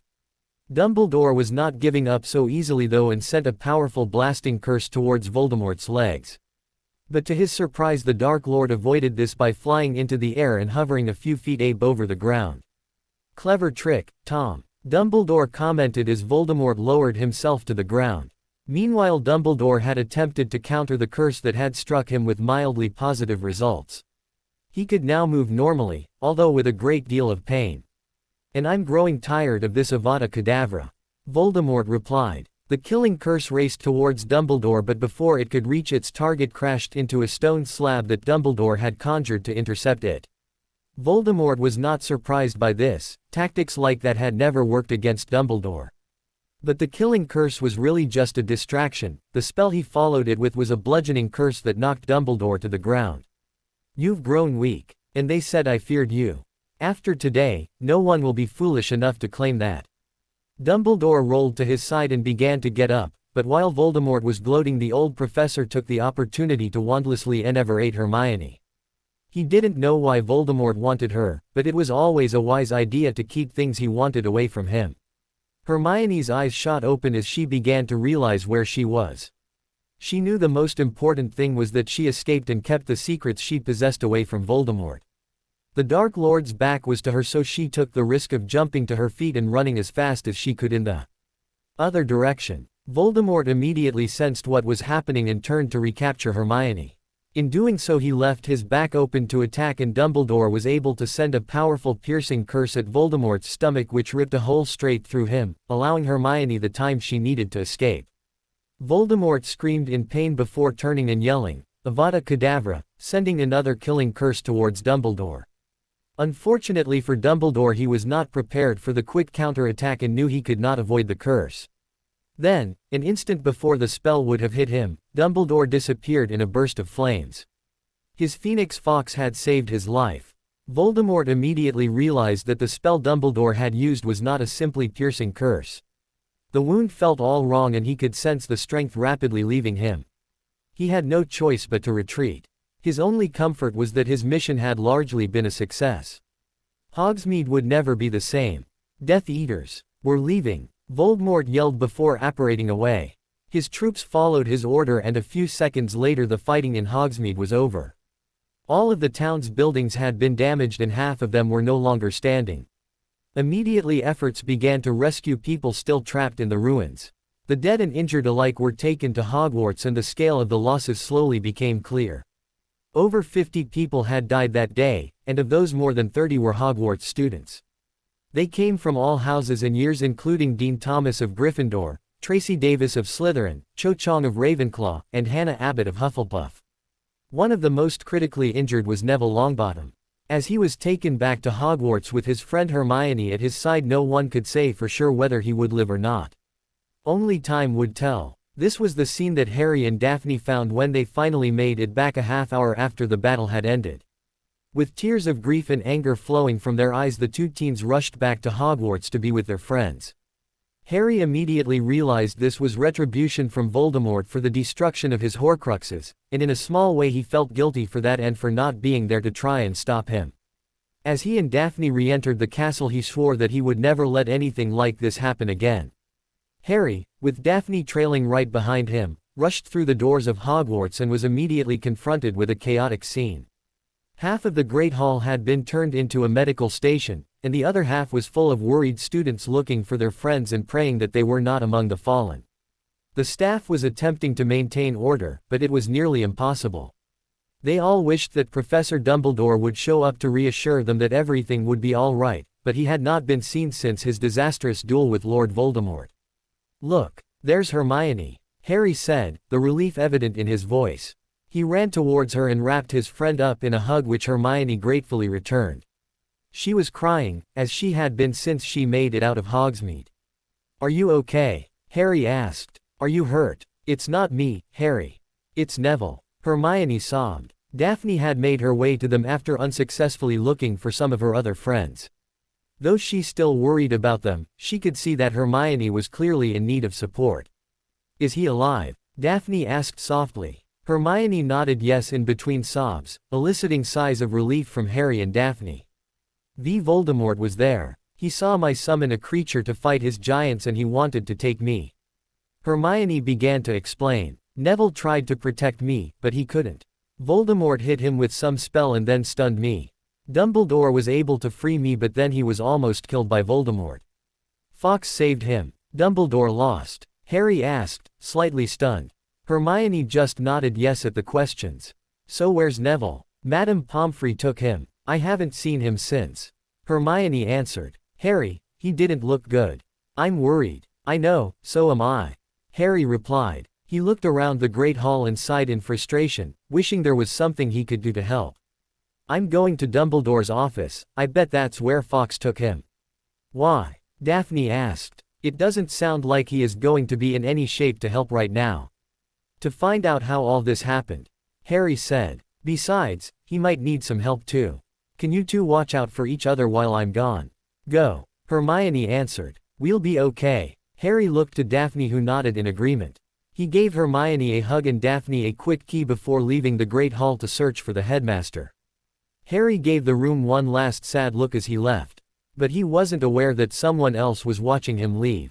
Draco Malfoy noted Harry's departure and wondered where he had been during the attack on Hogsmeade. It wasn't like his Gryffindor rival to pass up the chance to do something brave and stupid when the opportunity presented itself. Draco shrugged and turned his attention back to his own problems, starting with the fact that he had only narrowly avoided being crushed by a falling building earlier in the day. It was pure luck that had saved his life, nothing more. He had been in the Three Broomsticks when the roof collapsed around him, trapping him in a small space just big enough for his body. There, trapped in the darkness, he could hear the screams and cries of his classmates who were not so lucky. Crabbe and Goyle were both injured in the collapse, although not as seriously as many others. The one thought that he kept coming back to was why was he not warned this was coming? The only logical answer was that his father did not know, but what did that mean? Was his father losing his standing with the Dark Lord? Perhaps, but it did not appear that any of the Death Eaters he knew of had been able to warn their children to avoid Hogsmeade either. That had to mean that the Dark Lord had not told anyone the attack was coming and that he didn't care if it resulted in the deaths of his followers' children. Draco knew for certain that he could not ever follow in his father's footsteps. But, he wondered, what should he do now? Draco wasn't certain, but he would figure it out eventually. That he was sure of. While Draco considered his future, Harry continued on to find Dumbledore. After a little while walking, he stopped in front of the entrance to the headmaster's office. It was only then that he realized he didn't know the current password required to get past the gargoyle blocking the way. A moment before he started guessing random candies, the gargoyle began moving out of the way on its own. Harry walked up the stairs and for the first time began worrying about what he would find. Although he and Dumbledore had fought during the last year, he really did not want to see anything bad happen to him. The door to the office, like the gargoyle before, opened as he approached it. Professor Dumbledore was laying on large couch and barely moving. Fawkes was perched above him singing a comforting song, but it did not appear to be helping Dumbledore very much. The Phoenix's tears were falling on Dumbledore's blackened arm, but it was not healing. That worried Harry more than ever. He knew for a fact that those tears could heal the damage done by basilisk venom, one of the deadliest substances that wizards knew of, and yet this was worse than even that. "Professor," Harry said uncertainly. Dumbledore slightly turned towards him and Harry could see from the expression on his face that it pained him to do.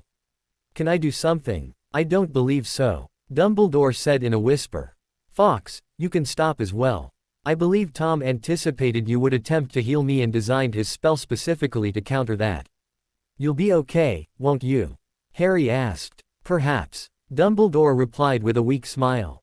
"But I fear my health will not be returning anytime soon. Voldemort will know that I am weakened and I fear that he will take this opportunity to strike again. I should have been there today," Harry said regretfully. "Maybe that would have made a difference." "It is done, Harry. You will have your chance to face him again," Dumbledore assured him. "Sit. We have much to discuss." Harry grabbed one of the chairs and pulled it towards the couch. Dumbledore began to cough violently as Harry sat back down, and he wished that there was something he could do to help, but unfortunately could not think of anything. Healing had never been his specialty. After a few minutes the cough died down and Dumbledore was able to continue speaking. "The world will need a new leader against Voldemort. After today, it cannot be me," Dumbledore began. "Physically I am in no condition to lead anyone into battle, but more importantly one reason the wizarding world looked to me to lead them was because they believed I was the one wizard Voldemort feared. That is obviously no longer true. Without a leader the masses will panic, allowing Voldemort's power to grow. We must not allow that to happen. You, Harry, must take my place.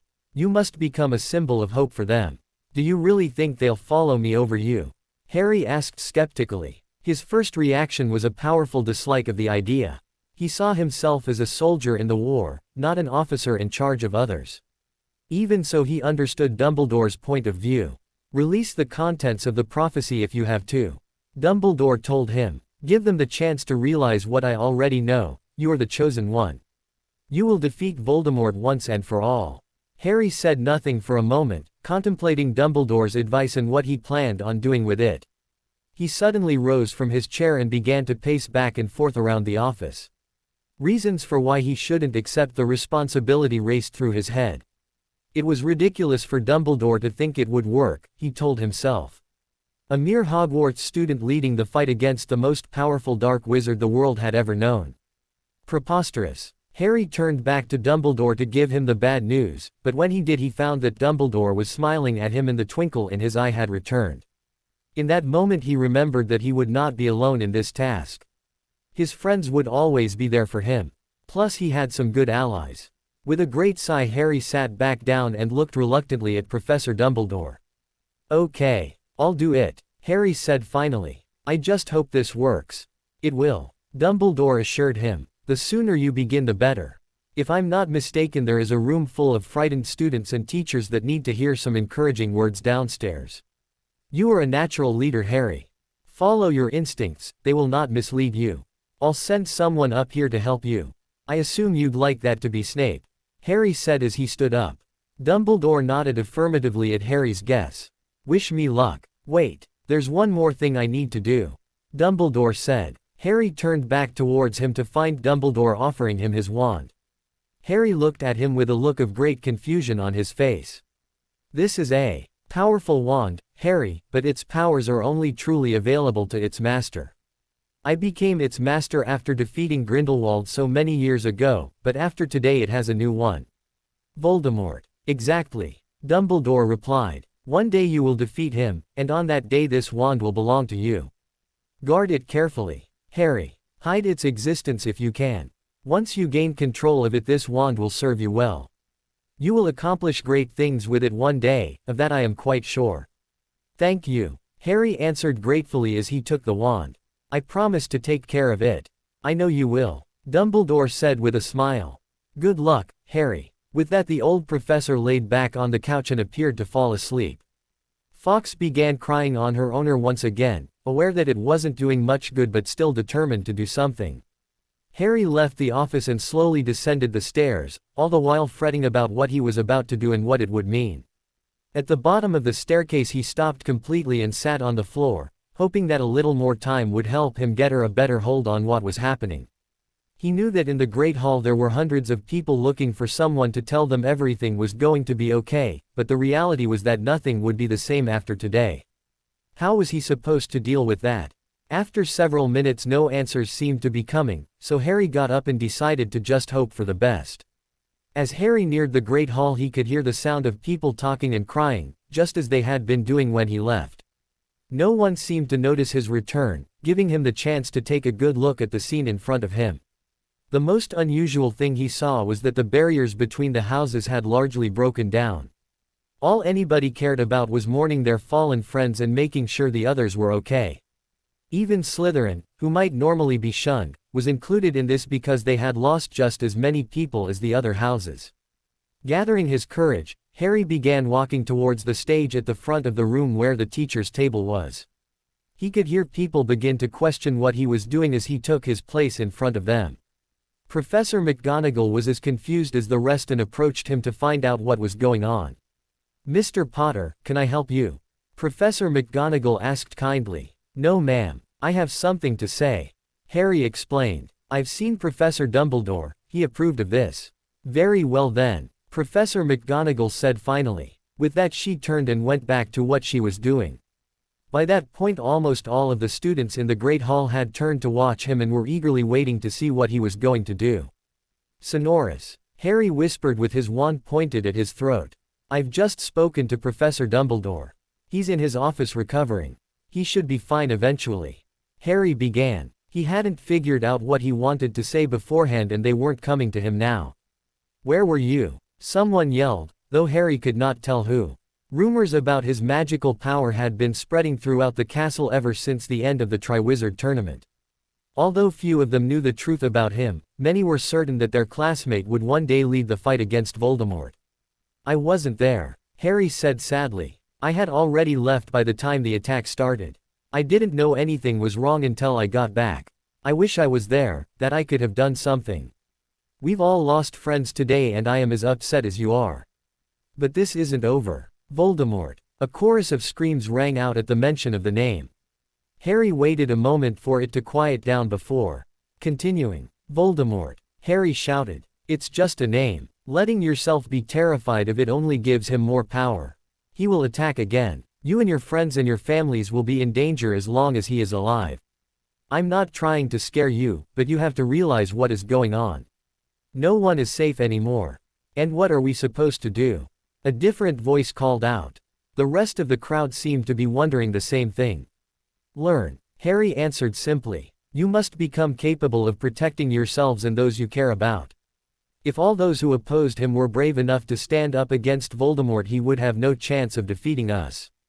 You don't have to be worried about not being more powerful than he is, because ultimately dealing with him is my responsibility. Harry's admission caused an immediate uproar and he found it difficult to tell what was being shouted at him. He did see Daphne walking towards him with a shocked look on her face. She of course knew the prophecy but had no warning he planned on making it public. "Before I was born a prophecy was made," Harry explained to the stunned group in front of him. "It said that either I will kill Voldemort or he will kill me. That is why he killed my parents and tried to kill me. But I lived, just like I've done every time he's faced me. The forces of good will need all of your help. I will need you help. I cannot win this war alone. Our only chance is if we all stand together and face our common enemy. After tonight there can be no doubt that Voldemort does not care about anyone, not even the families of those who follow him. Together we will make it through this. Thank you." Harry cancelled the sonorous charm and walked off the stage where Daphne was waiting for him. She instantly pulled him into a hug and began dragging him off to somewhere they could discuss what he had just done privately. Harry worried that she would be upset with him, but when they began talking he saw that she was more concerned for him than anything else. The fact that she was standing by him, like he expected her and all his friends to do, was greatly comforting. After Harry explained what had happened in his chat with Dumbledore, Daphne began explaining to him how bad the attack had been. Nobody knew for sure how many had died in Hogsmeade, but but the final count was expected to be over 24 people. Included in that number was one of her oldest friends, Tracy Davis. The thought made Daphne break down into tears while Harry attempted to comfort her. The two girls had drifted apart a bit over the last year, but were still close. Eventually they decided to return to the Great Hall and rejoin the others, but on their way they ran into Hermione, who was sprinting through the hallway. "Hermione, what's going on?" Harry yelled out to her. Hermione reluctantly slowed down to talk to her friends, though it was obvious to Harry and Daphne she wanted to leave. "They've moved Neville to the infirmary," Hermione explained. "Madame Pomfrey says that he is stable and she expects him to make it, but that he will most likely never fully recover." "What does that mean?" Harry asked. "She wouldn't say." Hermione sobbed. "I'm going to see him now." "We'll come with you," Daphne said, eliciting a thankful nod from Hermione. Together they headed towards the infirmary, which they found to be bustling with activity. The patients brought here were suffering from a variety of injuries, but none were as serious as those sent to St. Mungo's. Others, like Neville, had little more that could be done for him except to wait and see how they responded to treatment. "There," Harry said softly as he pointed to a bed in the far corner of the room. Neville was covered in bandages and completely unresponsive, but they hopes he was aware of their presence. "They put him into a magically induced coma," Hermione commented as she sat down on stool next to the bed. "It's so he doesn't move around and reopen the wounds." "I'm sure the healers know what they're doing, Hermione," Daphne said. "If they say he is going to make it, he will." "I know," Hermione nodded. "You'd think after being friends with Harry for 5 years I'd be used to seeing my friends in here." "Hey, I'm not that bad, am I?" Harry said with a small laugh. It was easy to see that Hermione was trying to cheer them, and herself up a little. "Well, actually you might have a point. We'll stay until they kick us out," Daphne said. "Neville would do the same for any of us." The others nodded in agreement.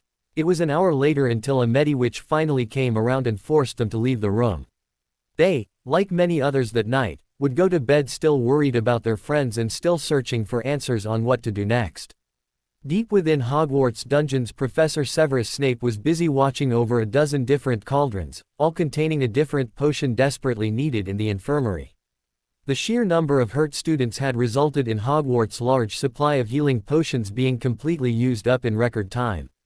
The task was difficult, but Severus Snape was confident in his skills as a potions master and was able to keep everything going exactly as it should be. A sharp pain struck him just as he was adding another batch of lacewing flies to a large cauldron full of green boiling liquid. He sighed in annoyance, knowing exactly what the pain in his arm meant. The Dark Lord was calling for him, and he could not say no. With an elaborate flick of his wand and a silent incantation, the cauldrons were placed in protective state that would let him resume his brewing at a later time, as if the delay had not happened at all. The spell was one he created during his 7th year at Hogwarts and was one of his proudest creations and most closely guarded secrets. Luckily for him, neither Dumbledore nor Voldemort considered this odd. Potions masters were notoriously sensitive about sharing their methods. Snape quietly made his way out of the dungeon and towards the nearest exit. Curfew had long passed, meaning he happily did not have to deal with throngs of students wondering where he was going. In all honesty, Snape had lost interest in being a teacher and would much rather just focus on his research, but his position as a double agent in the war prevented him from making any changes. Just another regret in a life full of them, he thought glumly. Several minutes later, Snape finally made it to the edge of the wards and apparated away with a small pop.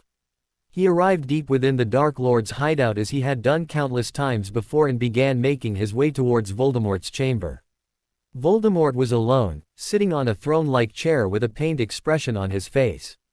"You're late, Severus," Voldemort said angrily. "My apologies, my lord," Snape replied with a bow. He knew full well that he had come as quickly as he could, but it was not wise to argue with the Dark Lord. "How can I be of service?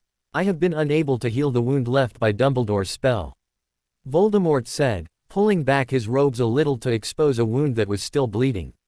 "Did he tell you what he attacked me with?" "He did not," Snape answered honestly. "Perhaps I will be able to recognize it from the effect, if you would permit." "Proceed," Voldemort said in an annoyed tone. Snape approached and took a closer look at the wound. He knew it could not be the result of a dark spell since it had been cast by Dumbledore and that helped narrow down the Possibilities considerably. After a few minutes Snape felt confident he had determined the cause, and the cure. I believe the only way to seal the wound is to cauterize it. This, however, will not work if done magically. Snape said finally. He knew the Dark Lord would not be happy with his discovery, but it was still his best advice. Would you like my assistance? That will not be necessary. Voldemort replied. He would never do something that made him look weak if he had any other options. Tell me of Dumbledore's condition. Neither he nor I recognize the spell you used against him, or how to reverse its effects. Snape began. Voldemort meanwhile had conjured a piece of flat metal with a wooden handle and was busy heating it up with conjured flames. He remains weak and bedridden. He estimates it will be weeks, perhaps longer, before he regains full strength. Good. Voldemort said, though his focus was not on Snape but on the hot metal he had just placed on his wound. The smell of burnt flesh began filling the air but Voldemort made no sound to indicate his discomfort. After a few more seconds Voldemort removed the object to see that Snape's solution had indeed worked. How have the students reacted? Fear, sadness, anger. Snape replied. To tell the truth he had a hard time understanding how teenage minds worked, but he knew that statement was at least true. Without Dumbledore things will soon descend into chaos. Excellent. Dumbledore believed the same thing and has done something unusual to prevent it. Snape said, not sure how the Dark Lord would react to his news. Under his orders, Harry Potter has taken the role as leader of the opposition. Potter's first act was to reveal the existence and contents of the prophecy to his classmates in an effort to get them to rall behind him. Interesting. Voldemort replied. Foolish, but interesting. It will never work of course. Dumbledore was once a great wizard, powerful enough to defeat Grindelwald. Potter is but a child that will soon be crushed under my heel. Dumbledore has, in effect, forfeited the war to me. Excellent. As you say, Master. Snape agreed, but internally he doubted Voldemort's criticism. He disliked Potter but could clearly see the young man's leadership potential and popularity with the wizarding public.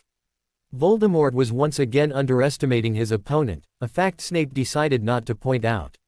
Well, if Potter wants to be a leader then let him. Voldemort sneered. In fact, I think I should do something to congratulate him on his promotion. That will be all, Severus. Send Lucius to me before you return to Hogwarts. Yes, Lord. Snape answered with a small bow before leaving the room. Once far enough away that Voldemort could no longer see or hear him, Snape let out a sigh of relief that he had made it through the meeting without being subjected to the Cruciatus curse. There were very few places in the base where Death Eaters could relax and most of them were only accessible to the inner circle. Snape suspected that is where he would find Lucius Malfoy. That suspicion was confirmed when he spotted a nervous-looking Malfoy pacing back and forth across the room. Severus, Malfoy said with a sound of relief. I haven't been able to leave here since we got back. Tell me, is Draco alive? Yes, Lucius. Draco is fine, Snape assured him. Completely uninjured, though his friends Crabbe and Goyle were not so lucky. Thank you, my friend. Malfoy replied. You'll keep looking out for him, won't you? Of course, Snape said as if it was a silly question. The Dark Lord requires your presence. I would not make him wait too long if I were you. He's not angry, is he? Malfoy asked nervously. No more than is normal. Snape answered with a shrug. Malfoy nodded and left the way Snape had come from. Malfoy's sudden interest in the well-being of his only son struck Snape as very out of the ordinary. Typically the man only worried that Draco was not doing anything to disgrace the family name, but it had been a strange and stressful day for all involved. Finally Snape remembered the work waiting for him back at Hogwarts and chided himself for not moving faster. Within a few minutes he was back inside the dungeon hard at work and focused on doing his part to heal the injured students. The next day's issue of the Daily Prophet was dedicated to reporting what had happened in Hogsmeade the previous day. Its pages were full of pictures detailing the devastation and first-hand reports from those that had survived it. The wizarding public was outraged as never before. Families that had previously tried to remain neutral were now realizing that neutrality was impossible. Voldemort's victory was having consequences he never intended it to have. One such consequence was a sudden surge in interest in young wizards wanting to join the Auror Corps. For the first time in years the ministry had an eager pool of applicants and the funding to accept them all. It was now becoming next to impossible for any of Voldemort's supporters to successfully argue that the wizarding world would be better off with their master in control. But even so, Voldemort did not immediately grasp the magnitude of his mistake. That would only come much later when there was very little he could do to fix it. Gibbon and Jugson had never been considered Lord Voldemort's best Death Eaters, but with the recent deaths of so many of his top troops, they were now being given the chance to prove themselves. If they succeeded, then they would finally be counted as part of the inner circle and not just merely expendable foot soldiers. And make no mistake, this mission was very important. The Dark Lord wished to continue hammering the opposition while they were weak and still reeling from what was being called the Hogsmeade Massacre. Tonight's target was key to the Ministry of Magic's attempts to remain in power and was extremely well protected. Because of that, it had taken weeks of preparations to put the necessary pieces into place, but finally the attack was ready. "What time is it?" Gibbon asked his partner. Gibbon was a large man whose intelligence and physical strength mostly made up for his relatively weak magical power in comparison with the other high-ranking Death Eaters. Voldemort had tasked him to come up with a plan to eliminate the threat, and Gibbon had performed admirably enough to be allowed to lead the team that attempted to implement the plan. 5 minutes till midnight, Jugson replied eagerly. Almost time. Jugson was tall, thin, and quite powerful. He would have risen faster through the ranks of Death Eaters if he had only been able to follow orders a little better.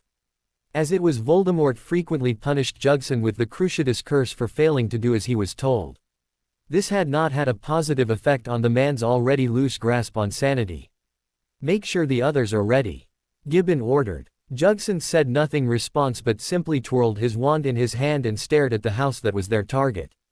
"Now, Jugson." That finally got the other man moving, much to Gibbon's relief. They had a group of 10 younger Death Eaters also ready to prove their worth with them, more than enough in Gibbon's mind to be successful. "Do you really think this will work, Gibbon?" someone asked from behind him. Gibbon turned quickly to face the man with his wand out and was annoyed to see Daphne Greengrass, a true member of the inner circle, looking back at him. "What are you here for?" Gibbon asked, clearly annoyed with the other man's presence. "I didn't ask for any additional help. I am simply here to observe," Gabriel replied. "The Dark Lord would most displeased if this attack failed." "I know, and it won't," Gibbon said. "Tell me again what your plan is," Gabriel asked, though Gibbon could tell it was more of a command than a question. "We have a man inside the flow department at the Ministry of Magic. At midnight he will be turning off the flow connection to the house and sabotaging the equipment that allows the ministry to repair broken connections or establish new ones," Gibbon explained. "That will, unfortunately, blow his cover within the ministry. However, he has already placed his likely replacement under the Imperious Curse, and so we do not expect to lose any influence. 2 of my men will remain outside casting anti-portkey and anti-apparition spells over the house, effectively trapping everyone inside the house." "And how do you expect to overcome the guards?" Gabriel asked. "Another one of our contacts within the ministry tells us that half of the Aurors assigned to guard the target have been reassigned to the Hogsmeade relief effort," Gibbon replied. "That leaves 10 of us versus 4 of them, a manageable fight, wouldn't you say?" "I suppose," Greengrass agreed with a shrug. "Now, if you don't mind, I have work to do," Gibbon said. With that he stood and walked over to where the rest of his team was waiting. Jugson had, thankfully, done as told and gathered them together in preparation for the attack. "Strike team, as we discussed earlier, 4 of you will be with me and 4 will be with Jugson. You 2 remain here and make sure no one but us gets out of here. Now get it place, we move on my signal." The groups separated as ordered. Gibbon was happy with his team, satisfied that he had been able to gather up a better group than Jugson had been.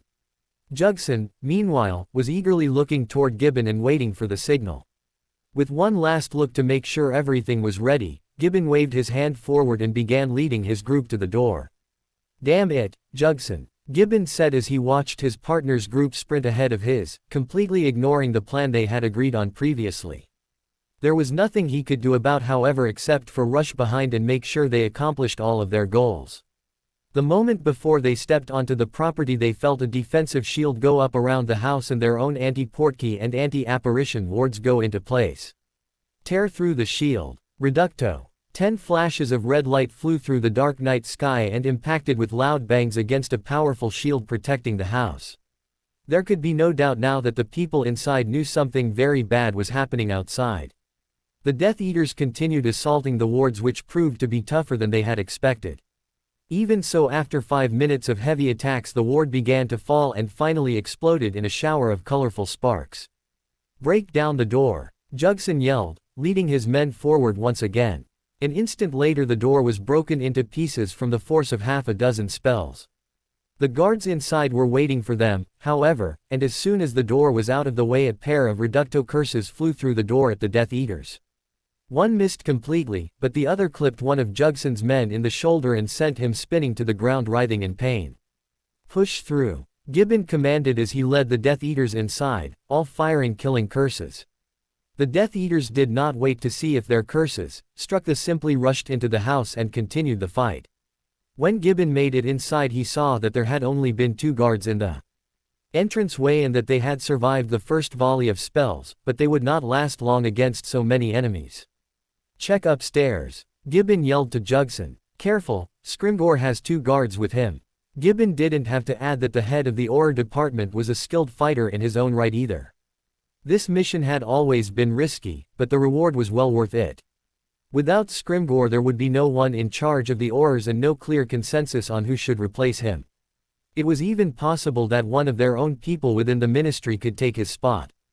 Jugson and his men climbed the stairs into the 2nd floor of the room while his own men searched the 1st floor. The sounds of fighting from upstairs let him know that the other guards had indeed been found. That fight ended shortly thereafter and then there was silence. Gibbon was about to go check on them when Jugson ran down the stairs. "He's not up here," Jugson said angrily. "We haven't found him either," Gibbon replied. "Wait, I think I know where he is." Gibbon rushed outside to get a better look at the house. He saw nothing out of the ordinary on the front, so he ran around to check the back. It was there that he saw Rufus Scrimgeour climbing down from the 2nd floor in an attempt to escape. "Crucio!" Gibbon yelled happily. The spell hit Scrimgeour in the back and he screamed in pain before losing his grip and falling to the ground with a sickening thud. Gibbon walked over to the once powerful man moaning in pain. It was amusing how weak he looked now. "Go ahead, you pathetic excuse for a wizard." Scrimgeour spat at him. "Tell your master I'll see him in hell." "You first," Gibbon replied. Avada Kedavra. In a flash the head of the Aurors was dead and the last major obstacle between him and the inner circle of Death Eaters was cleared. With one last triumphant cry, Gibbon raised his wand above his head and placed the dark mark over the home. The Death Eaters had won another battle. Harry looked around the infirmary and smiled. It seemed like half of Gryffindor had shown up for this, though he couldn't blame them. They all needed some good news these days and this was as good as any. The funerals had begun the day before and it seemed like they would never end. So many had died it made them take special notice of any and all happy events. "Quiet everyone," Madame Pomfrey demanded. "I am sure Mr. Longbottom would not appreciate his first waking moments to be reacting in shock to you yelling at him." She turned back to her work with a smile on her face. He patient had made remarkable progress and she expected him to have very few lasting problems from the injury. Certainly he would walk with a limp for the rest of his life and his hearing may never be what it once was, but it was not nearly as bad as it could have been. He came very close to losing the leg completely. Finally satisfied that all her work was complete, Madame Pomfrey walked over to Neville's bed and cast the spell to end the magical coma. "Is he okay?" Hermione asked eagerly from the chair beside Neville's bed. "I still need to wake him, dear," Madame Pomfrey replied. "But yes, he will be fine." She began casting the spells to wake him and return some of his energy to him. They took effect almost immediately and only moments later his eyes were blinking open. "What happened?" Neville asked wearily, drawing a round of applause from the gathered crowd that startled him just like Madame Pomfrey had predicted. But after he had gotten over the initial shock, Neville smiled happily at his friends and housemates. "Hi," he said simply with a small wave. "We were worried about you." Harry said. "We all were." Daphne agreed. "I think I'm okay." Neville replied. "Do I have to stay here for another day?" Madame Pomfrey told him. "But after that you should be almost back to normal. Now try not to let this get-together get out of hand. I'll be back in a little bit." With that Madame Pomfrey left, but not before noticing the mischievous looks on the faces of the Weasley twins and knowing she was probably making a mistake by leaving. Neville nodded and turned back to his friends.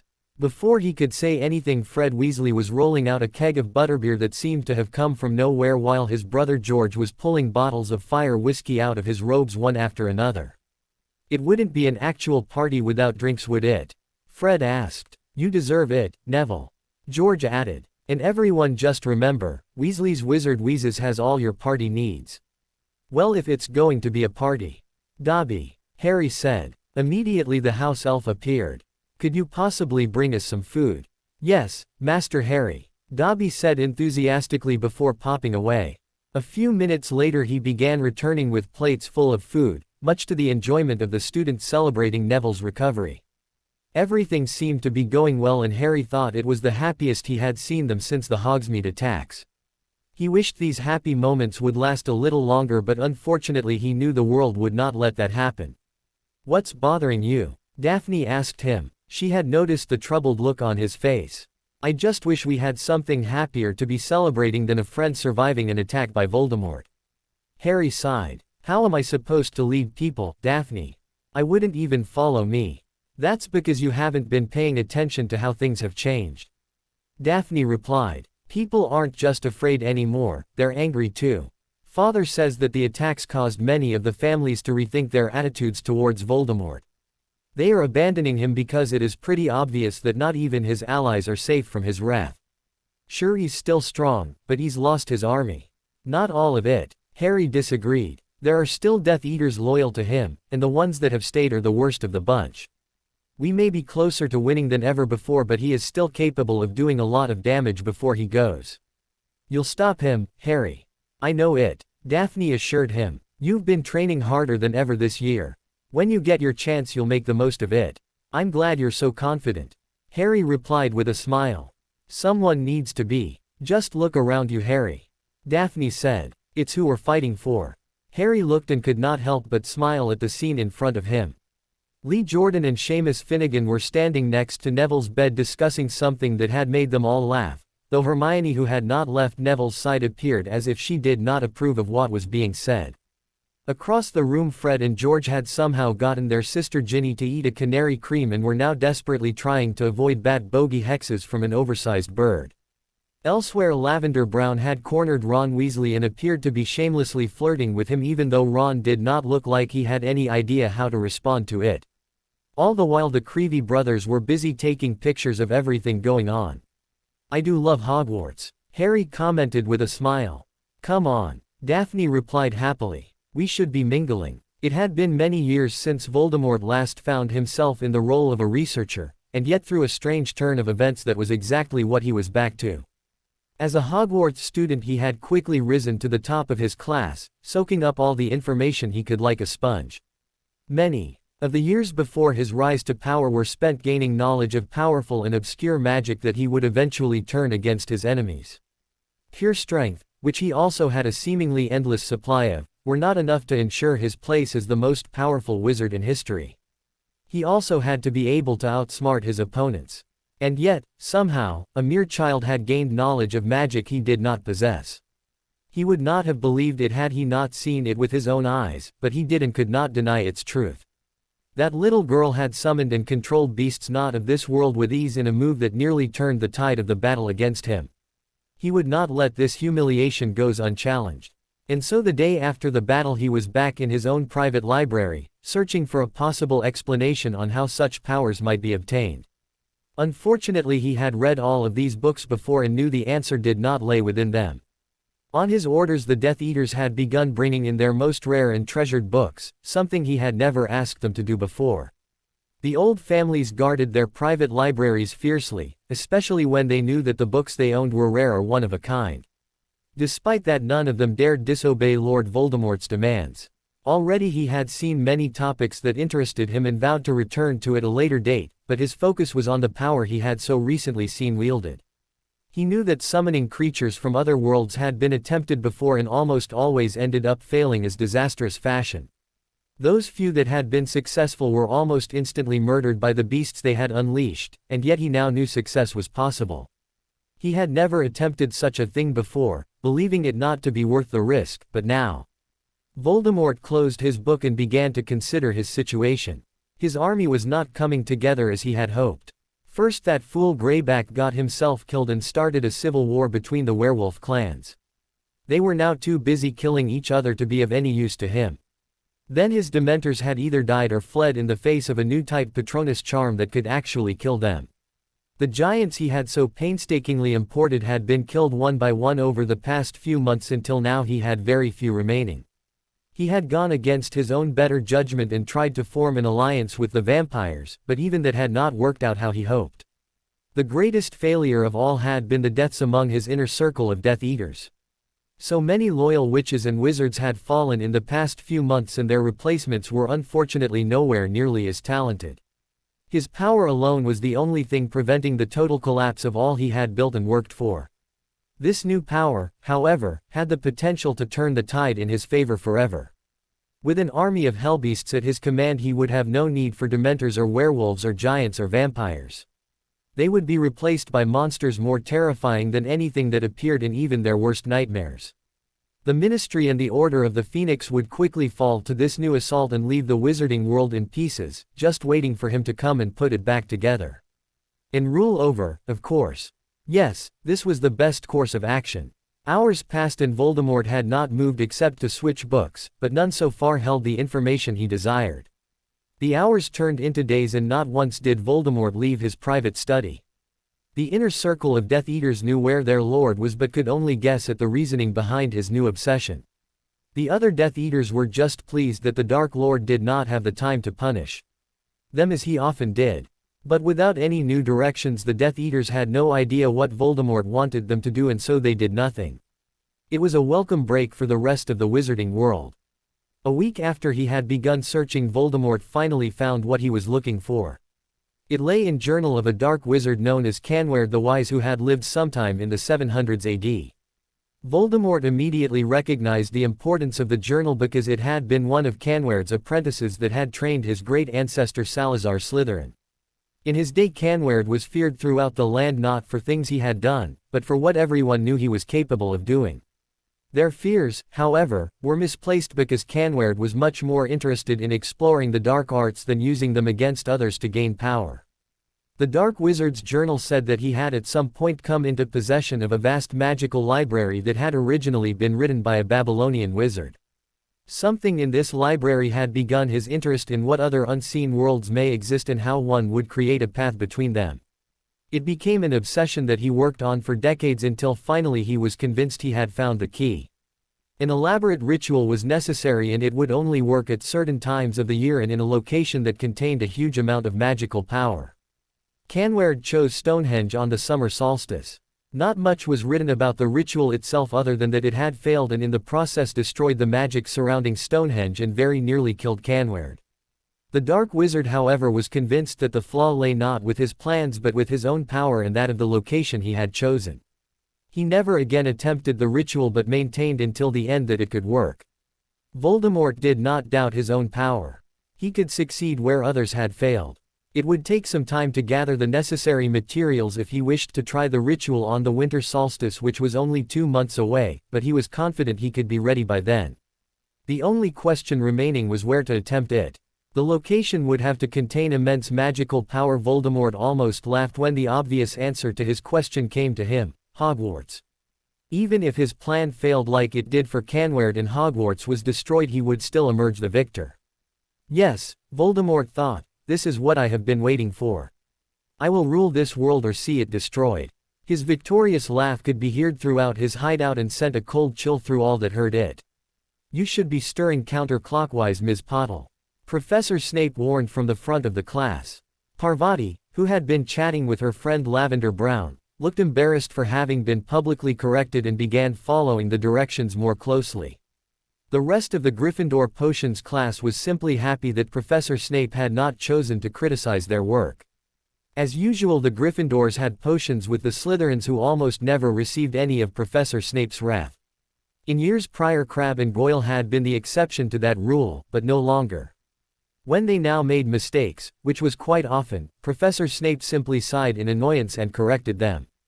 Few of the Gryffindors could understand this change, but those who recognized that their professor was a human being who actually did care for others clearly saw that he had been attempting to protect and guide them after the deaths of their fathers. The class fell silent again as the students focused on completing their assigned potion. It was significantly more difficult than anything they had been assigned before but would be on their owls was. Therefore important for them to learn. Many of them were having problems with it, but that number did not include Neville, who had finally returned to his classes. The extra effort he had put in with Harry the year before had paid off and he was now a competent potion maker. Even Professor Snape rarely had cause to criticize him. "Time is up. Turn in your potions and leave," Professor Snape commanded at the end of the class. "Ms. Granger, remain here after class." Hermione's head shot up and a worried look crossed her face. Snape only kept people after class if they were in trouble or if they had made some huge mistake in class. She did not think she had done either. Hermione looked over to Harry, who was sitting next to her, hoping he had some idea what Professor Snape wanted, but he merely shrugged back at her. He had been in trouble in potions lots of times before and knew there was nothing that could be done about it. Hermione nervously sat at her desk as the students around her bottled up their potions and exited the classroom. "Good luck," Harry whispered as he passed Hermione, which did not really help her nervousness. Finally, the only two people left in the classroom were her and Professor Snape. Hermione walked up to his desk, placed her potion down, and waited for him to say something.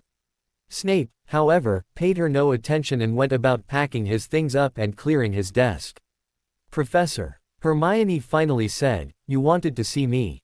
If it's about today's potion, I think you'll see that I did it exactly how the instructions told us to." "Of that I have no doubt, Ms. Granger," Professor Snape replied. "Professor Dumbledore wishes to speak with you.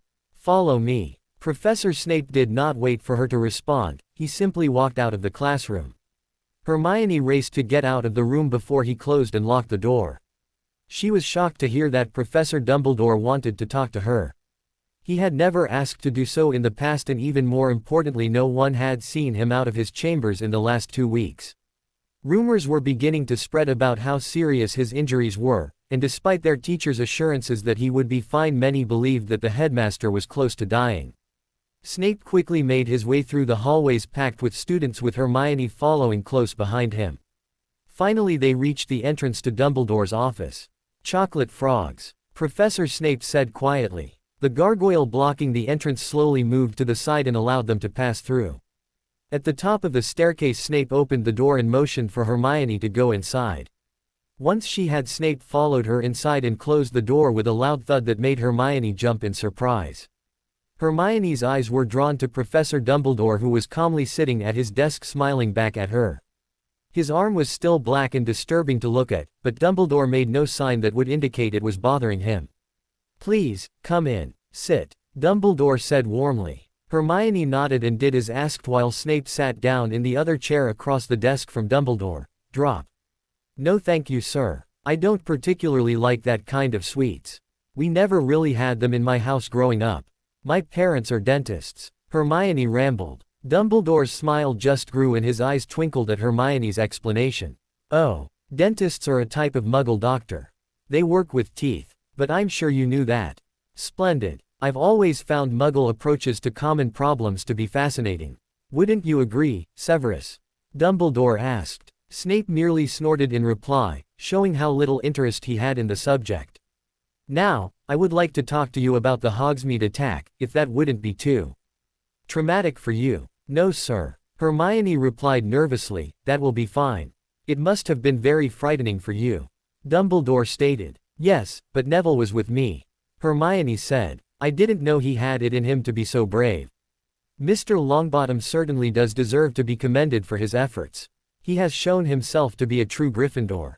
Dumbledore agreed. "I was hoping you might be able to enlighten us as to what brought you to Voldemort's attention in the first place.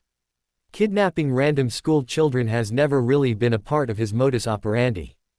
Perhaps he knew that I was a friend of Harry's," Hermione suggested, reluctant to admit the true reasons behind Voldemort's interest in her. "Perhaps," Dumbledore agreed with a nod. "Tell me, Ms. Granger, were you aware that many witnesses that day described an enormous creature fighting and defeating giants?" No one was sure what they were seeing, but they all agreed that it was even larger than a giant. Yes, sir, Hermione answered. I remember seeing that, too. I thought you might. Dumbledore replied. I suspect that Voldemort wanted to kidnap you because he was convinced that you were somehow responsible for that creature's presence. After considering it, I would have to agree with his conclusion. Hermione gasped in surprise and tried to think of a response, but none came. In the end she realized that she had been caught and lowered her head, just hoping that she would not be in too much trouble. She worried that Professor Dumbledore might even kick her out of school. I assure you that you are not in trouble, Dumbledore said, sensing her worried state of mind. We need you to explain what you've done, because now you have drawn Voldemort's interest, and trust me, that is not something you want to be the focus of. In Hogsmeade, Voldemort was confronted with a power he did not have, and now he lusts after it. He must not be allowed to gain any further advantage, or more people will suffer before this war finally ends. I just wanted to help, Hermione answered softly. I didn't tell Harry what I was doing, and he was furious when he found out. It all started when I found this book in the Room of Requirement. You found the Room of Requirement? Wonderful, Dumbledore exclaimed. Hermione had not realized that not even Dumbledore knew how to access the Room of Requirement. We found it last year. Dobby showed us where it was, Hermione explained. One day I was there thinking about how I wanted some way to help Harry, and all of a sudden this book appeared. I started looking through it and saw that whoever wrote it had been researching the ritual of Heron, but he had never completely figured it out. I knew it was wrong, but I was curious to see if I could solve the puzzle, so I started working on it. Do you expect us to believe a mere child conquered the ritual of Heron? Snape scoffed. Inconceivable. I never would have been able to without Slytherin's book and a knowledge of Muggle chemistry. Hermione replied. But I did it. Slytherin's book? Dumbledore asked. Oh, yeah, I guess I almost forgot that part, Hermione replied, hoping this wouldn't make her look even more guilty. The author never gave his name, but it was marked with the Slytherin family crest. I assumed it must have belonged to Salazar Slytherin at some point. Even after I understood how to complete the ritual, I still didn't know what it was supposed to do, and so I decided not to try it. But then Voldemort came back and Harry told us about how he had died. I felt like I had to do something. So I went through with it. And what exactly did the ritual do? Dumbledore asked. By this point both he and Professor Snape were fascinated with the story and eager to learn more. It opened a portal to another world, or more precisely an alternate dimension. Hermione explained. Someone came out of the portal to greet me and invite me to follow them back if I wanted to complete the ritual. And you followed this unknown individual through an interdimensional portal with no idea what lay on the other side? Snape asked incredulously. Bloody Gryffindors. She seemed nice enough, Hermione answered defensively. And I got back okay. Tell me, what materials did you need for the ritual? Snape asked. Really, all I needed was samples of 9 different kinds of metals, Hermione answered, wondering why Professor Snape seemed confused by her answer. It did not require any exotic potions or ingredients. What exactly did the ritual do? Professor Dumbledore asked. Hermione thought about how to explain it for a moment, but wasn't certain exactly what to say.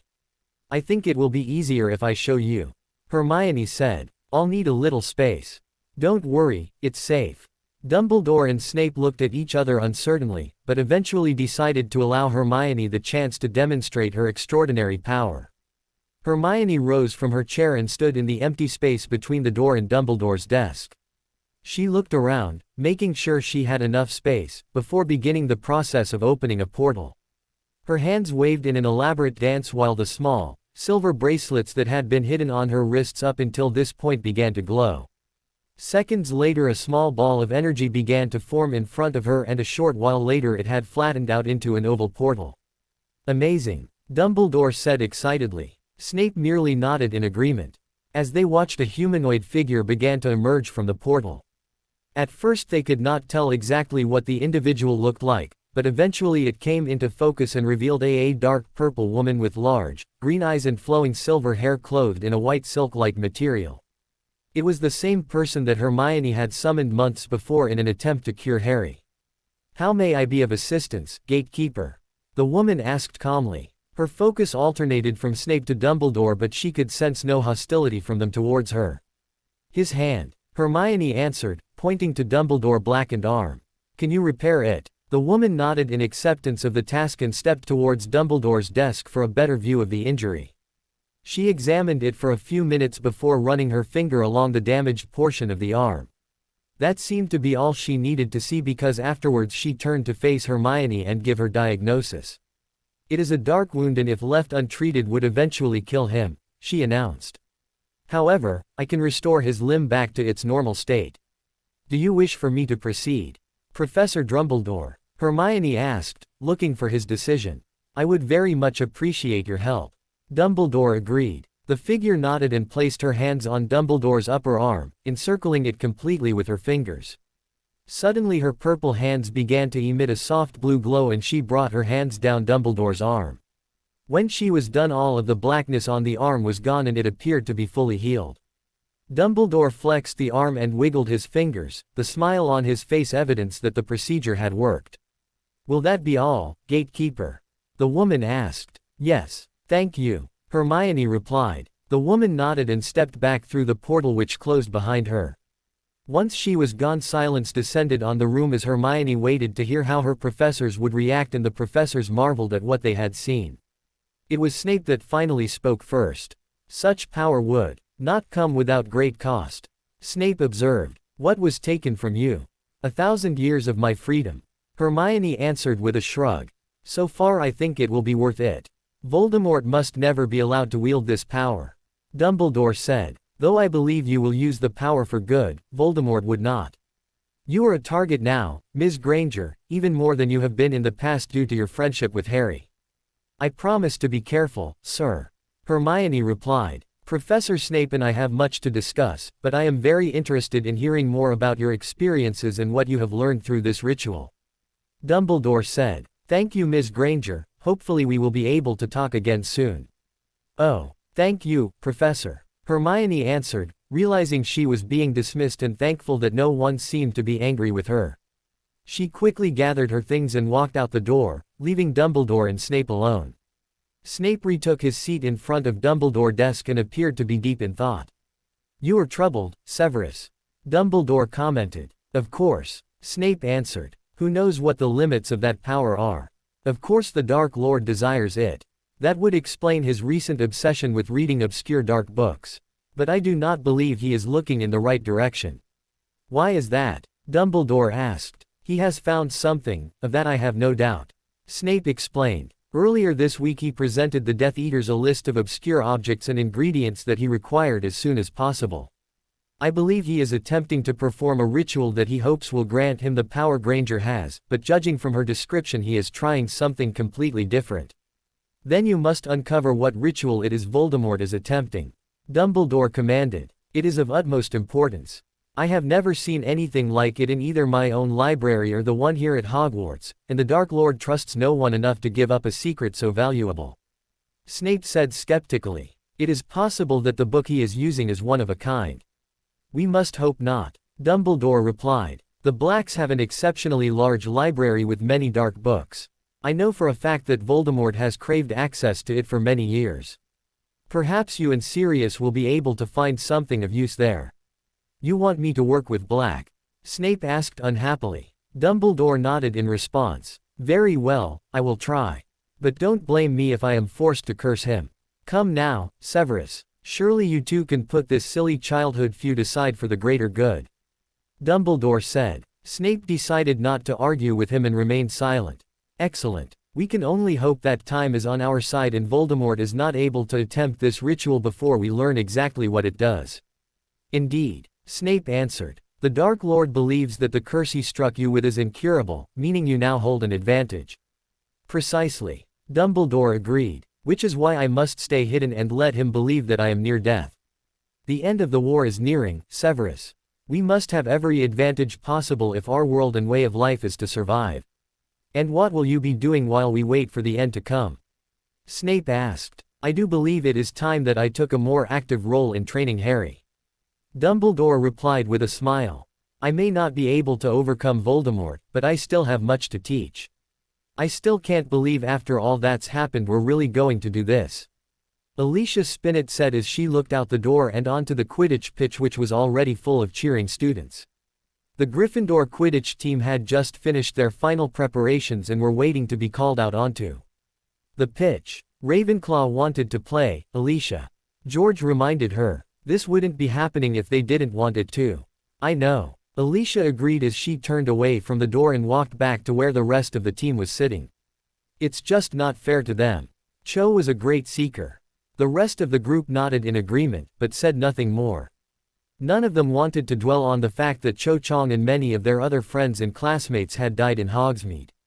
No one on the Gryffindor team had been badly injured and Cho was the only casualty from the Ravenclaw team, and so the game still would be competitive. This was to be the first Quidditch game since the attacks, and for that reason had drawn much more interest than was normal. It was being broadcast on the Wizarding Wireless Network, and it was rumored that Minister Bones herself might be in attendance. People want things to go back to normal. Harry commented. This is just a part of it. I say we give them a good game. Just don't let them take too many shots on goal, okay?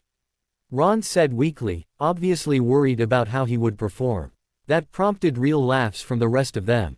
Poor little, ickle Ronnikins, are you going to be okay on your broom? Fred teased. Don't worry, George and I will keep the bad men away. Get serious, people. Angelina Johnson, the captain, yelled. Game time in 5 minutes. Quit stressing, Angelina. George told her, sitting down on the bench next to her. Right. Fred agreed, sitting down on the other side of her. Have we ever let you down? Angelina looked back and forth between the two twin brothers before dramatically covering her face and loudly sobbing. We're doomed, Angelina cried. Fred and George responded by throwing their arms around their captain and pretending to cry as well. Alicia and Katie merely rolled their eyes at the sight. They had seen similar things before Quidditch games for several years now. Fred and George seemed to think the best way to calm the nerves was to make people laugh, and they were pretty good at it. While they continued to goof off, movement at the door caught Harry's attention, and when it opened he was quite surprised to see Cedric Diggory standing in the entrance chuckling at what was going on. I always knew weird stuff happened in the Gryffindor locker rooms, Cedric said, drawing the attention of everyone else. This is nothing compared to what I've heard goes on in the Hufflepuff locker room. George retorted with a laugh.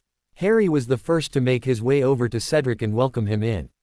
Harry knew that he and Cho had continued to date even after he graduated from Hogwarts, so it was not surprising to find him at the match. Hooch wants you all out there. Good luck, guys, Cedric said. The Gryffindor Quidditch team made their way outside, each stopping to shake Cedric's hand as they passed. Harry stayed behind for a moment so that he could talk to his friend a little longer. It's good to see you, Cedric. Harry said. Are you doing okay? As well as can be expected, I suppose. Cedric replied with a sad look on his face. It still doesn't seem real, you know. But I'm glad you guys are playing today. I think it's what Cho would have wanted. She was a great girl. Harry told him sincerely. There had even been a time when he nursed a small crush her, back before the mess with the Triwizard Tournament had happened and his relationship with Daphne had begun. He realized that had only been a year ago, but somehow it seemed much longer. Outside he could hear the Gryffindor team being announced to the cheers of the audience. Sounds like I've got to go. See you after the match, okay? Sure, Cedric replied. Have a good game, Harry. Harry nodded and ran out of the room with his trust firebolt in his hand. He made it just in time to hear his name being announced as the Gryffindor Seeker and the ear-shattering cheers that went with it. Harry waved at the crowd, hoping to show that he appreciated their cheers as he took the scene in. He did not think he had ever seen so many people at a Hogwarts Quidditch match. They had even needed to add additional bleachers to fit them all in. And, as expected, Minister of Magic Amelia Bones was sitting in the stands clapping. The surprising part, however, was seeing his godfather Sirius Black standing next to her cheering madly. Harry gave them both a thumbs up before hopping onto his broom and rising high into the air to wait for the game to start. Harry took his normal place above the rest of the team, hoping to catch a glimpse of the snitch that had just been released, but with no success. Across the pitch, Cho's replacement, a third-year named Bradley, who up until a few days ago had been a backup chaser, looked quite nervous. Once the whistle blew and the game began, Harry flew straight towards the other seeker. The Ravenclaw looked confused about what Harry was doing. "Hey kid," Harry called. "It's okay to be nervous, just do your best." The Ravenclaw seeker nodded, took a deep breath, and flew off in search of the snitch. Harry flew in the opposite direction to begin his search. Below him Katie Bell had the quaffle and was speeding towards their opponent's goal, but right before she could take her shot she was forced to make a sharp turn in order to avoid a bludger. A Ravenclaw chaser was able to steal the quaffle and take off towards the Gryffindor goals. After 2 quick passes and 1 graceful dodge of a bludger, Ravenclaw took the first shot of the game, one which Ron was not able to defend. Ravenclaw scores 10-0. The announcer yelled to the approval of the crowd. Harry looked back towards the goal to see that Ron appeared very upset, which did not bode well for the rest of the game. Harry knew that the outcome would probably depend on his ability to catch the snitch and that he had better do it soon. Ravenclaw scored 2 more times before Gryffindor was able to score their first goal. Fred and George, aware of their younger brother's struggles as keeper, became a 2-man wrecking crew and were mostly able to keep the Ravenclaw chasers out of the scoring area. This tactic, however, freed up the Ravenclaw seeker to look for the snitch without having to worry about bludgers flying at him, while Harry had to contend with both of the Ravenclaw beaters attempting to knock him off of his broom. Harry's reputation as the school's best seeker meant that opposing teams often had their beaters concentrate all of their attention on keeping him away from the snitch. Harry expertly performs a sloth grip roll and narrowly avoided a bludger that had been speeding towards his head. When he recovered from the move, he saw the Ravenclaw seeker suddenly change course and begin speeding towards the Hufflepuff stands. Harry quickly decided to follow him even though he had not seen the snitch yet and was soon right behind the other seeker. His firebolt gave Harry the speed advantage which he used to pull even with his rival seeker. It was only then that he realized that his opponent had not seen the snitch at all and was merely trying to get Harry to waste his time. Harry groaned in disappointment and headed back to the center of the pitch to continue his search.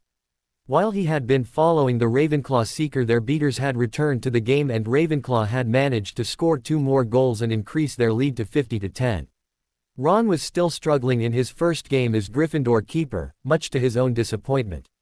Ravenclaw finally picked up on this weakness and ordered their beaters to leave Harry alone and focus on helping them score as many points as possible before Harry was able to catch the snitch. Eventually even their seeker abandoned the search for the snitch and became a 4th chaser for Ravenclaw to use against Gryffindor. 30 minutes later Ravenclaw had stretched their lead to 180-40, meaning that if they were able to score a few more goals it wouldn't matter if Harry caught the snitch. Finally Harry saw something small and golden moving on the other side of the pitch.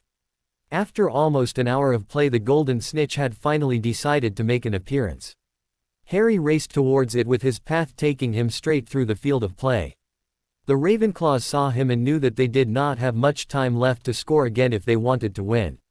One of their chasers grabbed the quaffle and began flying along the sideline on his way to the Gryffindor goals only to be hit by a well-aimed bludger courtesy of Fred Weasley. The impact caused him to drop the quaffle, but unfortunately for Gryffindor one of his teammates was better positioned to recover it than they were. Harry meanwhile was in hot pursuit of the snitch. It darted in all directions while accelerating and decelerating suddenly and with no warning, but still Harry followed right behind it and was gaining ground with every passing second. Feeling he was close enough to start trying to grab the snitch, Harry stuck out his arm and reached for it. It was only inches away and Harry was pushing his broom as fast as it would go to close the distance. The snitch made a drastic left turn and Harry was forced to put both hands back on the broom to follow it. The turn had once again increased the distance between him and the snitch, but he was still close behind it. Ravenclaw's offense had pushed the quaffle further towards the Gryffindor goals. Both teams knew how important this possession was and were being even more physical than normal. Ravenclaw held the numerical advantage though because their seeker was playing as a chaser, and it was that fact which enabled their captain, Roger Davies, to break free and take a shot. The crowd fell silent as the quaffle sailed through the air with everyone wondering if Ron would be able to stop it. The Gryffindor stands roared in approval as Ron was finally able to make a stop and the quaffle bounced off his chest and began falling to the ground. Unfortunately their happiness was short-lived because Ravenclaw was again able to gain possession of the quaffle and attempt to set up another shot. Another quick pass later and they were ready to try and score again. Harry had regained ground on the golden snitch and was as close as ever to reaching it. With his hand a few mere inches away from the snitchy half of the crowd cheer and the other half groan in disappointment, but he had no time to look up to see why. His focus was solely on the snitch. Finally his hand closed around the pesky flying ball, ending the game. Potter catches the snitch. Game over. It's a draw, the announcer yelled. Harry looked back towards his team, who were looking quite unhappy with the result. The cheer he had heard had been a result of Ravenclaw scoring again and putting them ahead by 150 points. Harry felt a little disappointed his team had not won, but the happy cheers from the audience seemed to indicate it was a result that they were all pleased with. As he lowered his broom to the ground, he remembered there were much more important things going on this day than Quidditch, and perhaps this was the best way the game could have ended. So do you really think we'll find anything useful in my library? Sirius asked as he led Snape into the library. He didn't particularly like giving his childhood rival access to his family's resources, but had to reluctantly agree with Dumbledore that it was the best option. Snape immediately went to the shelf and began looking through the books there. The library itself was huge, with shelves covering every free part of the walls and stretching from the floor to the ceiling. A small table was positioned in the center of the room with chairs all around it, but other than that the library had been cleared of furniture. I do not know, Snape answered truthfully. Is this it? I was led to believe the Black's library was far larger than this. This is only a small part of it, Sirius replied. The rest are in a secret room connected to the main office. There are literally thousands upon thousands of books and scrolls here. It's going to take a lifetime to go through everything. You know that, right? We don't have a lifetime, Snape said. The Dark Lord's plans are proceeding while we are still in the dark as to what he is going to do. Whatever his plans are, they are monumental, something that will change the war forever. That much is obvious from his attitude towards it. I heard you when you said that the first time, Sirius responded angrily. You know as well as I do, research has never been my strong point. I would be better off doing other things. Then leave if you must, Snape said dismissively. I have work to do. Sirius sighed and sat down in a chair at the table in the center of the room. He was, of course, going to stay and help. Sirius had little choice in the matter if the threat was as dire as Dumbledore had made it out to be. Mostly he would do it for Harry because he knew as well as anyone that it was his godson's lot in life to face Voldemort, and Sirius would do anything he could to make Harry's task easier. Fine, Sirius finally said. Give me a book and let's get started. Harry looked around the table and smiled. It was good to have all his friends back together and healthy. He, along with Daphne, Hermione, and Neville, were studying in the library just like normal students. For now the worries of tests and essays were more pressing than war. Wait a second, do we add Moonstone or Moonseed to this? Harry asked as he attempted to write out one of his potions from memory, as he knew would be required on his owls. Come on, Harry, even I know that one. Neville laughed. How'd you let yourself get so far behind in potions anyway? Hermione asked. I'm not that far behind, Harry protested. And I've had a lot going on lately. Training to defeat Dark Lords and all that. Fine, I'll tell him. Daphne sighed. Moonseed is extremely poisonous, as our resident herbology expert here could have told you. That would make an odd addition to what is basically a variety of love potion, wouldn't it? Okay, that's a good point, Harry agreed. But other than that I had it right, didn't I? Hermione leaned over and began reading, nodding her head as she did. Halfway down she pulled out her quill and circled one line on Harry's paper. That should simmer for 15 minutes, not 5, Hermione said. But the rest is correct. Told you I wasn't a dummy, Harry said to Daphne, followed by sticking his tongue out at her. And I never suggested you were, she replied, then sticking her tongue out at him before starting to laugh. I'm actually quite proud of the work I've done with you. With Hermione's help we've turned you into a quite capable wizard. Oh, and I don't get any of the credit? Harry asked. Nope, Hermione answered. It's all about us, haven't you realized that yet? Neville, Harry said. Some help maybe. Of course they're wrong, Harry. Neville replied. I helped out too. You were bollocks at herbology, remember? Neville's right. Daphne agreed. He deserves some praise for the Harry Potter experiment, too. Harry grunted in disapproval while the others laughed, and eventually they returned to their studies. A few minutes later, however, an enchanted paper airplane flew into the library and began circling around the ceiling as if searching for something. This drew the attention most of the people in the library, including Harry, who thought that perhaps one of the Weasley twins was responsible for it. After a few more laps around the room, the plane made a perfect landing right in front of Harry and stopped moving. "I guess it's for you," Neville commented. "Who is it from?" Harry poked at the paper with his wand, worried that it might be some kind of trick, especially if it was from Fred or George, but it appeared to be safe. He then grabbed the plane, sighing in relief when nothing happened as he did, and unfolded it so he could read the note. A look of surprise crossed his face as he did. "It's from Dumbledore," Harry said. "He wants to meet me right away on the 7th floor by the tapestry of Barnabas the Barmy." "About that," Hermione said reluctantly. "I might have said something to Dumbledore when I saw him about finding the room of requirement. But I didn't tell him where it was. He must have figured that out on his own." "It's not a big deal, Hermione," Harry assured her. "I don't think he is going to try and stop us from using it or let the rest of the school know about it. I guess I had better go then. Are you guys going to stay here for a while?"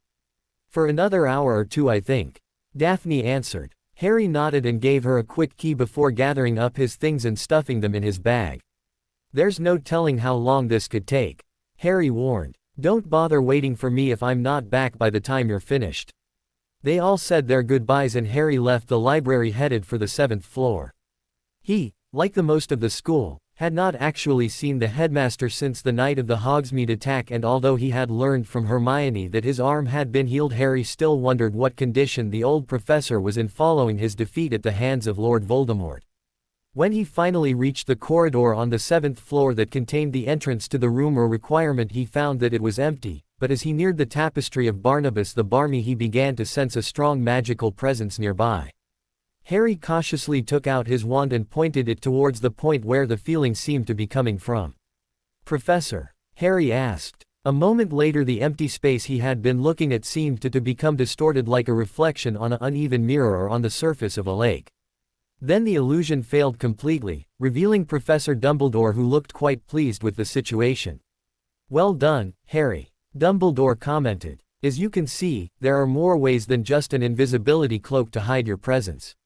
"I don't think I've ever seen that one before," Harry replied. "It was more than just a disillusionment charm." "Right you are," Dumbledore agreed. "Trust me, Harry, you will learn it soon enough. You look healthy," Harry said after looking closely at his professor. "But you still haven't stopped the rumors going around that you're dying and you didn't want to be seen coming up here.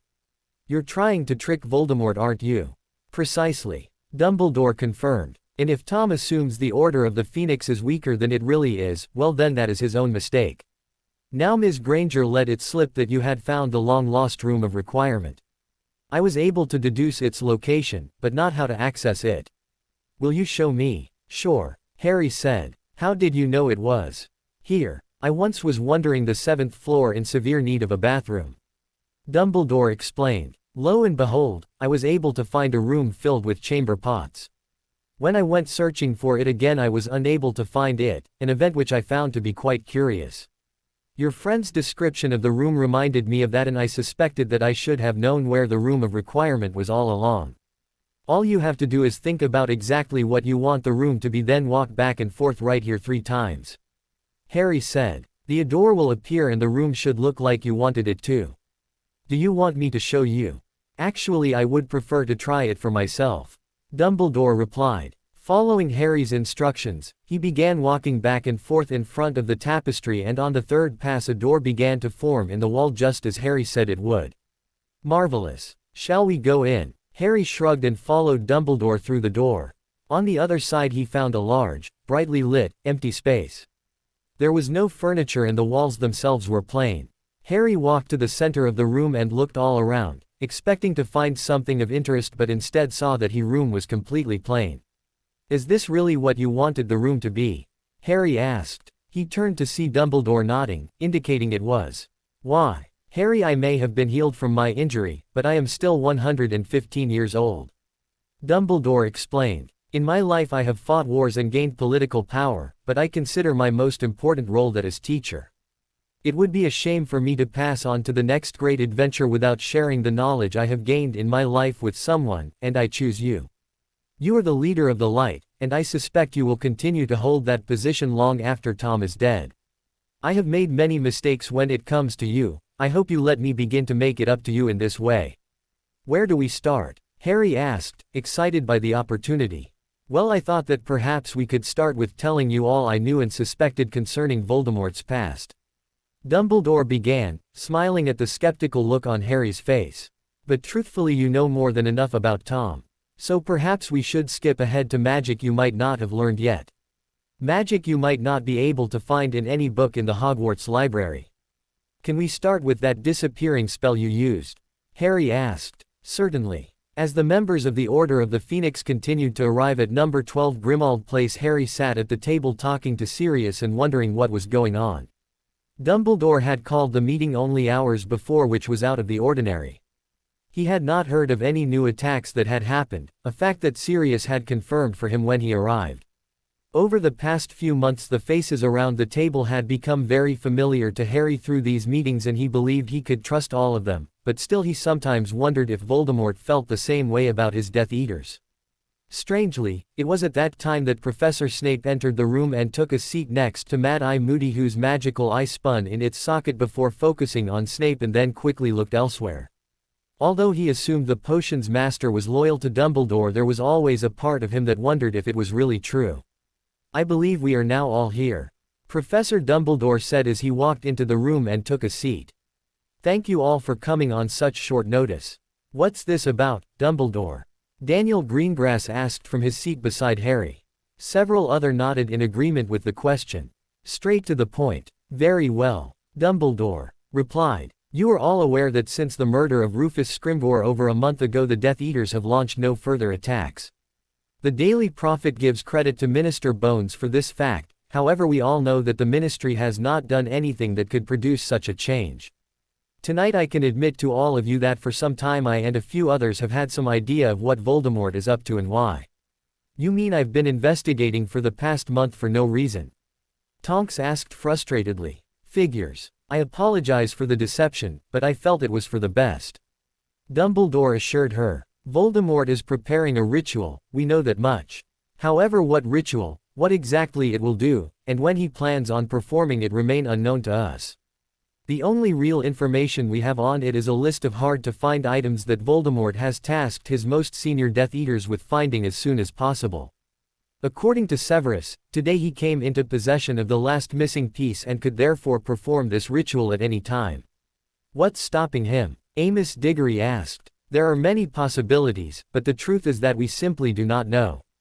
Dumbledore answered. Perhaps there is still a piece missing, one he did trust even his Death Eaters to find. Or perhaps there is a time-sensitive part of the ritual. The next full moon is 2 days from now on the 7th, it could be that is what he is waiting for. But, our best guess is that Voldemort is planning for this ritual to coincide with a massive attack that he is not quite ready for. Severus. Lucius Malfoy has been missing for over a month. Snape announced. Neither the Death Eaters nor his family have heard from him in that time, and it was assumed that he was on some mission given to him by the Dark Lord himself. The Dark Lord recently let slip what that mission was. Lucius has been on the continent attempting to recruit foreign purebloods to Voldemort's cause. They'd be stupid to ally themselves with that maniac, Moody observed. Indeed. But Lucius can be quite persuasive when he wants to be. Snape replied. He has been authorized to promise these foreign pureblood groups that once Voldemort has consolidated power in Great Britain, he will assist them in overthrowing their own governments and spreading pure-blooded rule across all of Europe. And right after that happens, Voldemort will take control of the governments they've built. Daniel said. Did anyone buy it? More than you would think. Snape answered. They either believe Voldemort's promises or think that he is no real threat to them. In either case they are mistaken. Voldemort now brags that he can have more than 100 dark wizards fighting at his side in a matter of hours. Did they take the dark mark? Moody asked. It was not offered to them. Snape replied. I believe, as Dumbledore does, that he is preparing for a massive battle. He expects these wizards to fight against his enemies and die doing so. That will weaken both our forces in England and the foreign pure-blooded groups that might oppose him in the future. They mean nothing to him and are not even worth marking. Sirius told me what you two have been looking in his library for. Daniel said. I've begun searching my own library but haven't found anything. Is it possible for you to somehow gain possession of whatever text Voldemort is using? He doesn't trust me, or anyone, that much. Snape answered with a shake of his head. I've tried, but with no success. So what can we do now? Tonks asked. It sounds like something big is coming and we're completely clueless as to what it is and when it's going to happen. That is, unfortunately, an accurate description. Dumbledore agreed. It is imperative we discover what Voldemort is doing. Meanwhile we will do what we can to build our own strength. By now you have all heard the prophecy and so you should know this. Harry is destined to defeat Voldemort. To that end I have been personally training him for the past month and can honestly say that I have more hope than ever that we will win this war. He's just a boy, Dumbledore. Molly Weasley sobbed. How can we put this on his shoulders? Because no one else can do it, Mrs. Weasley. Harry replied. I didn't want this either, but I can't back down from it. The Order of the Phoenix is still Dumbledore's group, but he wants me to take a more prominent role in representing the side of the light. That's another role I don't want, but for some reason people believe me when I tell them we are going to win this war. So it's my responsibility to be out there telling them that. Which is why Harry has been allowing himself to be seen in the company of Minister Bones so frequently. Dumbledore noted. Most notably this past weekend in the Hogsmeade rebuilding effort. She's a nice lady, way better than Fudge. Harry commented. Plus she realizes I'm not just some tool she can use as she pleases. Amelia is doing her best as minister. Sirius added. There are more Aurors now than at any point in the last 25 years. And I fear we will need every single one of them. Dumbledore noted. There's something else going on you need to be aware of. Moody said, drawing everyone's attention towards him. The Muggle papers have been reporting a massive number of grave robbings happening in the last few weeks. In every case the person it belonged to had been dead for less than a year and the body was missing. Inferi. Daniel said. That's my guess. Moody agreed. A Muggle groundskeeper went missing at one of the cemeteries as well, likely killed and turned into an Inferius like the others. Voldemort is building his army however he can, it would seem. Dumbledore noted. In large numbers Inferi can be quite dangerous. We must learn what other resources Voldemort has available to him. Contact every source you can, we must know what dangers we face. Thank you everyone, and good luck. The meeting broke up at that point with everyone feeling a bit more apprehensive about the future of the war than they had before. It was slowly becoming clear that some massive battle was coming, and unfortunately for those fighting on the side of the light they held precious little information on what the dark was planning. Harry was panting, covered in sweat and blood, and suspected that one of his ribs was broken. Even so there was a smile on his face because he was still on his feet fighting and he was doing well. Dumbledore stood at the other end of the room of requirement, his elaborate robes shredded and burnt, but oddly his eyes were twinkling as if he was happy with what he had seen. The room around them was a complete wreck, looking like the battleground it had become. Massive craters had been formed in the floor and in one place the wall was actually on fire. Well done, Harry. Dumbledore said. We can stop for today, if you'd like. Now why would I want to do that? Harry asked. I'm about to win. Perhaps. Perhaps not. Dumbledore replied. Harry was capable of beating him, the old professor knew, and in fact had come very close on a few occasions in the past week through a combination of strength, skill, and creativity. Dumbledore sensed that even now Harry was holding back, most likely afraid to unleash his true power because he did not want to kill his teacher. Dumbledore did not worry about Harry having similar concerns when the final battle against Voldemort came. In fact he suspected that the power Harry was capable of would surprise even him. Your move, Harry. Harry nodded and raised his wand towards his opponent. Dumbledore's eyes never left him as he waited to see what Harry would do. Suddenly Harry apparated to another spot and fired a spell towards Dumbledore, apparating again the instant that spell left his wand. Harry repeated the process as quickly as he could, hoping to catch Dumbledore off guard, but the old wizard was able to block or avoid every spell thrown at him. Dumbledore knew that Harry's tactic was rarely used because of how tiring it was and had decided to simply wait for Harry to stop before beginning his own attack.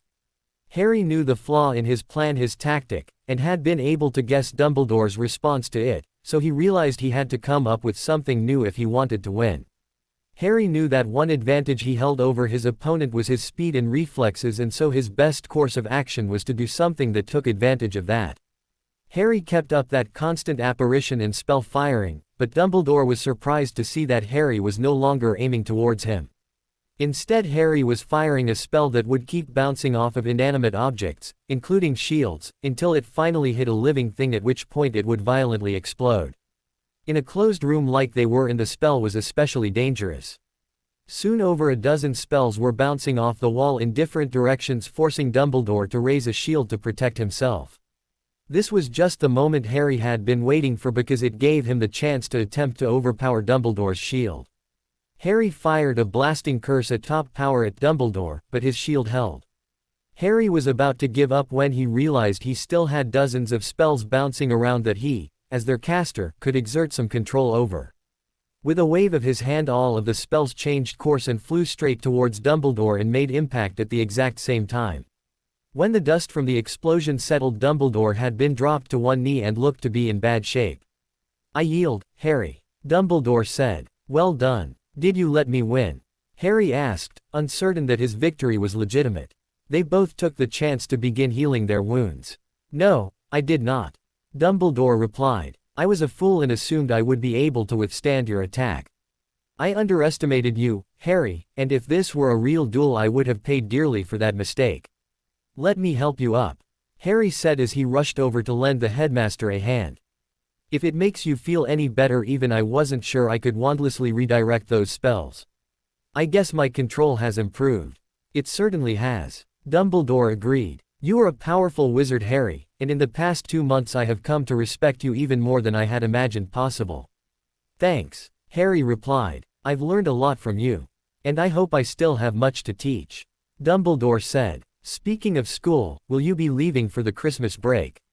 "Not until the weekend," Harry answered. It was Wednesday, December 20th, and although Harry did not give it any thought, was a day before the winter solstice. "It seems like a lot of people are staying this year."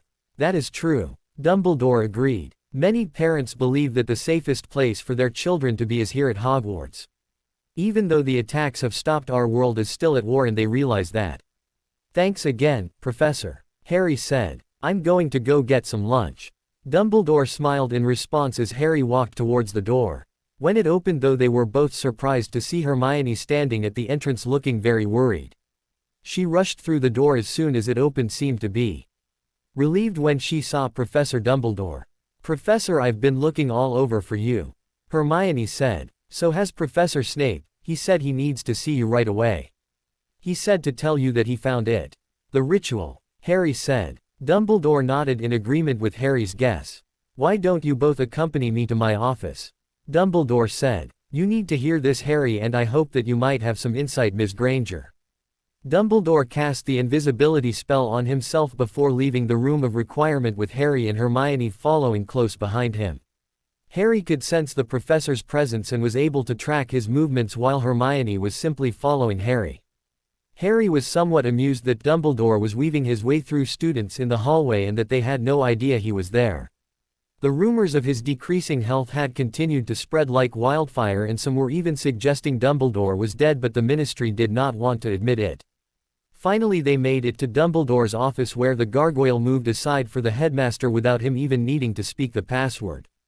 Harry and Hermione followed him up the stairs and once in the office found Professor Snape and Sirius silently looking over a tattered old book. They both looked up when the others entered the room. "Severus, what news?" Dumbledore asked. "I believe we found the ritual in a copy of a journal written by Canward the Wise," Snape answered. "It is, as we suspected, a summoning spell." "Summoning what?" Dumbledore asked. "Canward was never able to complete it," Snape explained. "But he believed it to be a connection to some sort of hell dimension with vicious beasts he hoped to be able to control. And does Voldemort possess all he needs to finish it?" "Unfortunately, yes he does," Snape replied. "It gets worse. The ritual must be performed on a solstice or equinox, and the winter solstice is tomorrow. That's what he's been waiting for," Harry stated. "How are we going to stop him?" "We were just getting to that," Sirius said. "It can't just be done anyway. Voldemort needs a strong magical location for the ritual to draw on. Canward tried Stonehenge over 1,000 years ago and it didn't just fail but broke the magic of the place for all time. There's only a few places we could think of that might work. And the most likely one is Hogwarts." Dumbledore finished for him. I must prepare the Order of the Phoenix. Sirius, would you and Harry discuss this with Minister Bones? We will need her help as well. Ms. Granger, perhaps you could assist Professor Snape in researching this ritual. We must learn everything we can about it, including how to stop it. There is no time to waste. No one argued with Dumbledore's assessment of the situation, they simply got to work preparing for the inevitable. They were lucky to have any warning at all that the battle was coming, and though one day did not seem like much, it was enough to give them the chance to level the playing field. Daphne was completely unaware of the drama unfolding in the headmaster's office. She knew Harry had planned to train with Professor Dumbledore during the morning, something he was able to do because his last midterm exam had been the day before. She, on the other hand, had just finished her last test of semester. She had done well thanks in part to long hours of studying the night before and had decided once the test was over she wanted nothing more than a nap. It was with that in mind that she walked into her room in the Slytherin dormitory. Her roommate Pansy Parkinson appeared to have had a similar idea as her and was asleep in her bed.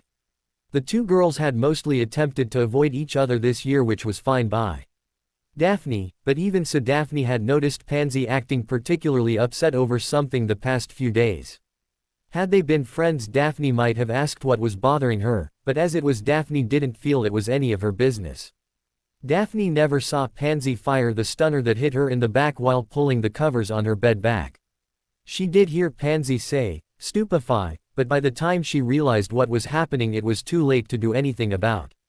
Daphne's body slumped forward onto the bed and she did not move any further. Pansy felt bad for what she was doing to Daphne, but she had no choice. The Dark Lord had personally told her father that he would kill every member of their family if Pansy did not do exactly what he wanted. Everything she would need, including the invisibility cloak and portkey, had been sent to her in a package she received just that morning. She only hoped that once she had sent Daphne to the Dark Lord her family would be safe. Pansy had planned for this moment over the past week and knew exactly what to do. It was lunchtime, meaning most people would be near the Great Hall. She would take a path out of the castle that avoided them. The last thing she wanted was to be discovered with her unconscious roommate being levitated behind her under an invisibility cloak. How would she ever explain that? In the end, everything went exactly according to plan. No one stopped or questioned her on her way out of the castle or on her walk to the edge of the wards that prevented apparition or portkey use. The portkey worked exactly how she had been told it would, disappearing with Daphne once she spoke the password. Once it was done, she silently walked back to the castle and to her room. Once there, she locked the door behind her, laid on her bed, and began to cry. After over 2 hours of meetings with the Minister of Magic and a few of her most trusted aides, Harry finally exited the flow in Professor Dumbledore's office. Hermione and Professor Snape were both still there, now joined by Professor McGonagall, deep in discussion about the ritual and what exactly they were going to do about it. He paused for a moment, wondering if he should join them, but eventually decided to let them be for now. They could tell him what had been decided in a few hours, until then he would just be in their way. He left Dumbledore's office and began walking towards the Great Hall to finally eat the meal he had missed earlier. Food seemed like such a silly thing to be worried about at this point, but he knew keeping his mind and body in top shape would be vital for when the fighting finally started.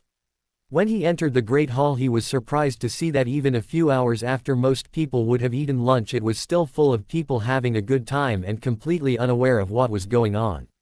They had no idea what kind of danger they were in. Why, he wondered, hadn't Dumbledore began sending them home already? The answer was obvious and typical of Dumbledore. If the school was evacuated, Voldemort would realize that they knew what his plans were. Dumbledore was risking the lives of the students to maintain an advantage over Voldemort. That fact was not surprising either. He had done the same thing in Harry's first year when he decided to hide the Philosopher's Stone inside the castle. Harry understood the reasoning but still didn't like it. "Harry, where've you been, old chap?" Fred Weasley called from the Gryffindor table, waving Harry over towards him. Harry nodded and went to sit with the twins. "What's with the face?" George asked. "Let me guess. Problems with your lady friend." "Probably." Fred agreed. "You heard he forgot her birthday, didn't you? Maybe he just realized Christmas is a week away and he hasn't gotten her anything. I learned my lesson on that one," Harry said. Christmas is taken care of. So not woman problems then. George shrugged. I've got it. Fred exclaimed. You haven't seen Snape all day, have you? It must be because Harry here blew up his potion, flunked his test, and sent Snape to the hospital. Wouldn't he be at least a little happy if that happened? George asked. I'm pretty sure I would be. Good point. Fred agreed. So then Mr. Potter, what's going on? Harry hesitated, unsure of how to answer their question. They had the right to prepare themselves for what was coming just like anyone else, but what would happen if word spread too far and Voldemort found out they had uncovered their plan? It would certainly harm their strategic position and possibly reveal that Snape had been telling them everything and was not actually loyal to the Dark Lord. You guys have to keep this quiet, and I mean that. Harry whispered. There's bad stuff going on, guys, and Hogwarts is about to get a whole lot more dangerous. Dumbledore is trying to keep everything quiet, and honestly I sort of agree with him, but you two already know about the Order of the Phoenix and what they're doing, so telling you couldn't hurt too, I don't think. Just keep your eyes open and be prepared, okay? Sure thing, Harry. George said, surprised from what Harry had said to them. Anything else we can do? Not unless you guys have come up with some secret weapon in that lab you two are always at work in. Harry replied. But I don't think pranks and gags are going to win the war. You might be surprised. Fred answered. George, I do believe I have an idea. To the secret lair. Lead the way, Fred. George replied. The twins got up and left, already excitedly discussing something. Harry watched them go and wondered what in the world they could be planning, but knew with those two there was really no way to know. Deciding he would just have to wait and see, Harry turned back to his meal and continued eating. He watched his classmates as he did, wishing that he could warn them of what was coming but know that the Light's chances of victory would be better if they remained ignorant. Harry hated having to make that decision, one of the type Dumbledore had warned him he would inevitably face if he was to be a leader. He had been quick to criticize Dumbledore in the past and still felt most of it the professor had deserved, but now he wondered if he had judged him too harshly. What would he have done in those situations? He didn't know and didn't want to think about it. It didn't help him at the moment anyway. Finally finished with lunch, Harry decided to go relax for a bit. He knew he would not have many opportunities to do that in the coming day. A few minutes later he was laying on a couch in the Gryffindor common room listening to everyone joke and laugh while they celebrated the end of the term. Not long after that he drifted off to sleep. And never ate. Daphne's slowly opened as she attempted to figure out what was going on. The room she was in was dark and cold, lit only by a few candles on the opposite wall. She was sitting on the floor and leaning against the wall, but when she began to stand up she saw that there were chains on her arms and legs that were connected to the wall. Although they had enough slack in them to allow her to stand up or sit down, she could not move very far from the spot she was in. Good to see you again, Daphne. Aren't you going to say hello to your Uncle Gabriel? Daphne's eyes darted to focus on where the voice had come from. She could see a figure standing in the shadows, and when he finally stepped into the light she saw that it was indeed her uncle. Daphne's hand reached into her pocket, hoping that somehow her wand would still be there, but it was not. She vaguely remembered setting it on the table next to her bed right before Pansy had ambushed her. No wand, my dear. Gabriel laughed. Just you and me here at the moment. My friends will find me. Daphne said. And when they do they will kill you. So sure of that, aren't you? Gabriel asked. But no one even knows where you are. How do you think they are going to be able to save you? Where are we? Daphne asked. I don't think you need to worry about that. Gabriel answered. But you are right on one thing, your little boyfriend will try to save you. We're counting on that. So I'm bait. Daphne realized. Oh, you're more than that to me. Gabriel said. You are going to live long enough to see the Dark Lord kill Harry Potter. But after that I am going to kill you, and then I am going to kill your father. After that I am going to kill your little sister. Astoria, wasn't it? And when that's done I will take my rightful place as the head of the Greengrass family and finally restore our family's honor. Your father and mine have done much to tarnish our family name. You're nothing compared to my father. Daphne boldly stated. If Harry doesn't kill you, he will. He'll certainly try. Gabriel said. Now, unfortunately I have to leave you for a bit. There is much to be done in the next few hours. The war ends tomorrow, you see. A day from now nothing will be able to stop my lord, and he will crush everyone who stands against him. Don't go anywhere, okay? Gabriel laughed as he walked out of the cell, closing and locking the door behind him. Daphne could hear his laughs echoing through the hallway, growing fainter and fainter until there was complete silence. For a few minutes she struggles against her bonds in the hope that she could break free, but it soon became clear that she was stuck. Finally she gave up and sat back down on the floor, resigned to simply hoping that an opportunity to escape would present itself or that someone would come rescue her. The loud crack of someone dropping a textbook on the floor caused Harry to wake suddenly and sit up from his spot on the couch. He looked over to where the noise came from and saw a second-year girl picking up her books and continuing on to her room. Harry checked the time and saw that he had been asleep for over 2 hours. It was late enough that a few people were already making their way to the Great Hall for dinner. Harry yawned and thought about what he needed to be doing. Hermione, Snape, and McGonagall were probably still in Dumbledore's office discussing the ritual. He would need to be there soon to start getting a better idea of what they needed to do to stop Voldemort. He also remembered that he hadn't told either Daphne or Neville what was going on and they certainly deserved to know. Knowing it would be easier to start with Neville, Harry walked up to the fifth-year boy's room to see if he was there, but the room was empty. He then pulled the Marauder's map out of his bag so that he could more easily locate his friend. "I solemnly swear that I am up to no good," Harry said. Instantly the map began to appear on the piece of parchment, along with hundreds of dots and names that represented the people in the castle. Harry was able to quickly find Neville in one of the greenhouses, apparently talking to Professor Sprout. Hermione, Snape, and McGonagall were all still in Dumbledore's office as he had suspected. And Daphne wasn't in the Slytherin dorms, or the Great Hall, or in any of the classrooms, or in the hallways, or on the castle grounds, or anywhere else the map showed. Harry spread the map out on top of his bed and decided to look again. Surely, he thought, he had just missed her somewhere. But, after another 15 minutes of searching he still had not found Daphne. Even though he did not begin to panic because he knew there were places in the castle that the map didn't show. A few minutes later he had looked in the room of requirement and seen that she was not there. It was then that he began to worry. He even checked the Chamber of Secrets, a place he knew she probably couldn't get to, just to be sure. When he had done that he went to ask Neville if he had seen Daphne, but unfortunately he had not. Unsure of what else to do, he began walking around the school looking for her and asking people if they had seen her. It was while doing this that he heard a familiar voice call out, "Potter, come here." Harry turned to see Draco Malfoy waving him over. Harry frowned, instantly thinking that Draco had something to do with Daphne's disappearance and not liking that one bit. He walked over to the blonde Slytherin and waited for him to start talking. "I hear you're looking for Daphne," Malfoy began. "Well, there's something you need to know." Draco didn't get to finish his statement because Harry shoved him against the wall and held him there with one hand while the other pointed his wand right at Draco's face. Draco was obviously surprised by Harry's attack but didn't try to fight him. "What have you done, Malfoy?" Harry asked. "Tell me where she is." "Ease up, Potter," Malfoy replied. "It wasn't me, but I do know who did it." "Who?" "Pansy," Malfoy answered. "It wasn't her fault, Potter. The Dark Lord was going to kill her family. Go easy on her, okay?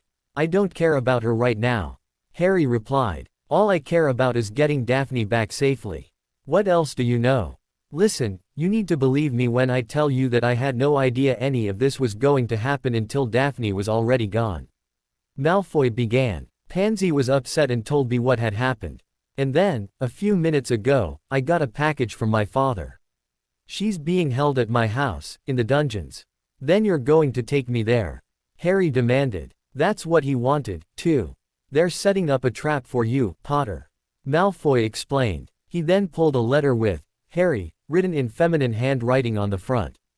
"This is a portkey. I was supposed to give it to you tomorrow afternoon and tell you it would take you to where Daphne is being held. As you can tell, I'm not following the plan."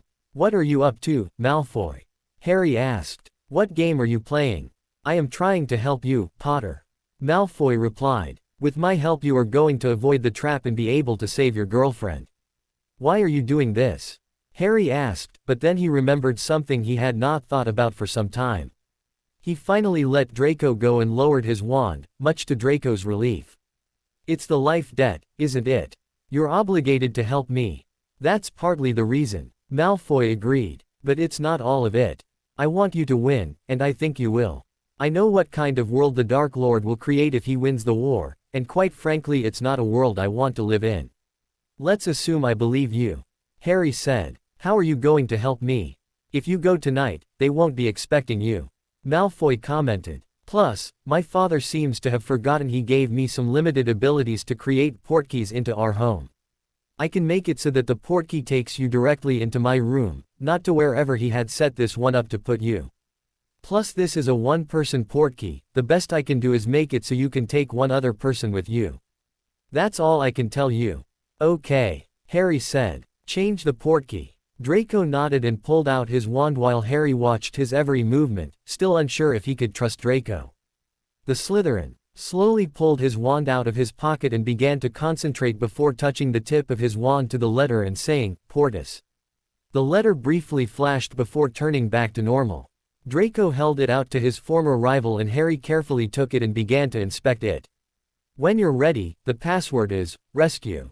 Draco explained. Good luck, Potter. Harry nodded but said nothing else while Draco turned and walked off. Harry stared at the portkey in his hand and wondered if he could really believe anything Draco had told him. In the end he would have to assume Draco was being honest because it was the only clue he had as to where Daphne was. The only question was who would he take with him to rescue her, but even that was obvious.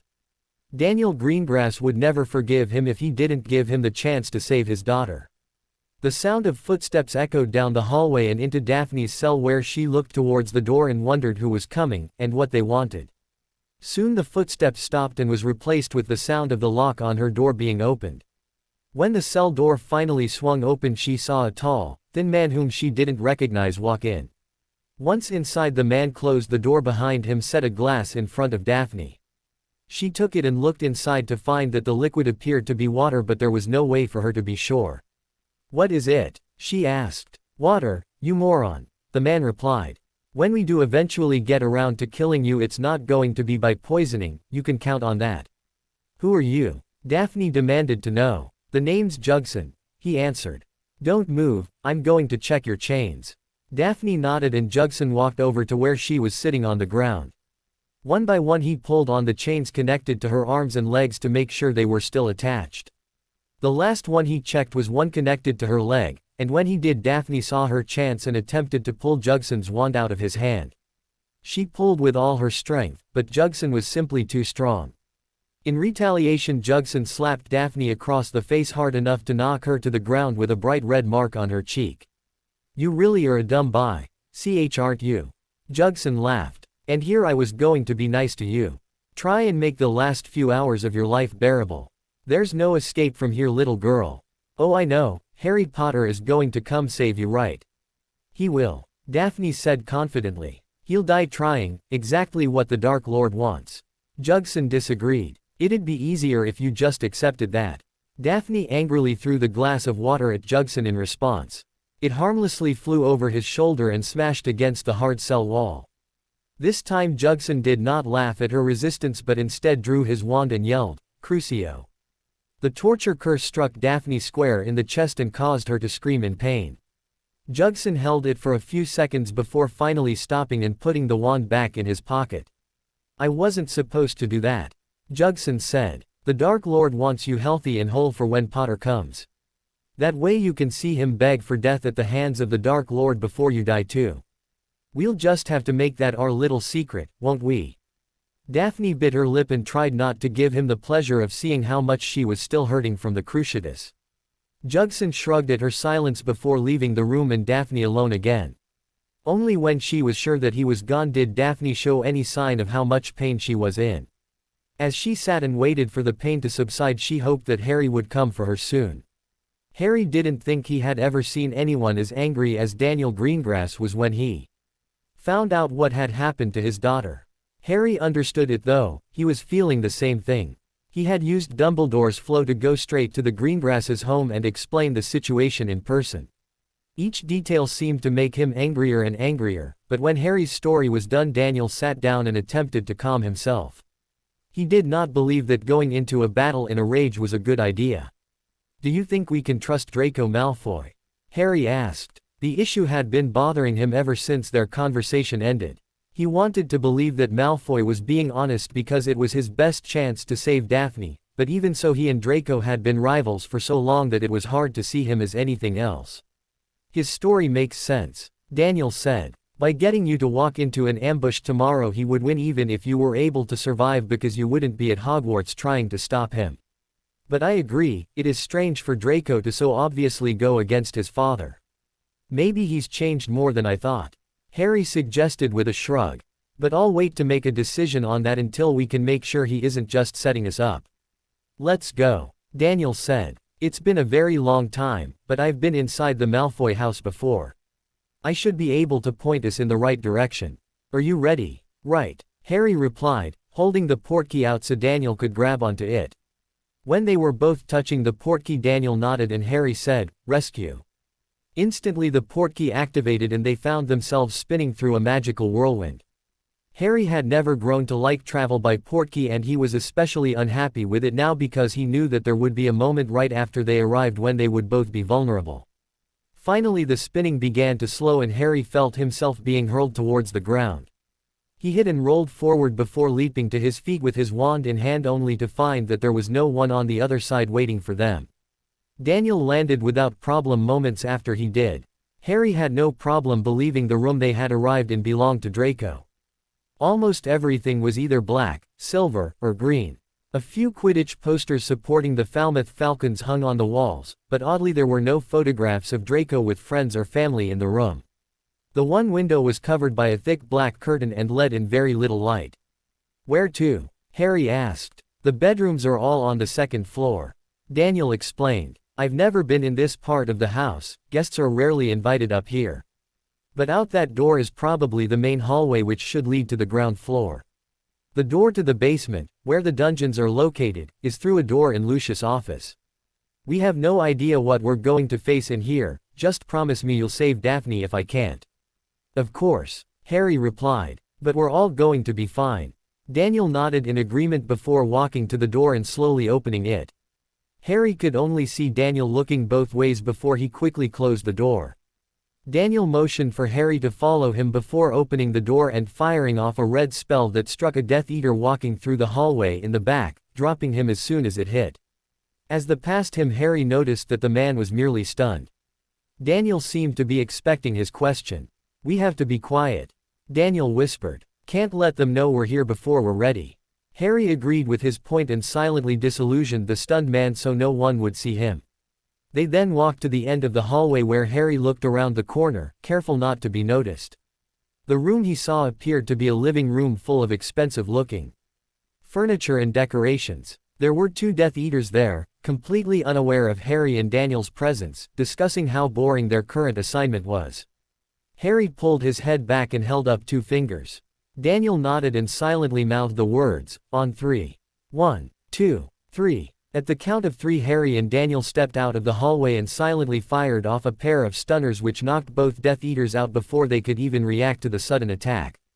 Harry smiled and gave Daniel a thumbs up before disillusioning the men like he had done with the other Death Eater. Together they searched the rest of the second floor but found it to be empty of additional Death Eaters.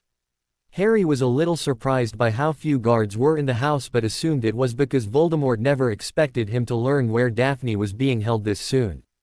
Downstairs they found a group of 5 Death Eaters eating dinner in the kitchen.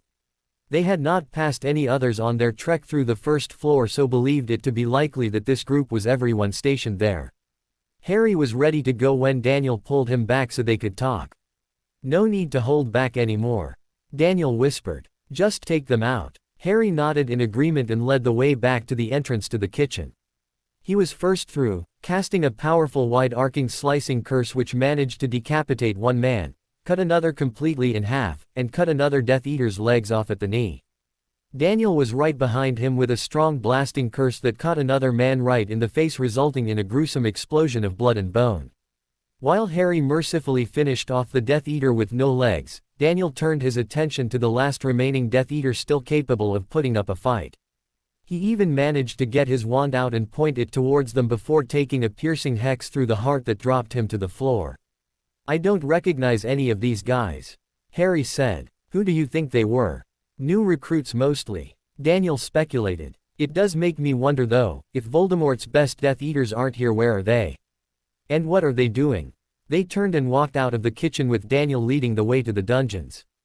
It went without problem until they passed the room leading to the main entrance of the house, when out of a darkened corner they heard someone yell, "Avada Kedavra." They both instinctively dropped to the ground and the killing curse flew harmlessly over their heads. Whoever cast the spell did not seem to be disappointed, however, they simply laughed crazily. When they made it back to their feet, wands ready to strike, they saw Gabriel Greengrass walking towards them. "I'll do better next time, Daniel," Gabriel promised. "You're early. How did that happen, I wonder?" "Oh well, it just means we've had to move the execution up a little. In fact, I gave the order as soon as I realized you were here. Poor little Daphne should already be dead. Go find her, Harry. You know where to go," Daniel commanded. "And leave him to me."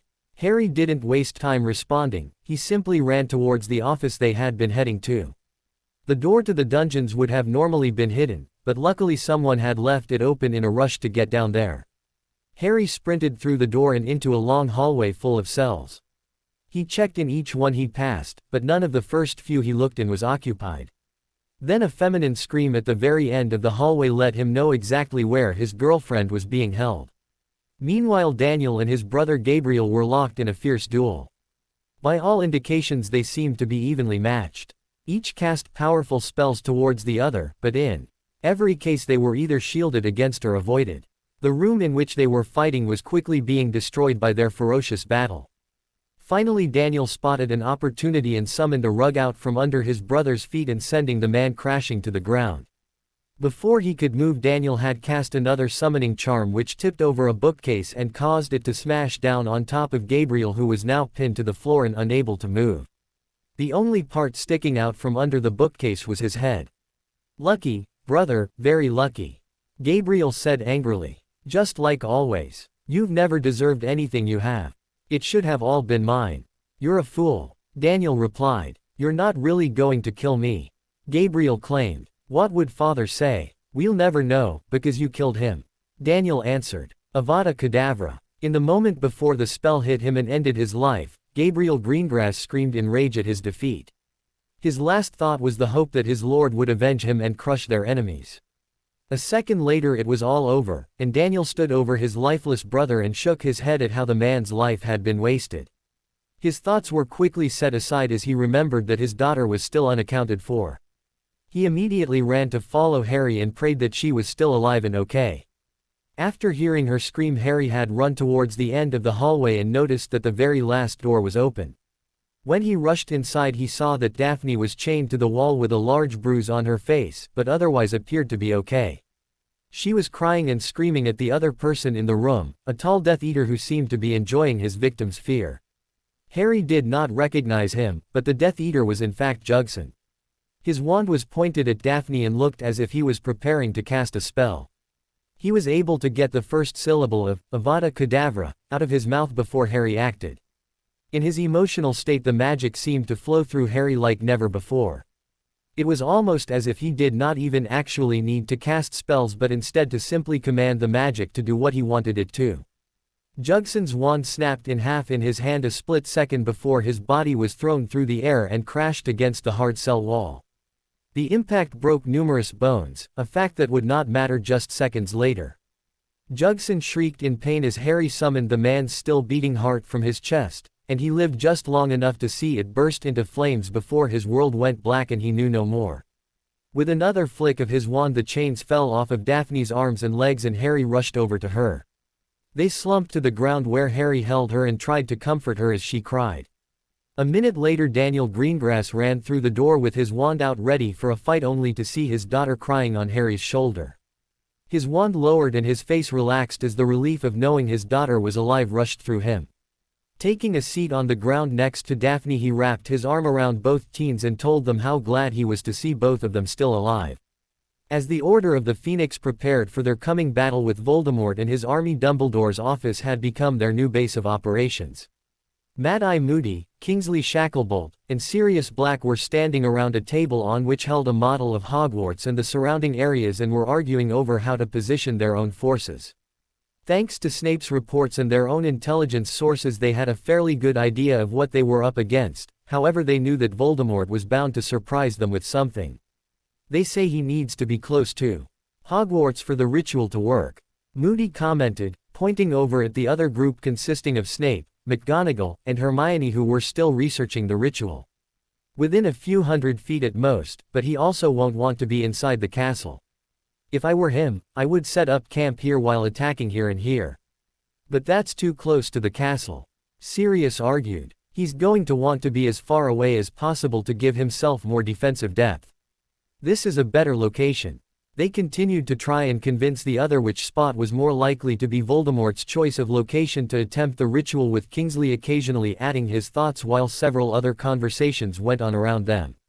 A secret door connected Dumbledore's office to a large room which had been turned into an area for them to rest. As the hours passed, more and more Order members arrived and tried to prepare themselves for what lay ahead. Dumbledore sat watching the excitement around him and contemplated his own role in the coming battle. He knew it would be foolish for him to attempt to face Voldemort on his own again, especially now that he was no longer the master of the Elder Wand. Even so, he was still likely the third most powerful wizard, and perhaps more importantly an asset Voldemort did not expect to have to deal with. He only hoped it would be enough to negate Voldemort's numerical advantage. The old wizard's glance once again returned to the flow.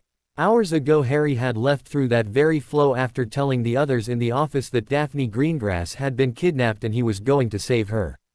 They had attempted to persuade him to wait for help, but Harry had not even slowed down. There had been no sign of him since, although it had been noticed that Daniel Greengrass was also missing.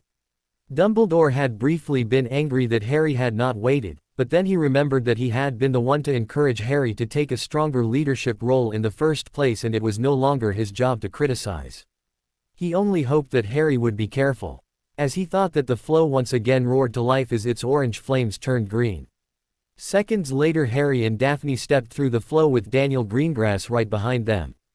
Other than a large bruise on Daphne's face, none of them appeared to be injured.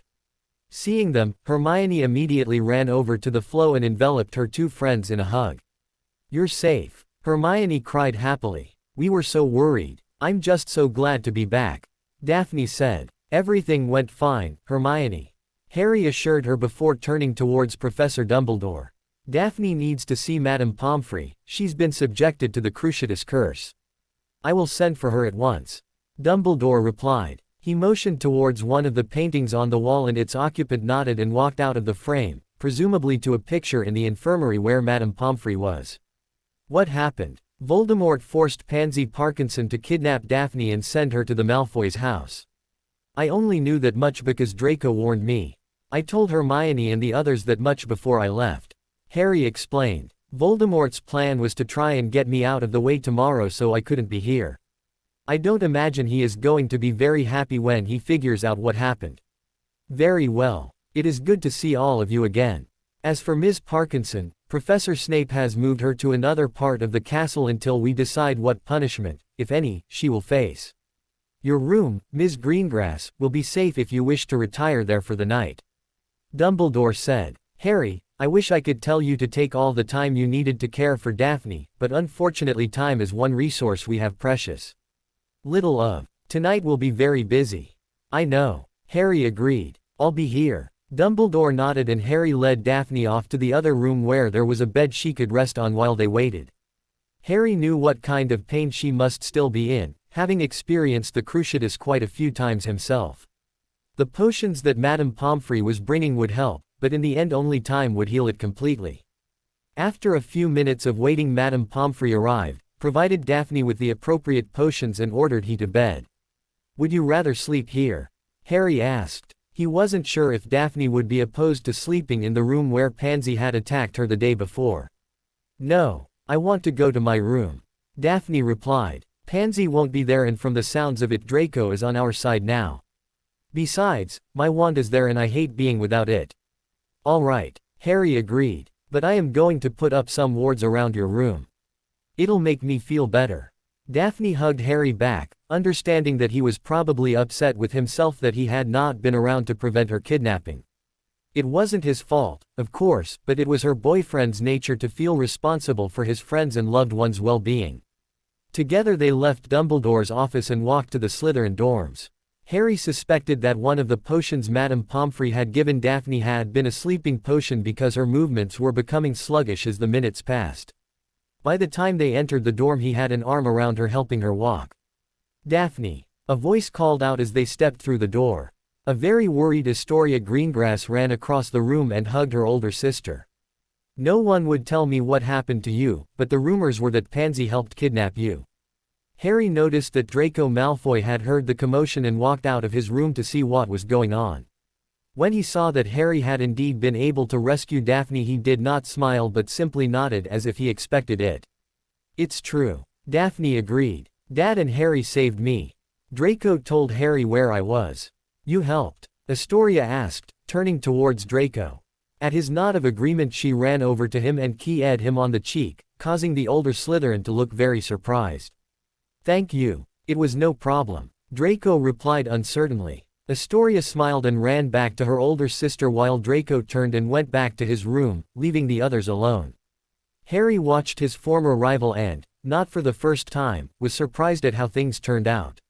Even now Draco's attitude was hard for him to understand and it was possible he would never know what caused him to turn against his father, but for now he was just thankful for the help Draco had provided.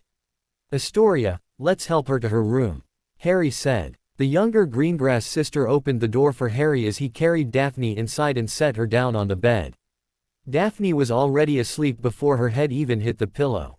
The sleeping potions she had taken were evidently quite powerful. But, Harry knew, she would need the rest. The next day was going to be tough for all of them. Lucius Malfoy knew something was very, very wrong the moment he stepped through his front door. As one of the Death Eaters with the most knowledge of Lord Voldemort's plans for the following day he had many responsibilities to take care of and so had not been at the house all day. Jugson and Gabriel Greengrass had been left in charge of watching the prisoner, more than enough given the fact that no one knew where she was being kept. The first thing he noticed when he walked in was that his foyer and the attached sitting room had nearly been destroyed. As he walked through the chaos that had recently been a well-kept house he wondered who could have caused this and if they were still there. He clutched his wand in front of him and scanned the area but neither heard nor saw anything to indicate anyone was around. That is when he saw the dead body of Gabriel Greengrass crushed underneath a bookcase.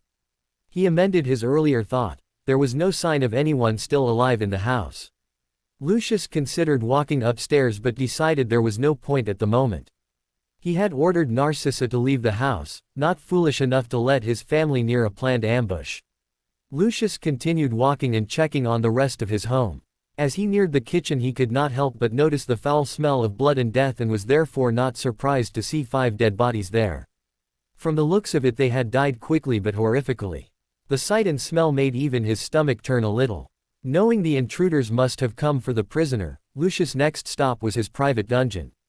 As he expected, the girl was gone and one of her keepers was dead in her cell. He swore bitterly at the situation. His master would be very angry at this failure. Lucius had no idea how important this part was to the Dark Lord's overall plans, he only hoped that it was not a vital piece. If it were, his chances for surviving his next meeting with the Dark Lord were slim to none. How could this have happened? He wondered. It was possible, but very unlikely, that Daphne Greengrass had somehow broken free of her chains, stolen a wand, and killed her guards.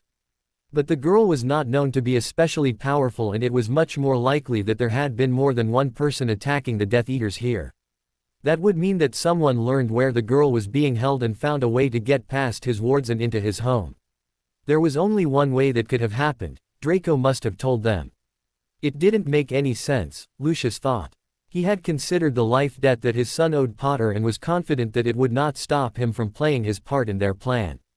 After all, he would not be lying to Potter, who would already know that he was walking into a trap. If it wasn't the life debt though, that meant that his son had chosen of his own free will to defy him and side with his enemies. But why would Draco do that? His son hated Potter and had for years. There must be something he wasn't aware of that would make sense of all this, he assured himself. He better have a good explanation. Lucius muttered. Or he will pay. Lucius left the house and apparated away to report the bad news to Lord Voldemort.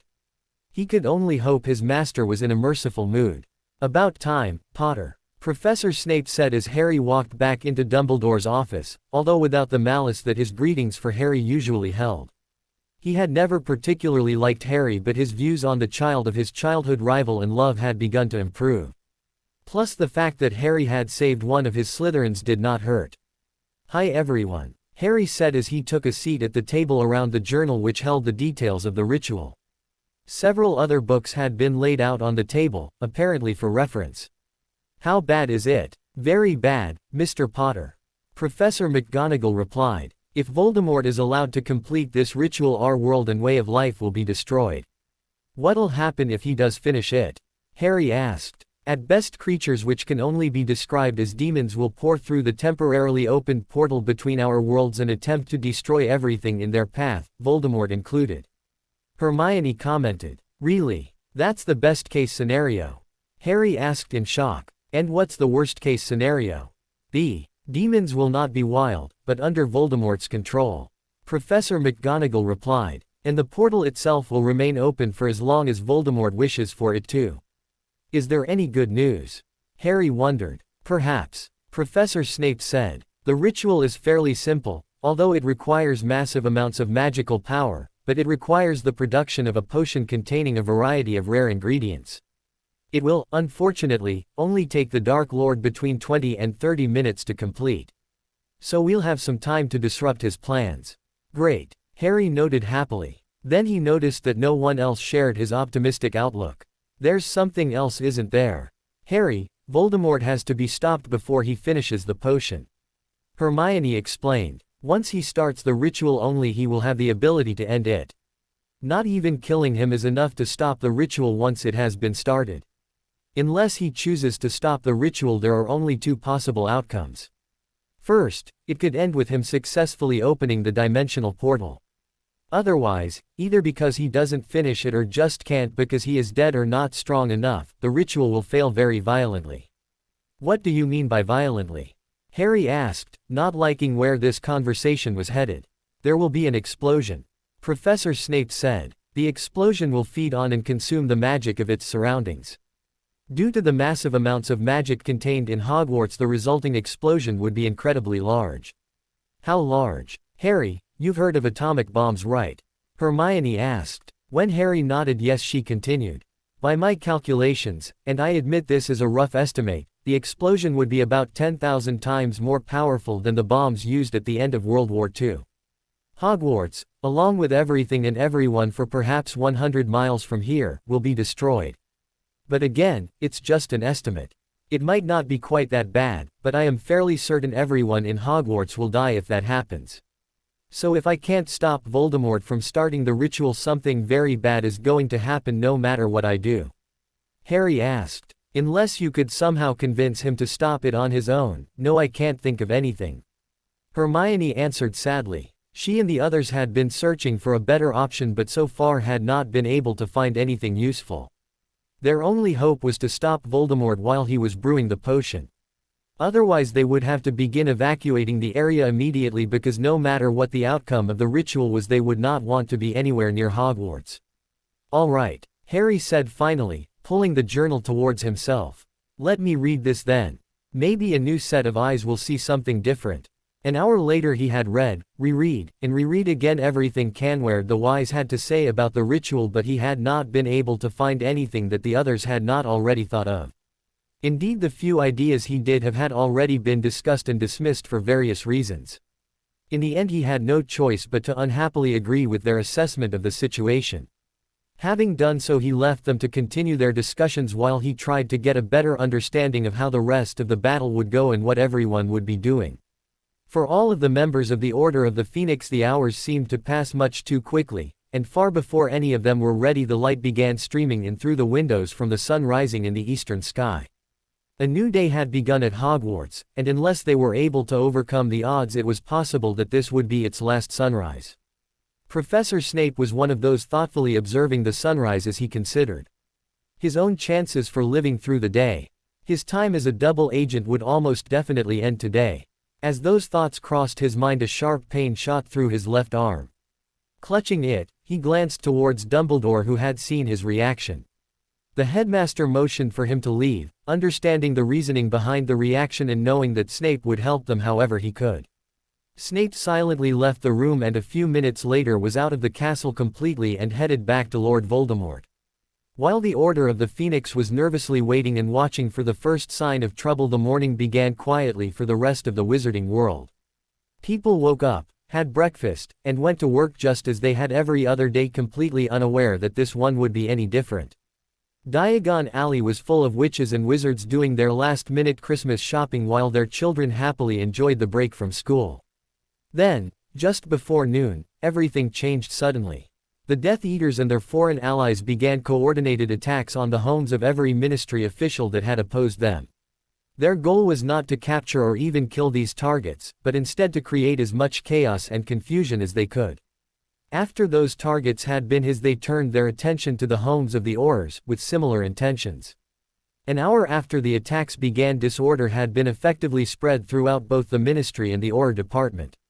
Minister of Magic Amelia Bones desperately tried to rally her forces, recognizing that these attacks were only designed to prevent her from sending help to Hogwarts when Lord Voldemort eventually attacked it, but with little success.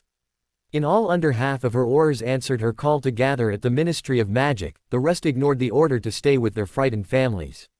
The true battle had not even begun, and yet Voldemort had already landed the first serious blow. The doors to the Great Hall slammed open and Professor Snape hurried through, not slowing to acknowledge the strange looks his behavior was producing. He headed straight for Professor Dumbledore's office, and when he finally arrived he announced his news loudly and without warning. "The Dark Lord will be here in a half hour."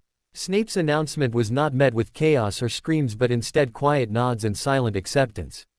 Professor Dumbledore ushered Snape in and began quietly talking with him while the others continued their work with a greater sense of urgency than before. The time had come for them to begin moving into the places and wait for things to begin. Moody, Sirius, and Shacklebolt had worked the entire night to come up with a strategy to defend Hogwarts and give them a chance to stop Voldemort, and felt the one they had finally produced was a good one. The only thing left to do was put it into place. Harry's place was with Hagrid and Sirius in Hagrid's hut. This was not far from where they expected Voldemort to perform the ritual or the front entrance to the castle. "How about some tea there, Harry?" Hagrid offered as they waited. "Start a pot, Hagrid," Sirius replied. "Might do us all some good."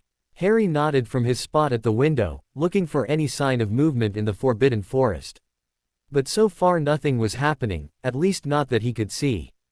As he watched, Sirius came and sat beside him. "We're going to win today, Harry." "I know it," Sirius said. "I want you to know how proud of you I am. And how proud your parents would be. If I don't make it through today, I just wanted you to know that and never doubt it." "Quit talking like that, Sirius," Harry replied. "We're both going to make it. You'll see." Sirius shrugged and handed Harry a cup of tea. Harry was able to take one sip before something new in the sky caught his attention. "Look, over there," Harry pointed. "Smoke." Hagrid and Sirius looked out the window and saw that Harry was indeed right.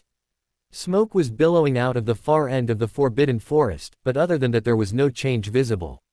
"Why would Voldemort start a fire in the Forbidden Forest?" Harry asked. "Oh no. Oh, this is not good," Hagrid said. "This is no good at all." "What is, Hagrid?" Sirius asked. "What's wrong?" "That is the part of the forest Aragog and his children live in," Hagrid replied. "They hate fire. It's going to drive them all towards the castle."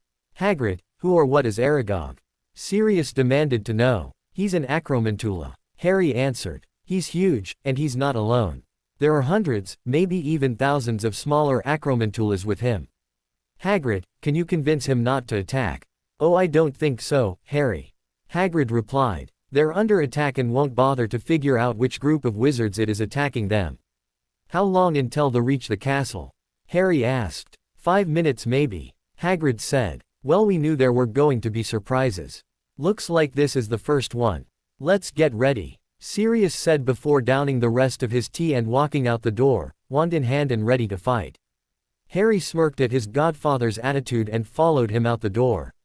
"Attention all students." Professor Dumbledore's voice echoed throughout the castle, surprising everyone who had believed the old headmaster to be sick or dying.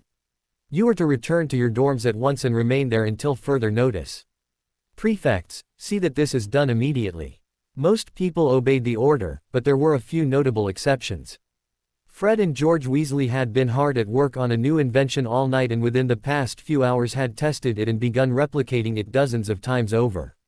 When they heard Dumbledore's voice they smiled knowingly at each other, packed up their work, and set out to the part of the castle they had already picked out which they believed would make the best use of their work.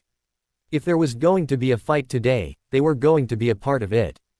Daphne and Neville had been warned of what was coming and were waiting in the room of requirement for the battle to begin. They had programmed the room to provide them with all of the information possible about what was going on in and around the castle. If Harry needed help they would be some of the first to know. Draco Malfoy was on his way out of the Slytherin dorms when he heard the announcement. Right on time, he thought to himself as he clutched a letter he had received only a few minutes earlier in his hand. It had told him this, or something like, it would take place at about this time.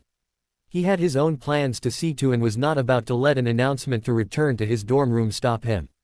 What he would do today would in large part determine the path the rest of his life would take. The rest of the students filed into their respective dorms and waited while they nervously discussed what possible reason there could be for their confinement. The idea that the castle was under attack was a common suggestion, and unfortunately also the one that would prove to be true. Outside, the fire in the Forbidden Forest continued to rage and spread. It was quickly becoming clear to all those watching that something very bad was making its way through the forest and towards the castle. The Order of the Phoenix had sent word to the Ministry that their help was needed immediately and orders had begun to pour into the castle through the available flow connections. But for now the castle appeared calm from the outside, not giving Voldemort any sign that they knew what he was up to. A few minutes after the fire had first been spotted, the first few Acromantulas ran out of the forest headed straight for the castle. Their angry squeaking noises left no confusion that they were on the warpath. At the same time, on the opposite side of the castle, dozens upon dozens of Inferi began making their way out of another part of the Forbidden Forest, also headed towards the castle. The wizard controlling these animated corpses was not visible, but everyone had a good idea of who it was. Suddenly Aragog, the largest and oldest of all the Acromantulas, came crashing out of the forest, sprinting towards the castle. The massive spider smashed into the walls of the castle and roared. Harry fired the first shot, a fire spell that burnt a few dozen of Aragog's children to a crisp. The Battle of Hogwarts had officially begun. Harry and Sirius stood back to back, each casting an endless stream of fire out of their wands which killed every Acromantula they touched. But even so, the Acromantulas kept coming. Harry realized that his earlier estimates that there were only hundreds or thousands of them had been way off. There were in fact tens of thousands of Acromantulas. Closer to the castle, Hagrid was attempting to convince Aragog to turn away, but with no success. Eventually the massive Acromantula had attacked its former owner and now Hagrid was forced to fight back. Harry even thought he had seen Hagrid crying about the situation while he fought his former pet. On the other side of the castle, Professor Flitwick, Daniel Greengrass, and Kingsley Shacklebolt were at the top of the castle walls firing on the Inferi below. The undead corpses had made it to the walls and were alternately trying to break through them and climb over them. Part of their plan was to hold back the majority of their forces until they could attack Voldemort and his Death Eaters in one massive attack. Mad-Eye Moody and Professor Dumbledore watched the ongoing skirmishes from the window of Dumbledore's office and discussed when to send in more people. Hagrid needs help, Dumbledore said. Send someone now. Right. Moody agreed. Tonks, get down there and give Hagrid a hand. Aye, Captain. Tonks replied with a mocking salute. Wish me luck. Secretly she was quite nervous about the battle, but she wasn't going to back out now. Not when so much was on the line. She hurried through the now empty hallways and out a side door that led to a parapet overlooking the ongoing battle with the Acromantulas. Harry, she saw, had somehow created a magical golem made entirely of fire which was smashing its way through the giant spiders. It was an incredible piece of magic, she thought, and one she wasn't even close to being capable of. That thought made her smile. Perhaps their chances were better than she had thought. Hagrid meanwhile was still struggling against the largest Acromantula. Reducto! Tonks yelled. The spell streaked from her wand and struck Aragog in one of his 8 massive legs, breaking it off at the joint. The spider roared in pain before turning to face her, and once it found its target ran towards the castle and began attempting to climb the wall. Fully stretched out Aragog could almost reach Tonks' position and pull itself up, but it had ignored Hagrid in doing so, and now the half-giant was right behind Aragog holding an enormous club. With one powerful swipe, Aragog's two back legs were knocked out from under it, causing the magical spider to crash to the ground. Conjuncto, Tonks said. The conjunctivitis curse hit Aragog in a couple of its 8 eyes, causing them to swell painfully. But that did not seem to slow the Acromantula down very much. Back on the ground, Hagrid continued to pound Aragog with his club and was caught off guard when it powerfully kicked him in the stomach, knocking him to the ground. The other Acromantulas, seeing that Hagrid was vulnerable, rushed to attack him while he was still down.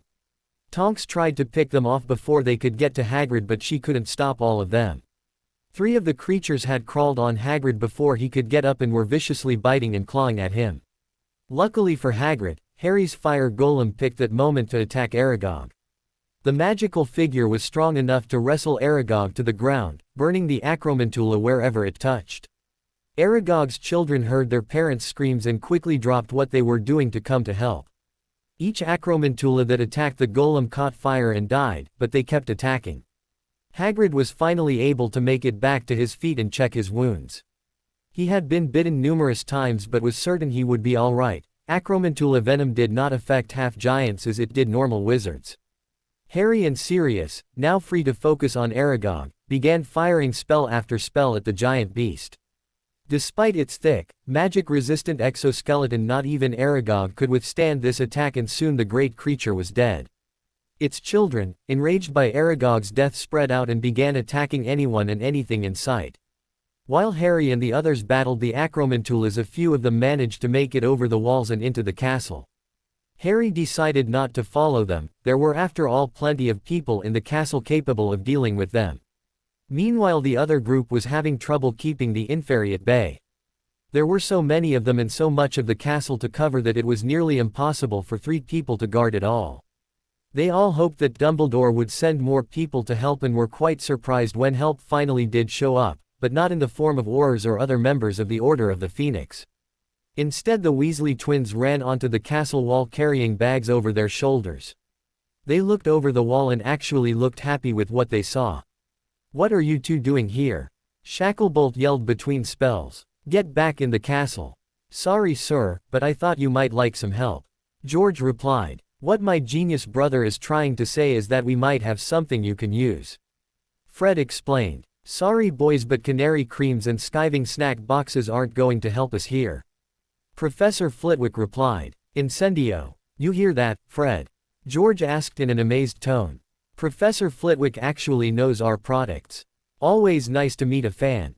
"Right-o, George," Fred agreed. "But I think we're going to have to show him what we've done."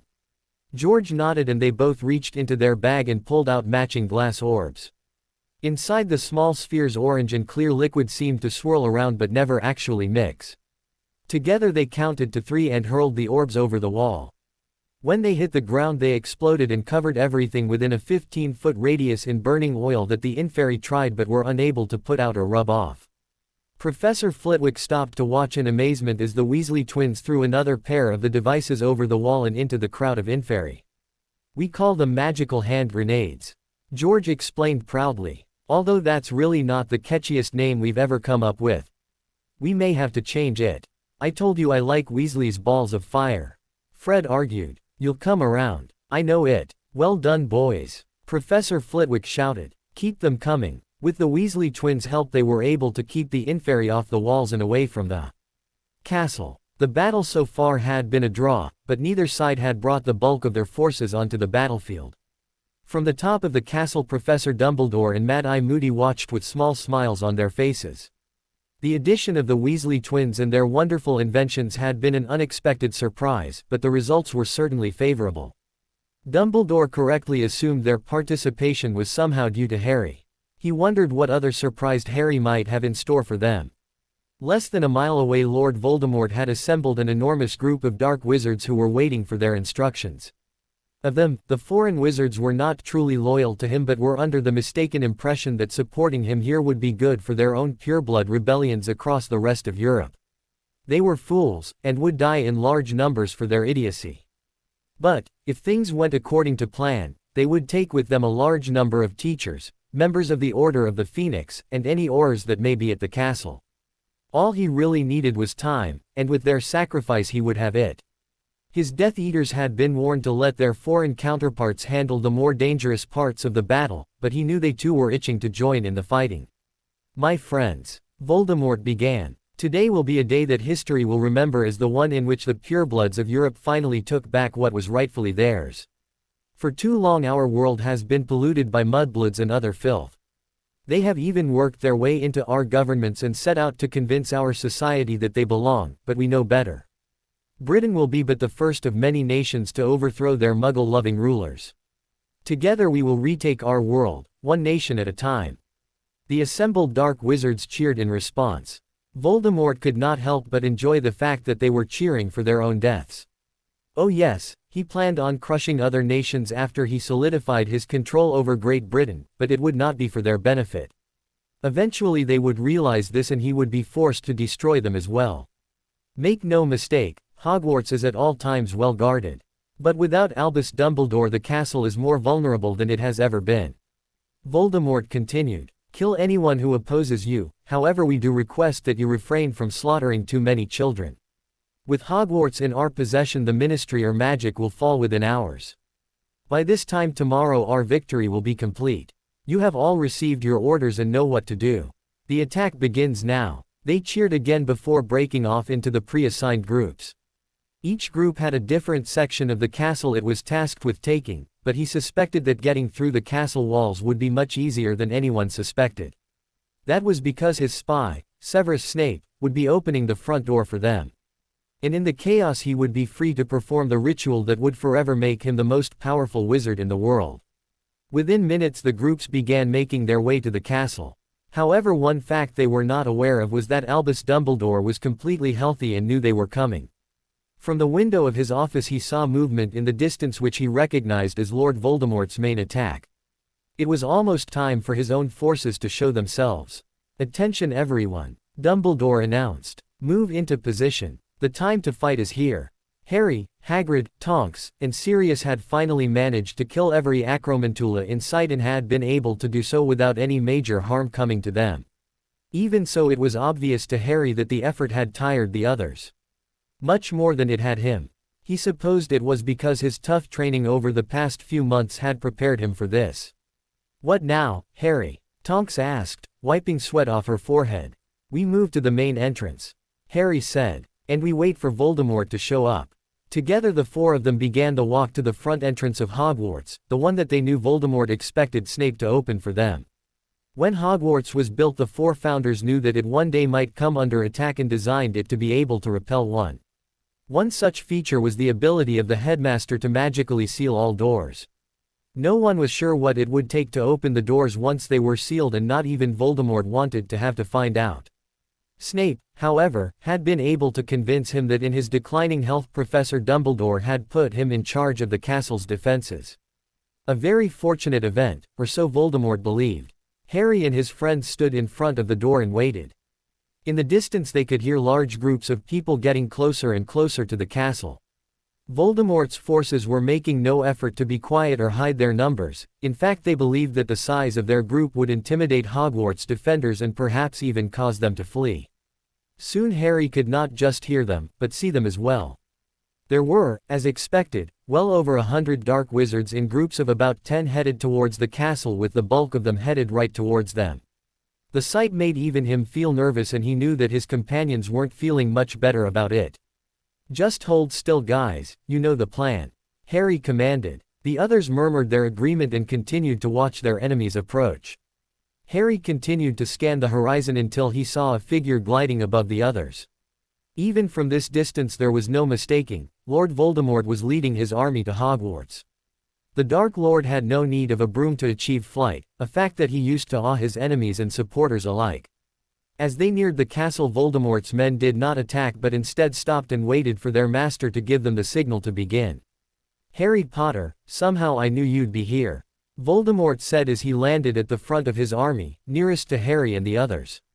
And you brought with you not one, not two, but three others to help you.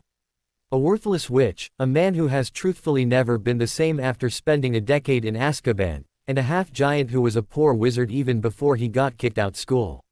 Really, I thought you could do better than this, Harry. We could settle this one-on-one then. Harry offered. It's going to come down to you versus me anyway, we both know it. Why not just skip to the end? Because it's the journey that matters, Potter. Voldemort retorted. Besides, you shouldn't be in such a rush to die. You won't get past me, Riddle. Harry promised. None of you are going to get inside the castle. Ah, I can see why you might think that. Voldemort replied. But I think I know something you don't. Open the doors. On his command, the main entrance door opened and Severus Snape walked outside. What Voldemort wasn't aware of was that Harry expected this as well. Snape stepped past Harry and the others who did nothing to get in his way, but simply watched as the scene played out in front of them.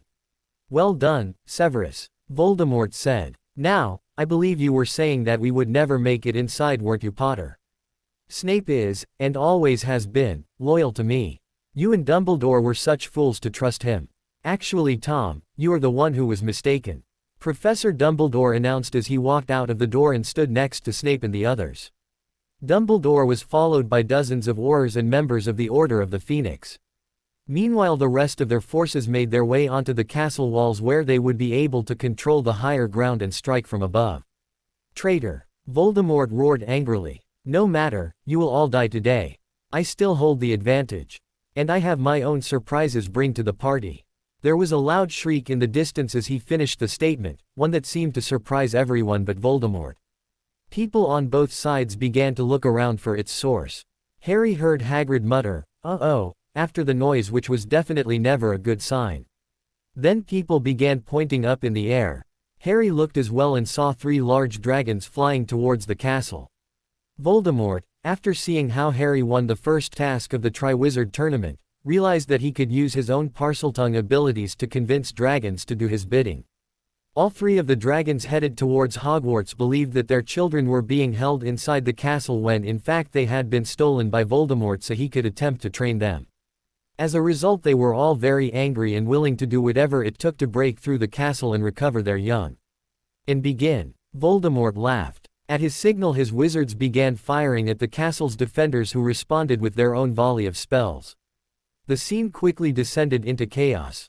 Wizarding battles were almost never fought this way, and for good reason. It was simply impossible to be aware of what every opponent was doing, and even the best wizards were vulnerable to an unseen attack. Harry and Dumbledore were forced to rally their troops and remind them of the plan, and thankfully their efforts worked. Within moments, the Aurors and Order of the Phoenix were able to conjure a long stone wall that would protect them from most spells fired at their bodies. Their allies on top of the wall, meanwhile, were able to continue their attacks even when the Death Eaters copied the idea. After a few half-hearted attacks, Voldemort left the battlefield flanked by a group of his best Death Eaters. Their destination was the Quidditch pitch, a nice clear area close enough for the ritual to work but far enough away that they would hopefully not be disturbed. Seeing this, Harry smiled. Voldemort had picked the spot they expected him to.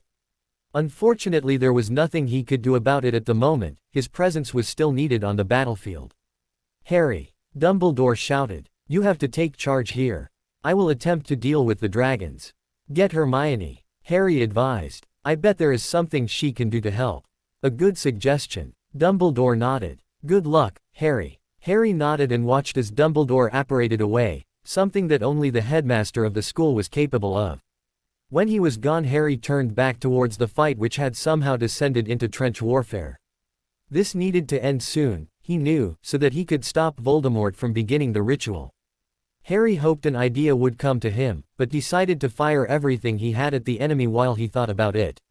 Lucius Malfoy had quietly slipped away from the battle shortly after it began and hopped on a broom he brought with him. Assuming his son listened to the instructions contained in the letter he had sent this morning, Draco should be waiting for him in the astronomy tower. There was some chance he would be spotted, Lucius knew, and to combat that he first flew away from the castle and then very high into the air. His goal was come at the astronomy tower from above instead of flying horizontally towards it. Draco, as commanded, was indeed waiting in the astronomy tower. From this, Vantage point: he could see almost all of the fighting going on below him. Even so, it was not clear which side held the advantage this early into the battle. He did, however, know who he hoped would win and how he would help that to happen. As he descended on his target, Lucius's glance strayed towards the ongoing battle. So far, the ones dying on both sides were those foolish enough not to take cover and let themselves be caught in a vulnerable position. They, he thought, deserved to die for their idiocy. With his focus elsewhere, Lucius never saw where the spell that hit his broom came from. The spell, whatever it had been, completely disabled the broom he was riding and sent him into a free fall. Luckily, he was close to the astronomy tower and therefore the impact when he hit it did not kill him, but he did bounce off the roof and fell past where Draco was waiting for him. Draco saw his father fall right in front of him and ran towards the edge of the tower to see where his fall had ended and if he was still okay. He saw that somehow Lucius had managed to catch himself on a ledge and was now hanging onto a pole for dear life.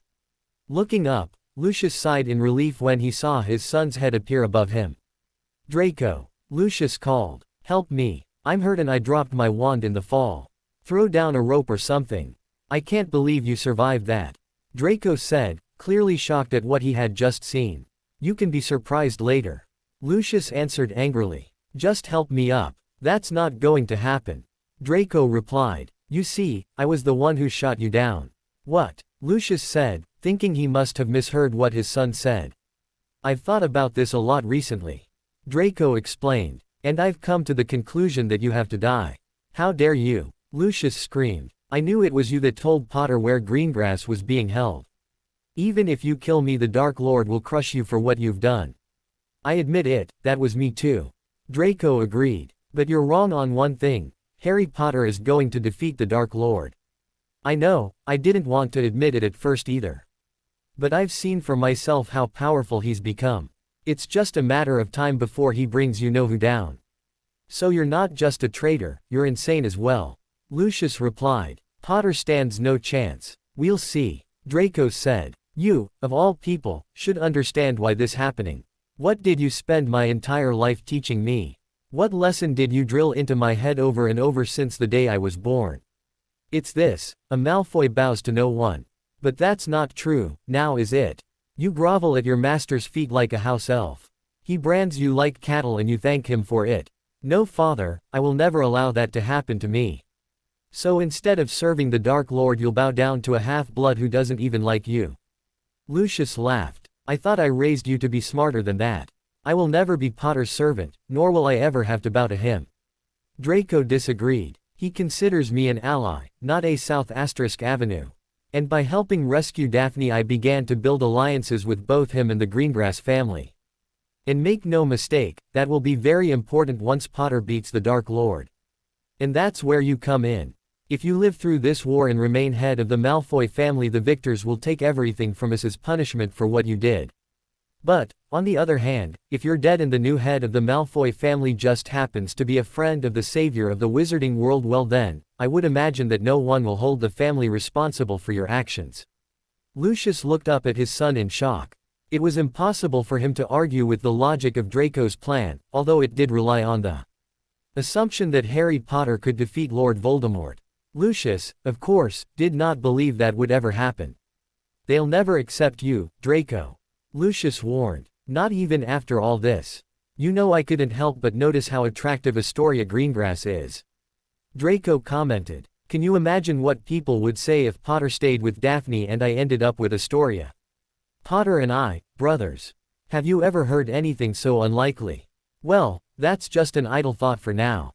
Your plans will crumble around you," Lucius predicted. "The filth you have chosen to ally yourself with will never trust you. They will turn on you and destroy you the first chance they get."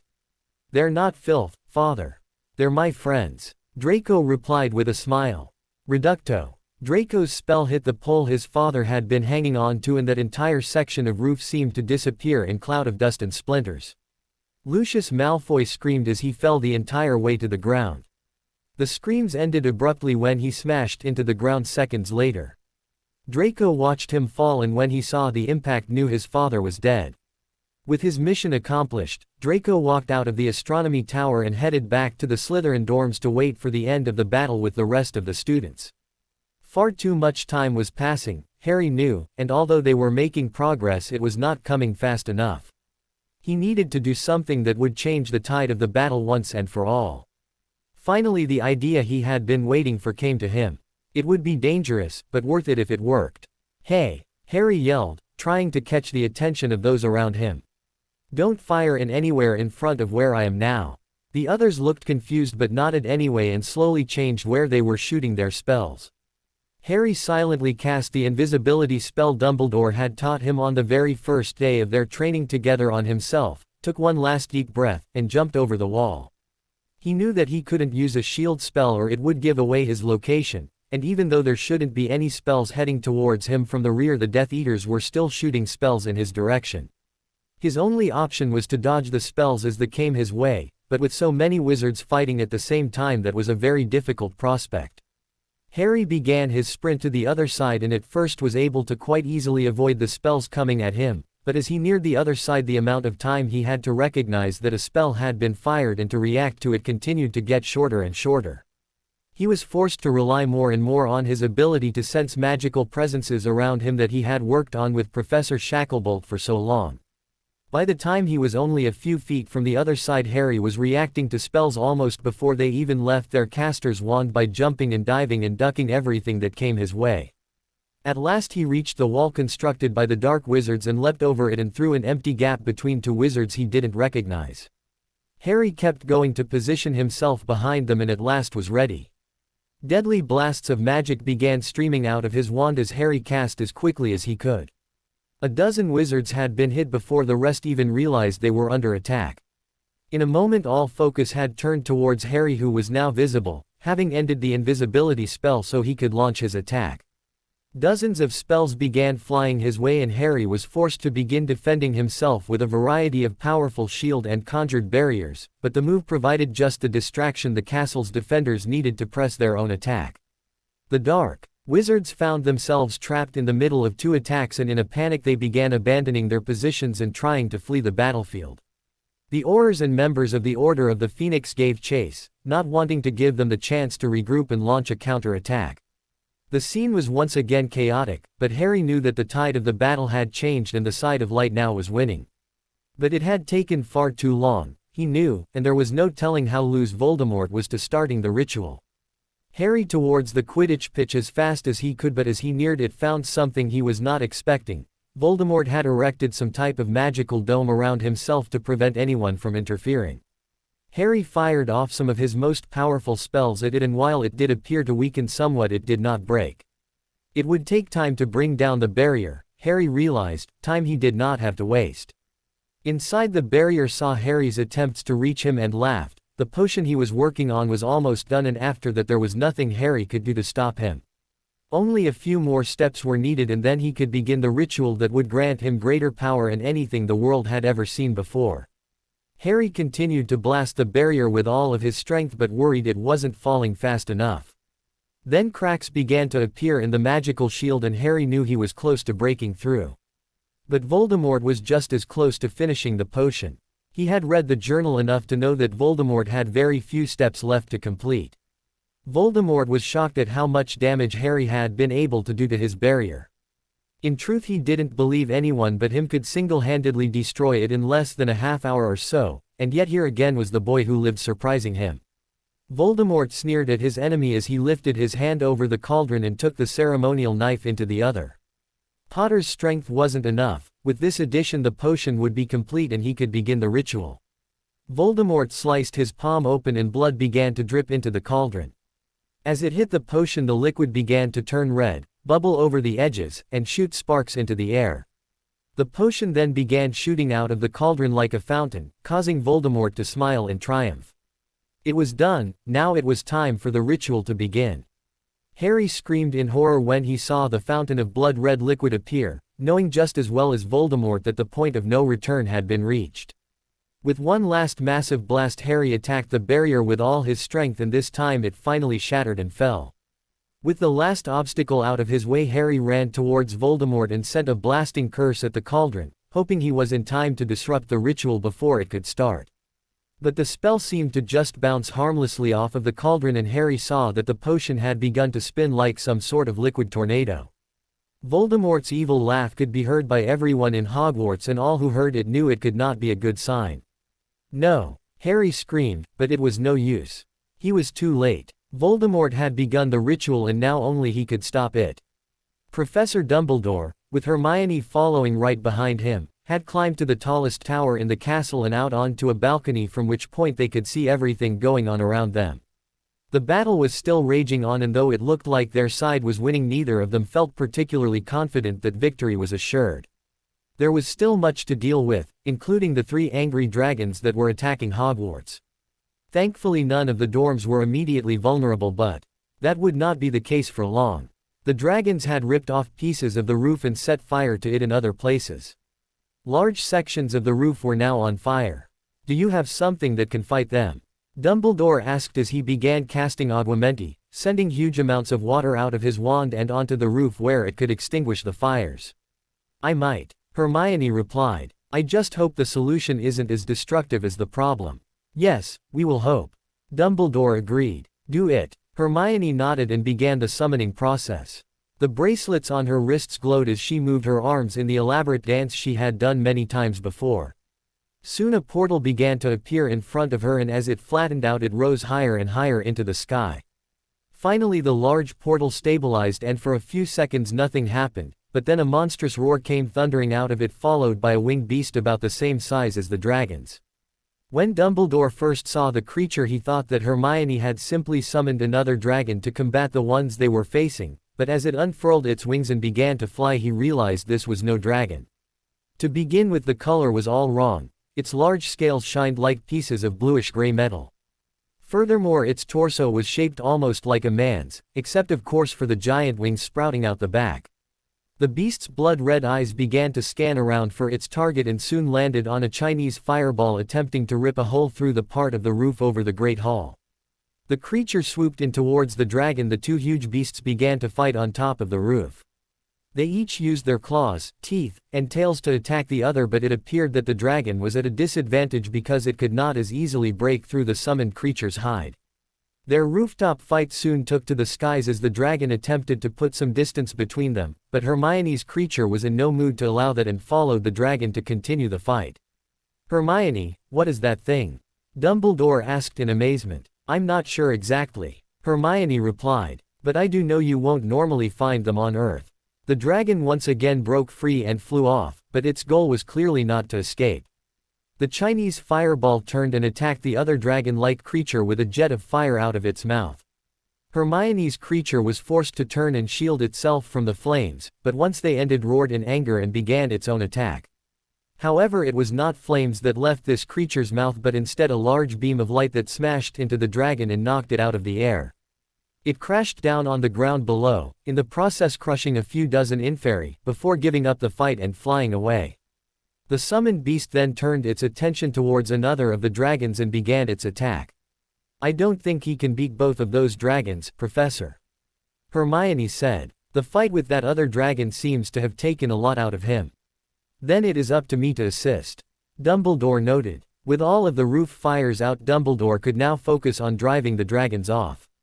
Hermione wasn't sure what spells the headmaster was using, but they did seem to be effective in annoying the giant dragon. After less than a minute of Dumbledore's constant attack, the dragon had been blinded and forced to the ground with one of its wings seemingly injured beyond repair. Even so, the enraged dragon was not ready to concede defeat and began attacking the castle walls on foot, much to the displeasure of the wizards on both sides who were still fighting there.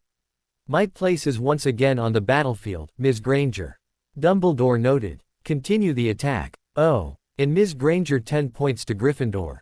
"Very well done. Thank you, Professor," Hermione replied, laughing at the inappropriate timing of the headmaster's statement. Dumbledore left the tower and headed back down to the castle walls.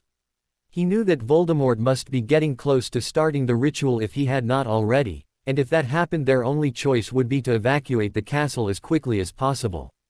The portkeys, which would take the students far enough away from the castle to avoid the explosion, had already been created. All that was left was for him to lower the wards preventing apparition or portkey use and give the order for the evacuation to begin. Dumbledore hoped it did not come to that, but the safety of his students was his top priority. I wouldn't take another step, Potter. Voldemort warned. Do you have any idea what will happen if I don't complete the ritual now? An explosion, Harry replied. One big enough to destroy everything for miles. You've done your homework, I see. Voldemort noted. You are correct. Stop me now and Hogwarts will be nothing more than a memory, along with all your friends inside. Do you really want thousands upon thousands of deaths on your conscience? Harry walked closer to Voldemort anyway. Although both of them had their wands out, neither was pointed towards the other. Harry could feel the power building in the air around him as the magic of the ritual began to gather the strength it would need to open the portal. It was oddly fascinating to watch, Harry thought, although perhaps deadlier than anything he had ever seen. You can still stop this, Harry said. It doesn't have to end this way. And why exactly would I want to do that? Voldemort asked. Let me guess, if I don't stop it you'll kill me. You're a deluded fool if you think that you have anywhere near the power or skill necessary to match mine. Believe me, I know you are going to try and kill me no matter what. That is our destiny after all, isn't it? If you know that much you should remember something else. Harry replied. That I have the power to vanquish you, a power you know not. We're at the end now, Potter. Voldemort observed. Why don't you just go ahead and tell me what this power I know not is? Stop the ritual, Harry suggested. Then I'll tell you. Oh, I think not. Voldemort replied. There is nothing you could offer me that would be worth stopping this for. Soon either Hogwarts will be destroyed or I will have the power to rule this world forever. Either way, you will be dead. You're wrong about one thing, Riddle. Harry smirked. You won't live forever. I've destroyed every single one of your Horcruxes. The diary, the ring, the locket, the cup, the diadem, the snake, and even the one you didn't realize you had made hidden inside my scar. You are mortal now. You are most troublesome, Harry Potter. Voldemort said angrily. But there are, of course, other ways to achieve immortality. Trust me, I will find a way to live on. So, seeing as how convincing me to stop is impossible, what is your next move? Do you let the end come? Do you run? Do you challenge me and either die trying or succeed and cause everyone and everything you've ever loved to be destroyed? Truly horrific options, wouldn't you agree? Harry clenched his wand in his hand and felt the anger and rage rising inside him. Voldemort was taunting him and Harry realized his choices weren't good. He had hoped this moment would not come, but it had. He and Dumbledore had discussed what would be done if this should happen and so Harry knew what he must do. He would fight Voldemort and disrupt the ritual, allowing it to fail and Hogwarts to be destroyed. Meanwhile Dumbledore would lead the evacuation of the castle while Harry kept Voldemort from fleeing, ensuring that he died in the explosion. He, of course, would also probably die but it was worth it if it took Voldemort out of the world forever. I'm going to kill you, Tom Riddle. Harry announced. Hogwarts will burn, but you will be dead. Some will die, but many will be saved. Very well then, Potter. Voldemort said as he stepped away from the cauldron and raised his wand at his opponent. Let's see if you truly have a power I know not. Harry and Voldemort circled each other for a moment, both waiting to see what the other did. Then, in a flash, they both launched their attacks and began their final battle. Neville. Harry's fighting Voldemort. Daphne yelled as she pointed to the model of Hogwarts, much like the one found in Dumbledore's office the Room of Requirement had provided. It showed the movements of everyone outside the castle and had just registered massive power surges between Harry and Voldemort. She knew this could only mean one thing. Daphne, I know you want to be there. Neville said. But what possible help can you be? I can't just sit here, Neville. Daphne replied. Harry is down there fight for his life and for all of us. The least I can do is go down there and cheer him on. I know it's silly, but I have to be there. Okay. Neville shrugged. I'm going to stay here and monitor things. Be careful, Daphne. I will. Daphne assured him before giving her friend one last hug and running out the door. The Marauders' map was spread out on another table, giving them a view of what was happening inside the castle. The marker with Daphne's name on it was already headed down the stairs to the 6th floor. Neville wished her luck again before returning his focus to the rest of the battle. In another part of the castle Ron Weasley was trying not to be noticed. The fact that Fred and George, Hermione, Neville, and Harry had never come back to the common room had not escaped him. It was clear that the castle was under attack and for some reason they were a part of it. Ron had no real desire to fight, but he did want to figure out what was going on. The sound of footsteps in the corridor ahead made him freeze. It was just Filch, he saw, running upstairs for some reason. Once Filch was out of sight, Ron continued on and decided to head downstairs and away from Filch, who would just try to send him back to the common room. This part of the castle was oddly quiet, he thought. And somehow creepy as well. Ron pulled his wand out of his pocket and nervously continued on. For some reason he had a very bad feeling turning the next corner, but even so he continued on. As he neared the end of the hall, a girl's scream echoed down the hall, loud and very close. Daphne had not been paying close enough attention, she realized too late. She had been running through the empty halls on her way downstairs, barely watching where she was going, when all of a sudden a dark shape the size of a dog had appeared in front of her, and before she could slow down she had tripped over it and fallen to the ground. She hit hard before rolling to a stop after hitting the wall. She lay on the ground for a moment, making sure she was okay, before attempting to get back up. That was when something heavy jumped on her back and forced her back to the ground. She rolled hard and threw it off before scrambling away from it. It was then that she saw the thing that had attacked her was giant spider, and it was not alone. In all there were a half-dozen acromantulas positioned around her. Daphne screamed as she pushed herself back up on her feet and the acromantulas closed in on her. When Ron rounded the corner he almost screamed, too. There was nothing in the world he feared more than spiders, in fact that was the form Boggarts took around him. He had seen spiders like these years before when he and Harry had been in the Forbidden Forest. The scream he had heard came from Daphne Greengrass, he saw, who was now fumbling for her wand to defend herself. Stupefy! Ron yelled. His stunning spell hit one of the spiders and seemed to make it dizzy, but did not knock it out as he had expected. Its most obvious effect, however, was that the large spider's attention was now focused on him. A little help. Reducto. Daphne said. Her spell blasted one of the acromantulas apart and Ron, seeing the spell's effects, began copying her. Soon all 6 of the acromantulas were dead and both Ron and Daphne were safe again. I hate spiders, Ron said, still shaking from the encounter. I really do. Thanks, Ron, Daphne said. Really, I appreciate the help.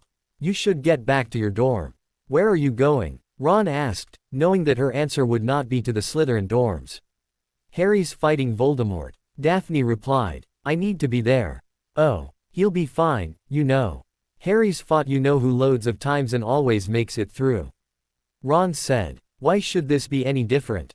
I hope so, Daphne said before turning and continuing her trek through the castle.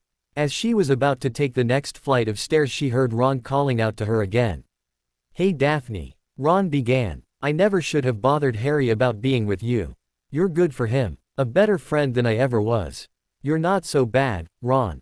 Daphne smiled. I bet you things will work out okay in the end. Ron nodded and watched as Daphne ran down the stairs and out of view. He stood still for a moment, unsure of what he should do, before deciding that if Harry was fighting Voldemort then he should watch. But not from too close.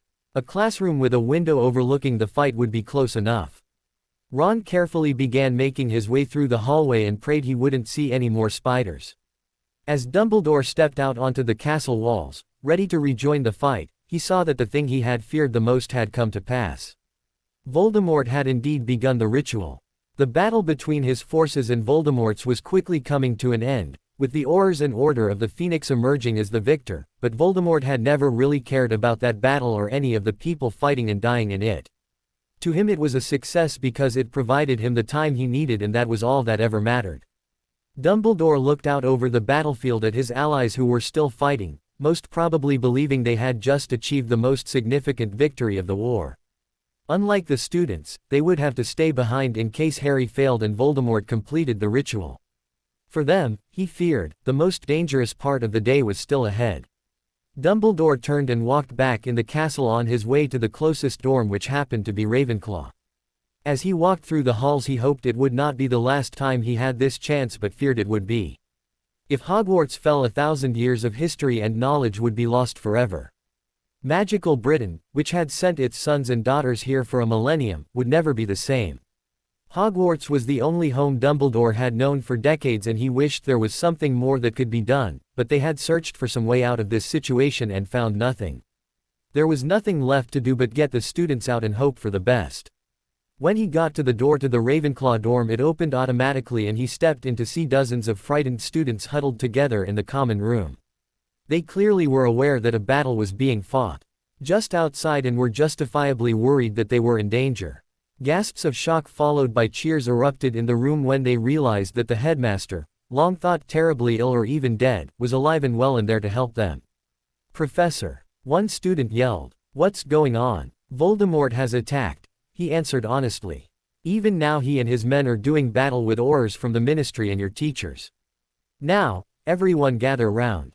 The Ravenclaws obeyed his command and began huddling around him. Dumbledore smiled warmly at them, hoping to lessen their fears somewhat, before reaching out with his magic and lowering the anti-portkey and apparition wards around the school. It was only then that he realized something was very wrong. As soon as the Hogwarts wards fell, a new set of wards was raised, and on these Voldemort's dark magical signature was easily identifiable. As long as Voldemort lived, there would be no escape from Hogwarts. There was simply not enough time to evacuate the castle in another way, and with a battle still raging outside, it was not safe for them there. Their best option was to wait and hope that Harry was able to kill Voldemort before the ritual failed and destroyed Hogwarts. The Ravenclaws were still waiting for him to say something, Dumbledore realized. Comforting them was perhaps the only useful thing he could do right now. "Let me tell you something, children, there's no need to fear," Dumbledore began. "The best witches and wizards in the world are here fighting to protect you. And I will be here to ensure your safety as well." The end. I hope you enjoyed this story. Also remember to subscribe and like this video. See you in the next video.